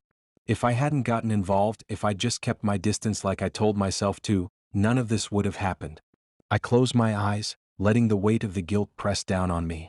I'm so sorry, Julian, I murmur, the tears spilling over. The hours stretch on and exhaustion eventually pulls me under. I must fall asleep at some point because the next thing I know, I'm startled awake by the faintest sound, a groan. My head snaps up and my heart leaps into my throat. Julian's eyes flutter open, his gaze unfocused but searching. Julian, I breathe, my voice trembling. I shoot out of the chair and lean over him. You're awake. He blinks slowly, his lips parting as if to speak, but no sound comes out. His hand twitches weakly in mine and I squeeze it, relief flooding through me. Hey, don't try to talk, I say quickly, brushing a hand through his messy hair. You're still recovering. His gaze finds mine, hazy but steady, and something in my chest cracks wide open. The words I've been holding back all night spill out before I can stop them. I thought I lost you, I say, my voice breaking. And it scared the hell out of me because I can't lose you, Julian. I can't. He blinks again, his brow furrowing slightly, like he's trying to piece together what I'm saying. I know I'm not supposed to feel this way, I continue, the tears coming faster now. But I do. I have since the moment you came crashing into my life, all cocky smiles and stupid charm. I let out a shaky laugh and wipe at my face. And I'm so mad at you for getting yourself hurt, but I'm even more mad at myself for never telling you how I feel. Julian's fingers tighten around mine, weak but deliberate. His lips move, forming a single word, Felix. I love you, I say, the confession tumbling out in a rush. God, I love you so much and I don't care what your family thinks or anyone else. I'm not going anywhere. Not now, not ever. Julian's eyes glisten as his lips twitch into the faintest of smiles. Idiot, he murmurs, his voice barely audible but laced with affection. I let out a shaky laugh and lean closer, my forehead brushing against his. Yeah, well, takes one to know one. For a moment we just stay like that, breathing each other in. Then, slowly he tilts his head up, and our lips meet in the softest, most fragile kiss. It's not like the ones we've shared before. Those were full of heat and want and desperation. This one is different. It's tender, filled with everything I've been too afraid to say and everything he's too weak to put into words. When we finally pull apart, his eyes drift closed again, exhaustion overtaking him. Felix, he whispers, his voice slurred with fatigue. Yeah. I say, brushing my thumb over the back of his hand. Don't leave. I won't, I promise, and press a kiss to his forehead. I'm right here. He falls asleep moments later and I sink back into the chair, his hand still clasped in mine. For the first time in hours, my heart feels steady. He's alive and he knows how I feel. That's enough for now. Chapter 19. Julian. The soft hum of the private infirmary's air conditioning is the only constant sound here, aside from the occasional shuffling of nurses. My chest aches every time I take a breath, but it's a dull pain now, manageable compared to the fire it was 2 weeks ago. They say I'm healing fast. Not fast enough. Felix sits across from me, perched on the edge of a leather chair near the window, chewing on the end of a pen like he's deep in thought. His textbooks are spread out on the low coffee table, but I know he's not paying attention to them. Every few minutes, his eyes dart over to me, checking to make sure I'm still breathing, still here. He's been here every day since they moved me here. You're supposed to be at school, I say, my voice rough from disuse. I am, Felix answers without looking up, his tone light but deflective. This is me studying. Don't you recognize the dedication? I snort, which immediately turns into a wince as pain flares through my ribs. Felix's head snaps up and panic flashes in his eyes, and before I can tell him I'm fine, he's at my side. You okay? He asks, leaning over me like I might fall apart at any second. I'm fine, I say, trying not to let the pain seep into my voice. Relax. He doesn't look convinced, but he sits back in the chair next to my bed, still watching me like a hawk. His hand hovers near mine on the blanket, not quite touching. I know he wants to. Hell, I want him to. But we've both been dancing around this line we created after that night of I love yous in the hospital. It's like we're shy again. Did Elijah assign your shadow yet? I ask, changing the subject. Felix rolls his eyes. Yeah, he's outside right now, probably pacing like a guard dog. You know, because I'm so dangerous. It's not about you being dangerous, I say, my tone sharper than I intended. It's about keeping you safe. The Vitalas. Yeah, he interrupts, waving a hand. The Vitalas are still out there, and I've got a big target on my back. I get it. He doesn't, not fully. But I don't press him on it. I don't want to fight with him, not now, not when I'm barely holding everything together as it is. Elijah's been handling things, I say instead. Keeping our father off my back, keeping you out of the crossfire. It won't last forever, but for now, he's got it under control. Felix leans back in his chair, his expression softening. Elijah's not what I expected. He's the only reason we're still here, I admit. He's soft for a Mafia right-hand man. Felix doesn't say anything for a moment, just looks at me like he's trying to figure me out, like he's trying to understand why I'd risk everything for him. He doesn't see it, not yet, but I know he will. You scared the hell out of me, he says quietly, breaking the silence.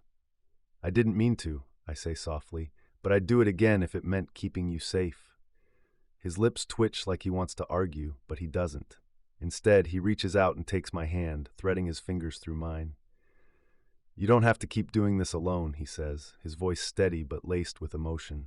You've got me now, Julian, whether you like it or not. I squeeze his hand, a small smile tugging at my lips, despite the ache in my chest. I like it, I admit.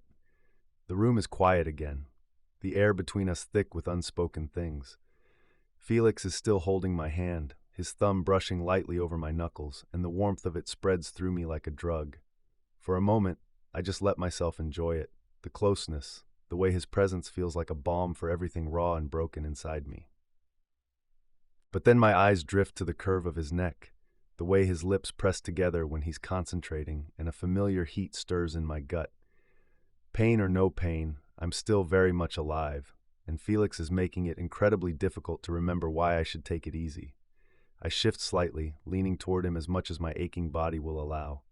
You know, I start, my voice low, I've been stuck in this bed for 2 weeks. It's getting lonely.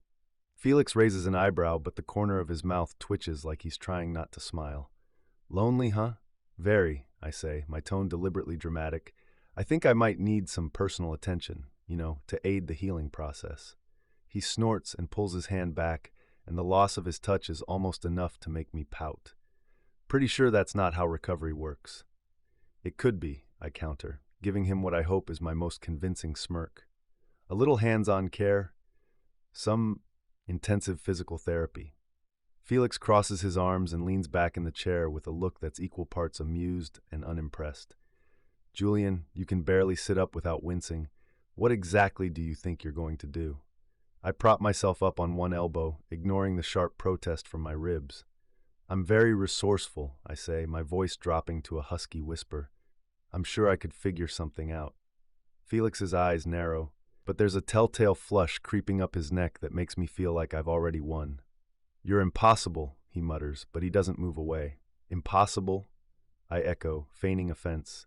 I prefer irresistible. He laughs at that, a soft, genuine sound that makes my chest ache in a completely different way.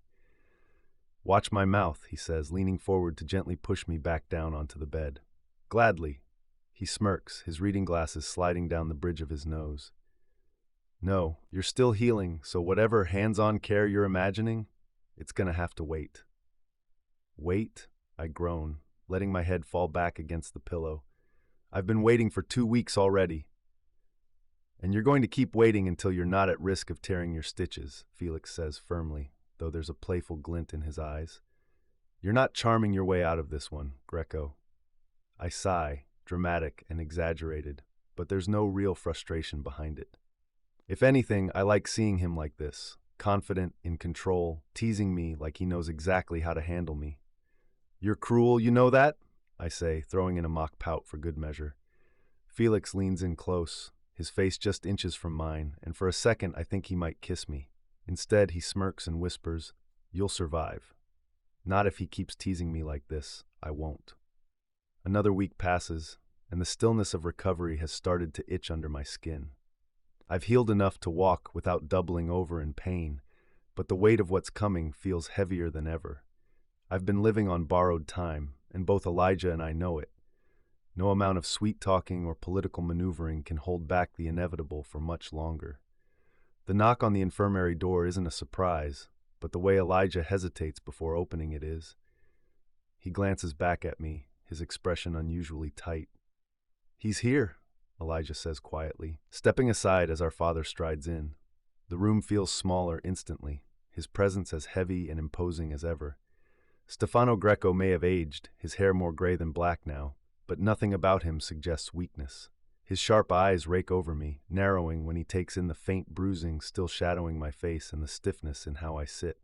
"You look like hell," he says, his voice low and gravelly. "Nice to see you too," I reply, keeping my tone light but wary. He moves closer, stopping just short of my bedside. Elijah stays near the door, arms crossed, watching like he's ready to intervene if things go south. "I heard you almost died," my father says, his tone clipped. "I didn't," I reply evenly. His jaw tightens, but it's not anger that flashes in his eyes. It's something else, something closer to worry, though he'd never admit it. "No son of mine gets taken out by a pack of amateurs," he mutters, more to himself than me. "The Vitalas have gotten bold, too bold." "They underestimated me," I say, a small smirk tugging at my lips. "Big mistake." His gaze snaps to mine, and for a moment I think he's about to tear into me. Instead, he just shakes his head. "Cocky little shit," he says, but there's a faint trace of grudging pride in his voice. "You're lucky to be alive?" "Luck had nothing to do with it," I reply. He studies me for a long moment, then glances at Elijah. "And you? What's your excuse for letting this mess get so far out of hand?" Elijah's jaw tightens, but he doesn't flinch. "I handled it." "Not well enough," our father snaps. He turns back to me, his expression darkening. Do you have any idea what you've done? Stirring up the Vitalis like this? You think they'll stop at a failed hit? I think they'll think twice before coming after us again, I say firmly. Especially after what Felix and I uncovered about their operations. His eyes narrow at the mention of Felix, but he doesn't comment on it directly. And what exactly is your plan now? Let me guess, you want to finish what you started? I do, I say, sitting up straighter despite the ache in my side. But there's a condition. His eyebrows lift, the challenge clear in his gaze. A condition? If Felix and I take the Vitalis down, I want out, I say. No ties, no strings. You let me leave the family business, unscathed. The room goes silent as the weight of my words hangs in the air. And why, he says slowly, dangerously, would I agree to that? Because it's cleaner this way, I reply. You'll still have Elijah, the Vitalis will be eliminated, and the Grecos will come out on top. You don't need me, Dad. His lips press into a thin line, but he doesn't argue. And how exactly do you plan to make this happen? We use Felix's research, I say. We frame the Vitalis for every crime we can. Their smuggling, our money laundering, all of it. We turn the heat on them until they implode. His gaze sharpens. And Felix? What about him? You expect me to let him walk away too? Felix steps forward, his expression calm but unyielding. I don't need your permission to walk away, he says evenly, his voice like steel. Stefano's eyes narrow, but before he can respond, I interject. We'll make it cleaner. We'll label Cole as the snitch. He's already betrayed us, and the Vitalis will make sure he's punished for it. Clever, my father admits begrudgingly. But if anything goes wrong, it won't, I say quickly. If it does, he continues, his voice dropping to a growl, it's on your head, Julian, and you won't just answer to me, you'll answer to every man loyal to this family. Enough, Felix snaps, stepping in front of me. He towers over my father, his usually soft features hard and unyielding. If you so much as lay a finger on him, I'll make you regret it. Stefano's eyes widen slightly, not in fear, but in something close to shock. For a moment, he's silent, taking in the man standing between us. Careful, he says finally. You're not family, boy. No, Felix replies. But I'm his, and that's more than enough. The tension in the room is suffocating, but Stefano steps back, his gaze flicking between the two of us. Finally, he turns to Elijah. Keep this under control, he orders. Then, without another word, he walks out. After Stefano leaves, the weight of the encounter lingers in the room. Felix turns to me, his hands shaking slightly. You didn't have to do that, I say softly. Yes, I did, he replies firmly. You're worth it, Julian. And for the first time, I believe him. I step inside my loft apartment, and the tension from the weeks at the Greco estate melts away. God, I missed my house. I drop my backpack onto the floor and flop onto the couch, ignoring the slight twinge of pain in my ribs. Felix sets my duffel bag on the kitchen table and grabs a water bottle from the fridge. Rich boy didn't like staying at the summer home, he jokes. I wiggle deeper into the large couch. Rich boy likes staying in his own home with his own security cameras. Cameras? Felix's face turns bright red. Yeah, you think I don't have security in here, baby? I'm a Greco king. I laugh. Felix sits on the couch next to me, his eyes wide. But who has access to the footage? Just me and Louis. Your bodyguard has footage of us fucking? Felix drops his head into his hands. A laugh bursts out of me, filling the room. That's what you're worried about? Yes. I didn't know I was signing up for a porno by staying here. I pull Felix by the hand so he's lying on top of me. Baby, it's fine. He doesn't watch the videos unless I specifically ask him to. Felix buries his head into my chest with a huff. But what if he's seen it? I rub his back. The only person who's seen that video of you coming all over my face is me, Felix. Oh, so you watched it? Felix says with a hint of humor. My hand slips below his shirt so I can feel his back muscles uninhibited. Maybe. Multiple times? I shrug, not wanting to disclose how crazy he makes me. Are the cameras on us now? Felix glances around. Yeah, they're always on. What are you doing? Felix sits up and pulls off his clothes. Making a porno. His cock is already hard. The thick veins make my mouth water. What, is that something you're into? I smirk as I tug off my shirt. Sorry, Mr. Pizza Delivery Boy. I don't have any money to pay for this. My hands slide up his waist. He pulls down the front of my pants. More like I've been kidnapped by the Mafia, and the hot leader won't let me go until I've pleased him. Felix spits into his hand and begins rubbing my dick. I groan. I feel like we've already played that one to death, no? Felix straddles my hips, spreading his ass cheeks and slowly putting me inside him. I could go for one more round. I press my head back into the pillows. God, I missed you. Felix gasps as my hips thrust upward with excitement. Behave, you're still healing, he growls. He's so fucking tight, I want to drill into him and make him scream. Felix's low voice interrupts my dirty thoughts. I know what you're thinking. I'll stop if you do. He begins riding me, painfully slow, like he's afraid to break me. My hands are all over his bare skin until they find their way to his cock. You're so perfect. I moan, made for me. As Felix starts to bounce harder against me, he groans quietly. Make some noise, I want to hear your pretty voice. I pinch one of his nipples. Felix's moans fill my apartment, and soon they become yells of pleasure. My name falls easily from his mouth. I string my arm around his waist and flip us over. Julian, don't hurt yourself, Felix gasps. I'm not waiting any longer. I pump into him, loving the way he feels against my skin. Say my name, little captive, I whisper in his ear. Julian, Felix moans. Again. Julian, please. Don't stop. Julian, Julian, Julian. I come inside him, long and hard. Felix follows a few moments later, making a mess of my couch. But I couldn't care less. He's mine. He's safe. He's here. Don't ever leave me, I say against his mouth. Never. Chapter 20, Felix. The mountain air is sharper than I expected, cold enough to bite but clean in a way that makes me feel lighter with every breath. Snow blankets the cabin's surroundings, muffling the world until all that's left is the crunch of boots on the frozen ground and the faint rustling of trees swaying in the wind. For the first time in what feels like years, there's peace. No threats, no plans, no looming shadows. Just us. Julian and I arrived here a week ago, courtesy of his father. A rare olive branch? Or maybe just a calculated reward for the work we pulled off. Pinning the bulk of the Greco family's crimes on the Vitalis wasn't easy, but it was damn effective. Through weeks of careful planning, we fed my research into an anonymous tip to the authorities. The Vitalis became the focus of a sweeping investigation, and while the cops uncovered the Greco family's fingerprints on some of the evidence, they unearthed something bigger. A sprawling drug operation the Vitalis were running under everyone's noses. The scale of it was enough to keep the cops busy, effectively shielding the Grecos from scrutiny. Julian's father was impressed, grudgingly of course, but impressed all the same. He declared the job clean, and from him that was high praise.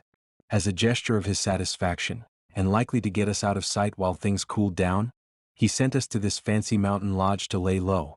The cabin is far more luxurious than anything I imagined. Polished wood beams stretch across the ceiling, and floor-to-ceiling windows frame a view of the mountains that could be straight out of a postcard. There's a massive stone fireplace, plush leather couches, and a kitchen stocked with more food than 2 people could eat in a month. It's the kind of place where people go to forget the world. And that's exactly what we're doing. It's late now, the stars brighter here than I've ever seen them. Julian and I sit on the porch, wrapped in thick blankets and sipping cocoa from oversized mugs. The air is so still that I can hear the crackle of the fire inside even from out here. Julian's shoulder presses against mine, warm and steady. Are you okay? He says cautiously, his eyebrows creased with worry. Yeah, why wouldn't I be? I got a free vacation. I wrap my arm around him. No, I mean, with what we did. I never wanted to drag you into all of this. The words come rushing out like a river breaking through a dam. Especially after what happened to your father. I'm so sorry I tainted your world. I'm so sorry. I press my lips against his, silencing him. Julian, I love you. I would do it again 10 times over. I lean my forehead against his. You didn't taint me, you revived me. I was so empty and angry. You gave me joy and love. I can commit a few crimes for love, Greco. Julian smiles and presses his face into my neck. I got an email today, Julian says, his voice muffled by my skin. From who? It better not be from my mom. It's enough that you guys call each other and you send her flowers every week. You don't need to be pen pals too. His shoulders shake from his warm chuckle before he sits up. No. He hesitates, then turns to face me fully, a small, almost nervous smile tugging at his lips. A coach. From Cooper University. I blink. The Cooper University? The one with the top football program in the country? That's the one, he says, grinning now. They're offering me a scholarship. Full ride. My heart stutters, a mix of pride and panic flooding my chest. Julian, that's incredible. It's more than that, he says, his voice softening. It's a way out. A real way out. Away from my father, the family, all of it. I wouldn't need to rely on anyone but myself. His words hang in the air, heavy with possibility. I want to match his excitement, to throw my arms around him and tell him this is everything he deserves. But all I can think about is what it means. You'd be leaving, I say quietly. Leaving everything. Not everything, he says, his hand finding mine beneath the blanket. Not you. I don't want to do this without you, Felix. The sincerity in his eyes makes my throat tighten. Julian, I still have law school. I can't just. Then come with me, he says, cutting me off. Cooper has a great law program. You can transfer. I have some not illegal money set aside. We can start over, Felix. Together. His words are a lifeline, a vision of a future I never dared to hope for. But it's terrifying too. Leaving means abandoning the life I've built, the safety net I've clung to. Are you sure? I ask, my voice barely above a whisper. Are you really ready to walk away from all of it? Yes, he says without hesitation. I'm ready. The only thing I need is you. But I can't leave my mom.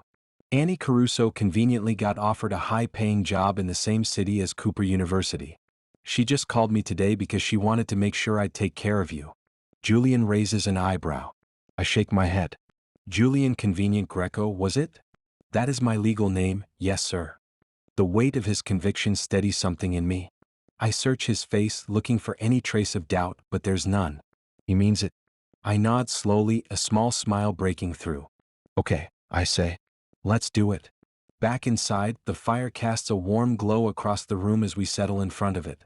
The decision we've made feels monumental, but in this moment, it's just us.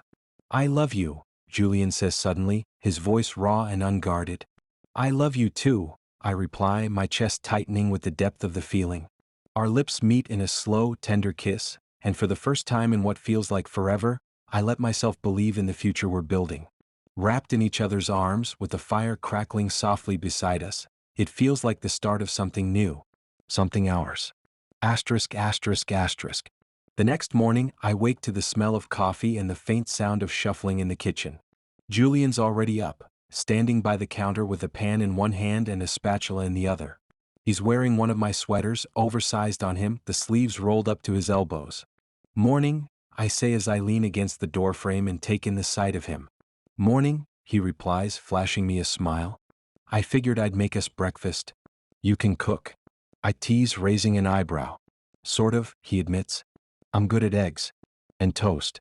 And coffee. Real husband material. Husband, I say, walking over to him. Impressive. He shrugs and flips the eggs with surprising skill. You'll see. I might just blow your mind. As we eat, the conversation stays on lighter topics. Favorite childhood memories, embarrassing moments, things we've never had the chance to share before.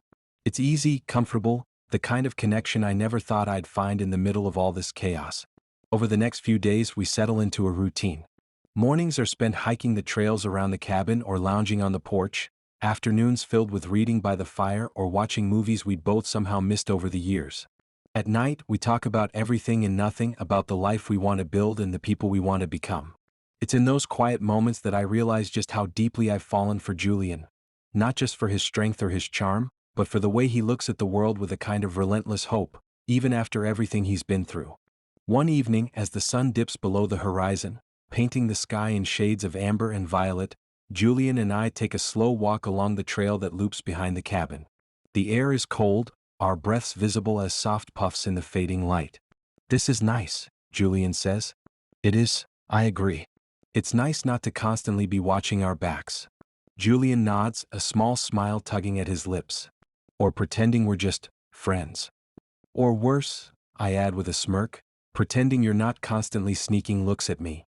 He laughs, the sound rich and genuine, and it warms me more than any blanket or fire ever could. Guilty, he admits, pulling me closer. But to be fair, you weren't exactly subtle either. Subtle's overrated, I say, leaning into him as we walk. I think we've proven that.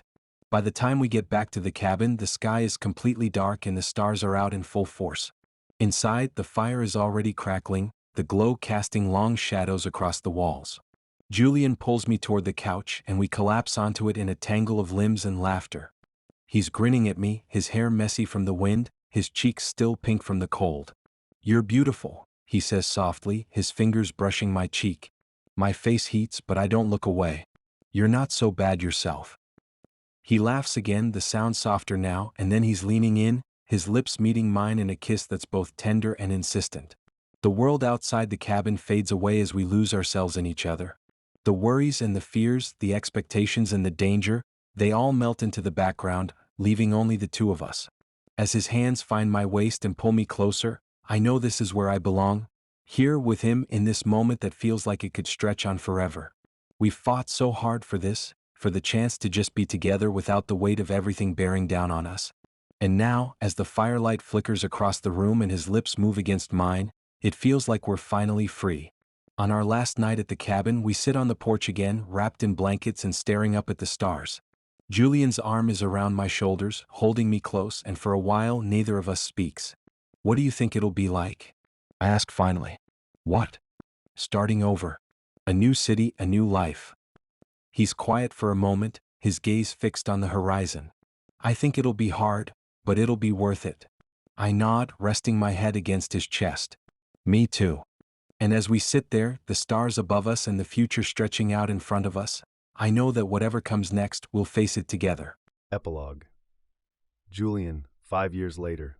The roar of the crowd is deafening, a wall of sound that drowns out everything else.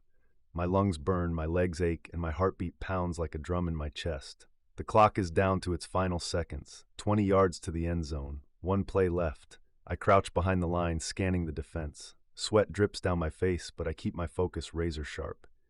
This is it. The championship. The culmination of everything we've worked for all season. But for me, it's more than that. It's the pinnacle of everything I've fought for my entire life. Set. I bark, the sound hoarse but commanding. The team responds, their energy matching mine. The ball snaps into my hands. Time slows as I drop back, scanning the field.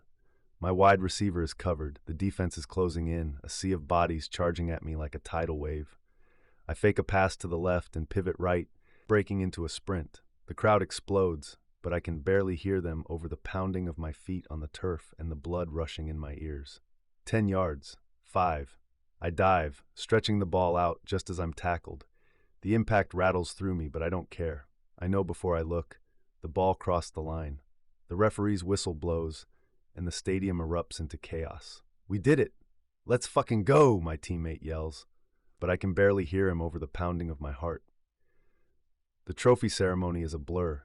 The weight of the championship trophy in my hands is surreal, its polished surface gleaming under the stadium lights.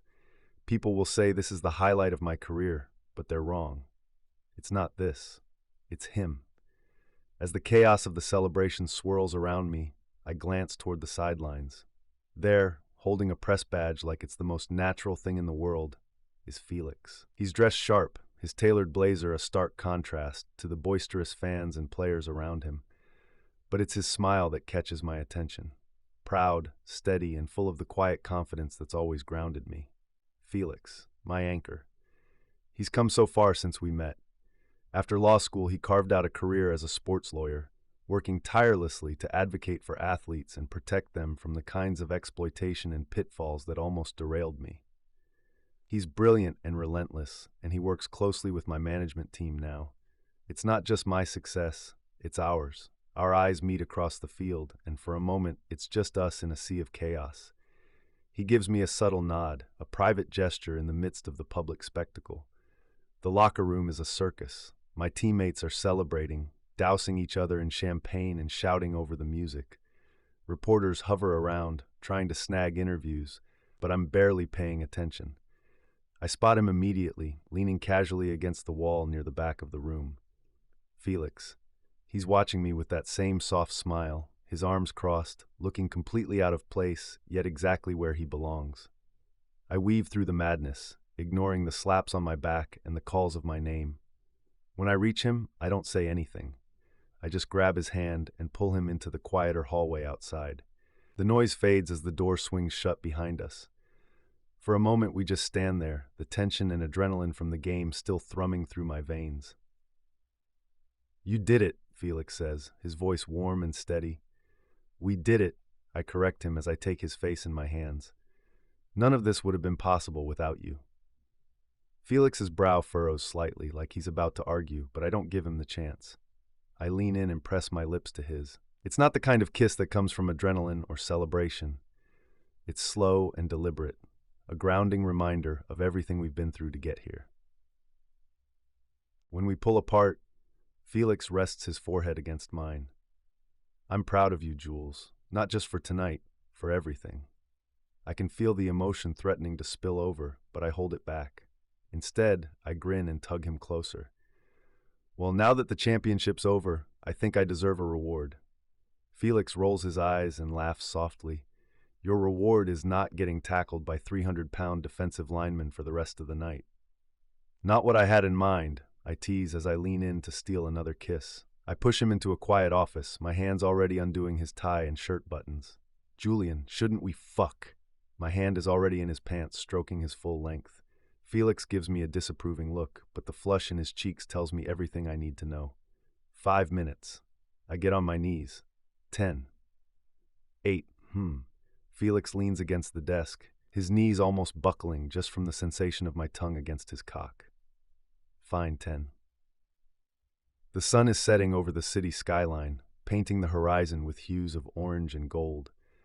From the balcony of our home, I can see the lights flicker on in the buildings below, one by one, as if the city itself is settling into a calm rhythm.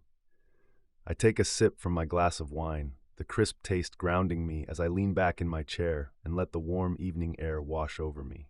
Felix is beside me, his laptop open as he goes through a few last-minute emails. He's always working, always thinking 3 steps ahead, even when we're supposed to be relaxing. I don't mind. Watching him work, seeing that sharp focus in his eyes, is one of the many things that still amazes me about him. "Take a break, counselor," I say, nudging his foot with mine under the table. He looks up, the corners of his mouth twitching into a smile. "Someone has to keep these athletes from signing away their souls. Not everyone has a team as loyal as yours." I chuckle and set my glass down. "And who do you think made sure my team's loyal?" Felix rolls his eyes, but doesn't deny it. He's been my rock through all of this, navigating contracts, managing endorsements, and making sure no one tries to take advantage of me. The fact that he does all of this while carving out a name for himself as one of the top sports lawyers in the industry only makes me prouder. Our home reflects us, a blend of modern sophistication and lived-in comfort. The sleek lines and neutral tones of the furniture are softened by the personal touches Felix insisted on. Framed photos from vacations, my first game-worn jersey hanging in the hallway, and a shelf filled with books he's read and ones he says he'll get to someday. Life is so different now. The danger, the lies, the weight of the Greco name, they all feel like a lifetime ago. It's not perfect. There are still whispers, reminders of the world we left behind, but we've carved out something real, something good. Felix finally closes his laptop and leans back in his chair, stretching. "Okay, I'm officially off the clock. What's next, Mr. Superstar?" "Relaxing," I say, reaching over to take his hand. His fingers curl around mine instinctively, and I give them a squeeze. "And maybe reflecting on how far we've come." Felix smirks. "You're feeling sentimental tonight." "Can you blame me?" I gesture toward the skyline. "Look at this. Look at us. Who would have thought we'd end up here?" He follows my gaze, his expression softening. Not me, that's for sure. We sit in silence for a moment, the hum of the city below filling the space between us. "I still think about it sometimes," I admit quietly. "How close we came to losing it all. How different things could have been." Felix turns to me, his dark eyes steady and reassuring. "But we didn't lose. We're here, together, and nothing's going to change that." I smile and lean over to press a kiss to his forehead. "You're right, as usual." He laughs softly, and the sound warms me more than the wine or the setting sun ever could. Raising my glass, I nod at him. To us, to everything we've built and everything we still have ahead of us. Felix lifts his glass and clinks it gently against mine. To us. As we drink, a deep sense of peace settles over me. It's not just the success or the fame or the penthouse. It's this, sitting here with Felix and knowing that no matter what happens, we have each other. Later, as we sit wrapped in a shared blanket, watching the stars blink into existence, I find myself overwhelmed by gratitude. We've fought for this life, bled for it, and now it's ours. "Hey," Felix says, his voice cutting through the quiet. "You okay?" I look at him, at the man who's been with me through the darkest moments and the brightest triumphs of my life. "I'm more than okay. I'm exactly where I'm supposed to be." Thank you so much for reading. I really hope you love this story. Please do check out my other stories and audiobooks available in the Gods of Monco series, and don't forget to hit subscribe to follow my YouTube account. See you at the next audiobook.